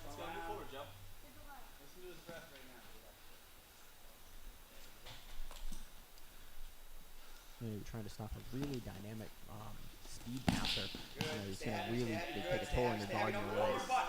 Yeah, that was a nice pass. It's rare that you see somebody who's good at passing while maintaining control of the upper body. He had like a collar tie while he was passing. Yeah, very, very quick passing. It's very, very hard to just even re-guard that quickly, especially against the smaller grappler. Yeah. That's when speed, especially that style of passing, will really pay dividends versus someone who's a little bit larger.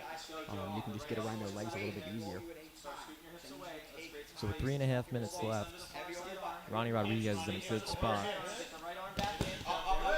And just when I say that, Joe explodes, pushes him off, and now he's playing seated guard again. Yeah, he did a good job there, pushing on the outside shoulder and really forcing Ronnie to disengage to avoid getting turned over and taking him to the legs. Keep him moving, Ronnie. You keep moving. Make him tired. Don't let him regain his breath. Okay, we got 3 minutes left on the clock.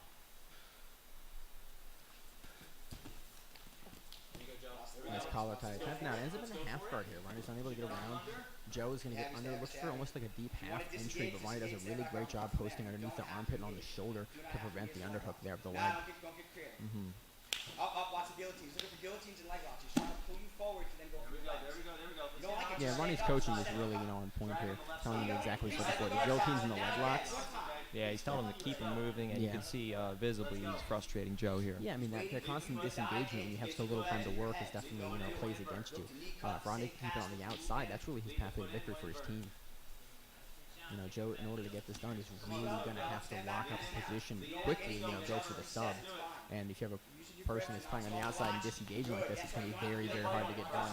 Yeah, and Ronnie's not exactly disengaging, but he is not making it easy for Joe to really get anything off on him. It's a beautiful knee tap right there. Yeah, very, very good knee tap. And again, then playing on the outside, looking for the guard pass that he wants on his terms. Yeah, he's not rushing in and doing anything that, might be a little risky.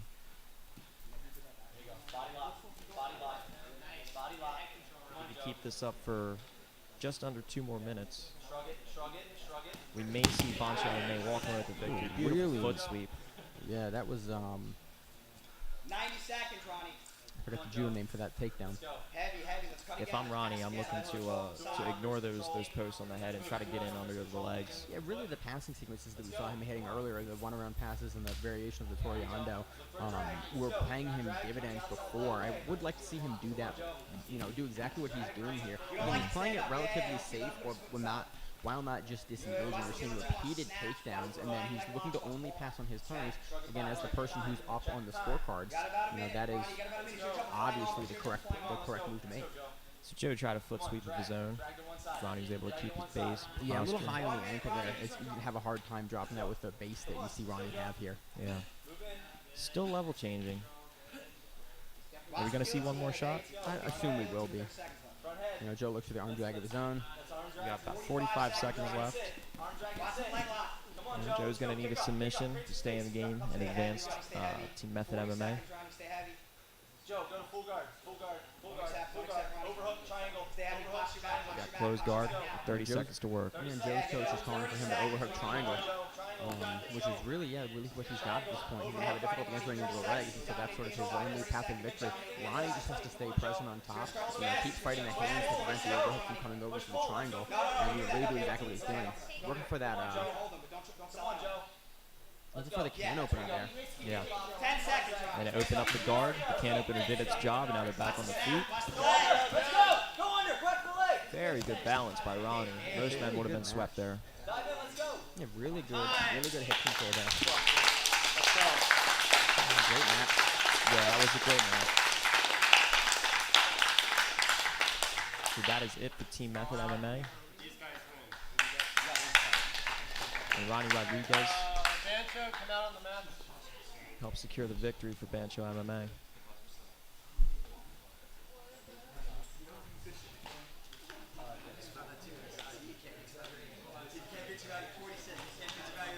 And also Barclay for those 2 straight ankle lock finishes earlier in the round.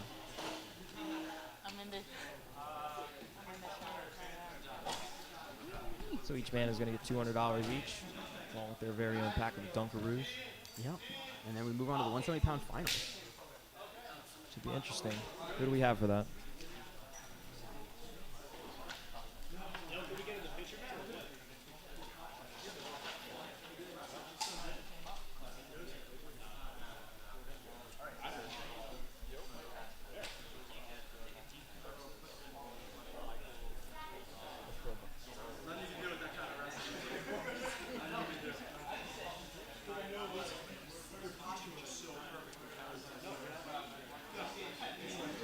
We're going to be here in a couple minutes.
Alright guys, last match, 170 finals. Winner takes 500.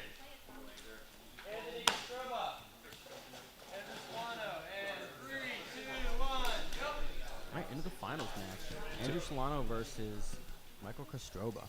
I'd say that they're the most two dynamic people in their bracket. Oh yeah, we've seen really, really great stuff from both guys. Both submissions. Had a couple submissions in the earlier matches. We've seen really dynamic knee cut work from Solano. And then we saw Kostrova taking out one of the favorites early on in Eric Strausser.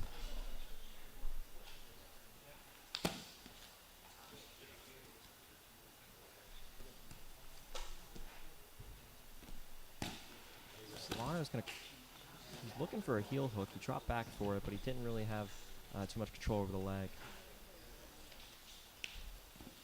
Yeah, we know both guys can do leg locks.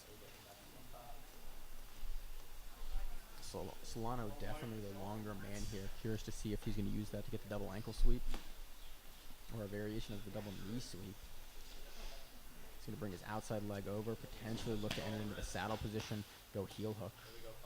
But Kostrova does a really good job of getting his legs out.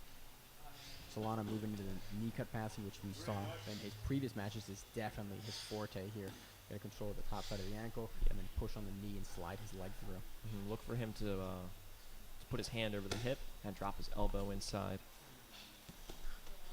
Hard to do when you're dealing with the frames of Kostrova like that. He's doing the right thing by framing on the opposite, the far side shoulder with his left hand. Yeah, he does have to be a little careful to extend that leg from the bottom because Solano can take that and enter and fall back if he wants to. So Kostrova tried to invert, but Solano backed out, preventing it. Now he's working his knee cut passing. But Kostrova might be aware. He's making it hard for him. You see how he's flaring that leg out so he can't drop his elbow in? Now he's in a better position.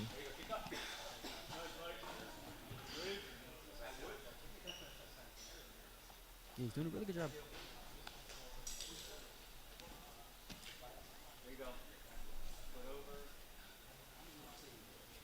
And Solano's looking to cut. Potentially looking to go a steamer there. Grab the 2-on-1 grip on the hands. So Solano might be looking for a toe hold here. He has a really nice grip on the actual tips of the feet of Kostrova here. Both men stand. And a quick shout out to Ty Spice for hooking us up with these teas the whole event. They are delicious. One of my favorite things.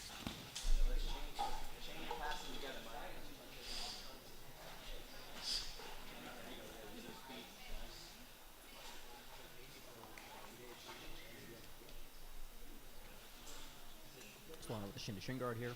Feel those grips, don't allow any grips. Enters into the outside single leg X.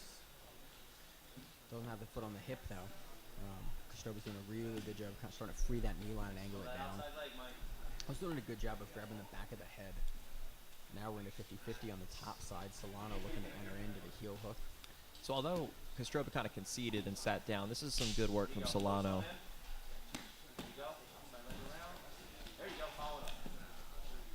Really good disengagement from both guys and re-engagement on their terms.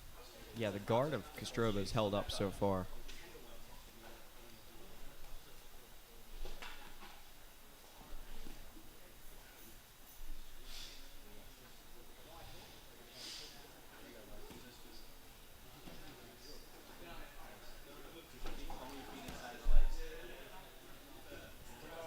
Kostrova's entering on Solano's entering on a heel hook.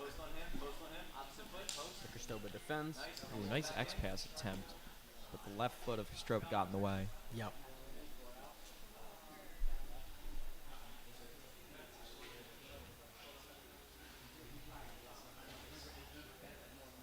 First, we're going to see Solano drag that and try to knee cut. We've not seen nearly as many knee cut passes in this match as we have in the previous match. Kostrova's done a really good job of shutting down Solano's knee cut game and really disincentivizing it. Yeah, and I don't think it's anything that Kostrova is like doing on purpose. I just think that his guard is that good. Framing everywhere he needs to frame. And jumps on his chest a little bit, and respect from both competitors about the accident. That's good. I love to see that. What I love what Kostrova's doing is he's blocking both legs. He's trying to get both shins in front of one of Solano's lower legs. Yeah, that's something I like to do. You point your knees inward. We have Solano entering on a heel hook. Yeah, he tried a butterfly grip momentarily, but he just didn't have the heel exposure. And entering into the butterfly guard. Solano again tries to kick that leg through, but Costoba does a really good job. And again, he's trying to step. Costoba's trying to step both shins in front of the lower leg of Solano to prevent the single leg X entry. And at the same time, Solano's guard is consisted of a lot of like double like inside control. You know what I mean? Getting 2 butterfly hooks on a standing opponent. Yeah, you can definitely see that this is his preferred entry.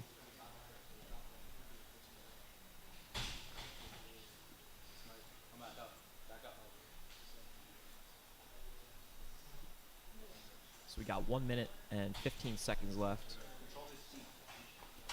We're moving to points, correct? Is it a 5 minutes points overtime? Yeah, I believe so.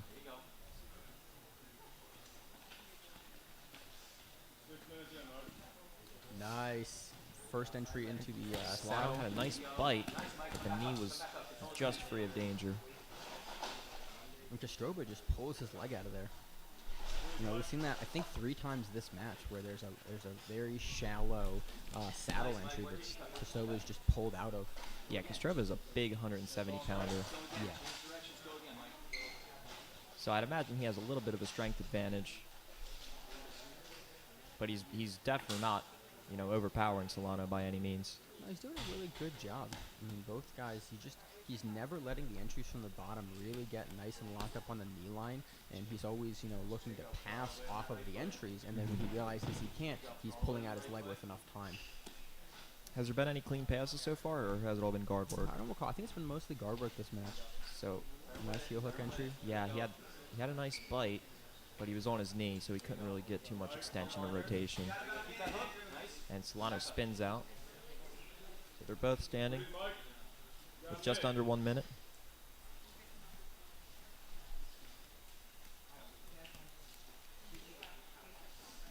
There you go. And Solano's going to sit again here.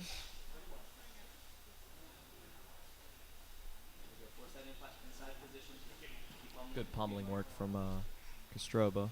Yeah, I really like that we're seeing Solano grab super high on the calf there as opposed to grabbing the ankle, because he's using the top of his shin to stop the passing to the entries he wants. He's not over-committing by grabbing that heel super low and letting Kostrova pull out of it. Yeah, because when you grab too low, you can still do what they call knee pummeling. Yeah, and so he's really preventing that. Again, nice entry here for Kostrova, trying to get over the hooks of Solano.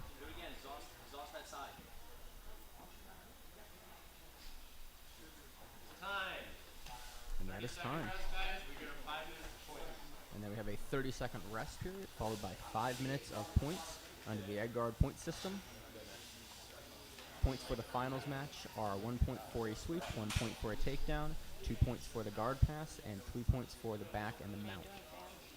So we know both of these guys can wrestle, but we didn't see a ton of it in the last period. It was just a lot of guard work with multiple sweeps for each guy. We'll see who has the better game plan for the points period. Yeah, I'm really curious to see how this changes it up. I'm not sure if either guys have gone to points at this point.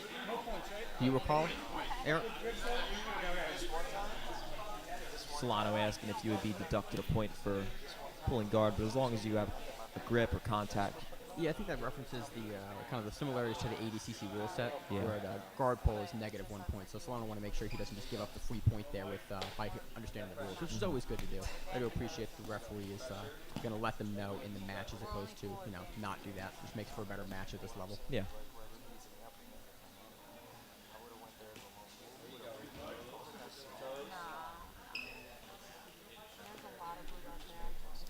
So I'm curious if we're going to see Kostrova try to pass off of this now.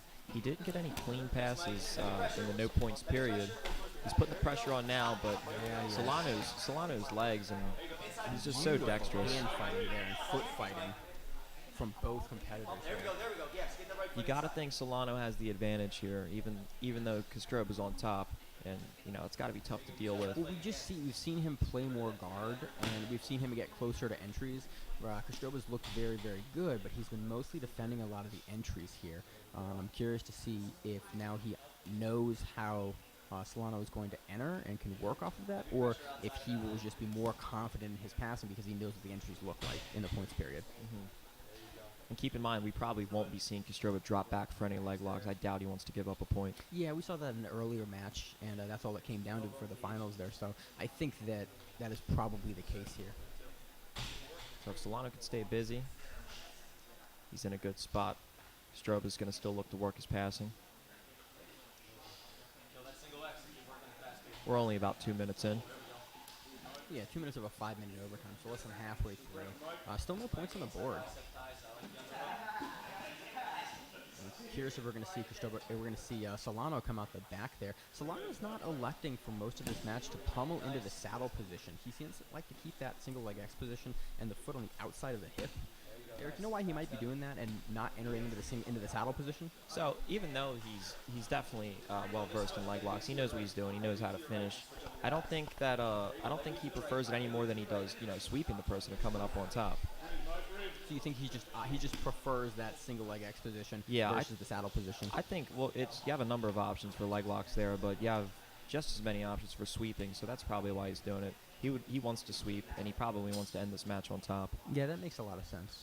Again, because potentially, Kostrova is going to be so difficult to sub. You most likely are going to have to take a points victory, and so you're looking for the best position you can get to get the sweep points. Yeah, and if he was a guy that like to shoot saddle or something like that, when you go for things like that, you could give up your back, you can give up a pass too if you overcommit to it. Single X is pretty safe. You're not going to really give up bad position.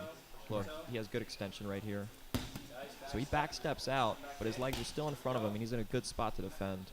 Yeah, really good ability there. Kind of slips on the mat a little bit, and then he almost turns his back, but he's able to square his hips and then get up so that Solano has to follow him up, and he's able to re-square his chest there before he can get his back taken.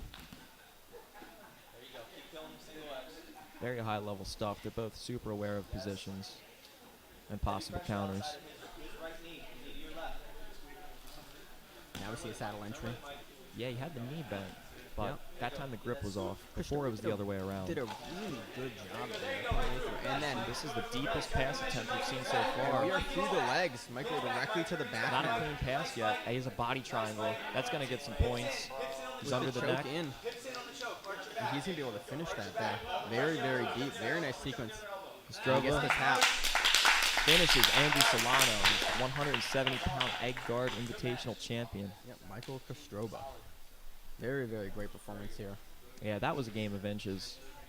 Very nice match from both guys. These are both guys I would love to see again. Yeah, definitely. Kostrova knew what he had to do, got the pass, and instead of just settling for the points victory, he went right for the choke. Yeah, really, really great. That's what I love. That's what I love to see in these matches. So an outstanding day of matches. Any sort of takeaways you have, Eric, for the day? I didn't really see any matches that were disappointing, to say the least. I know we've both had some questions about the rules, maybe a little confusing at times, but the rules proved to hold up. Yeah, really exciting collection of grapplers here. It's definitely matches that you can watch again and enjoy. I think there's a lot of guys that we see very frequently in the local and national scene that were showcased here, and that's always great to see in our backyard. Yeah, definitely. Close to home is always a good thing, and it brings out the best. I mean, we had people traveling from all over for this tournament. I mean, Crawford, who came from Florida, Frank from New York. Yep, number of New York guys. So, yeah, overall, a really outstanding event, and I love to see it. So, for the Egg Guard Invitational, I have been Maine Miller. You can also hear me on the Grappling Rewind podcast. We cover professional jiu-jitsu every single week if you want to stay up with the pro scene. And also my commentary partner has been... This is Eric Naples, and we just want to thank you guys for tuning in. And also the stream, Brad, get on the mic here, and taking charge of most of the stream. It's your boy, Brad the Bard. If you guys want any live events, gaming, sports, weddings, I do it all.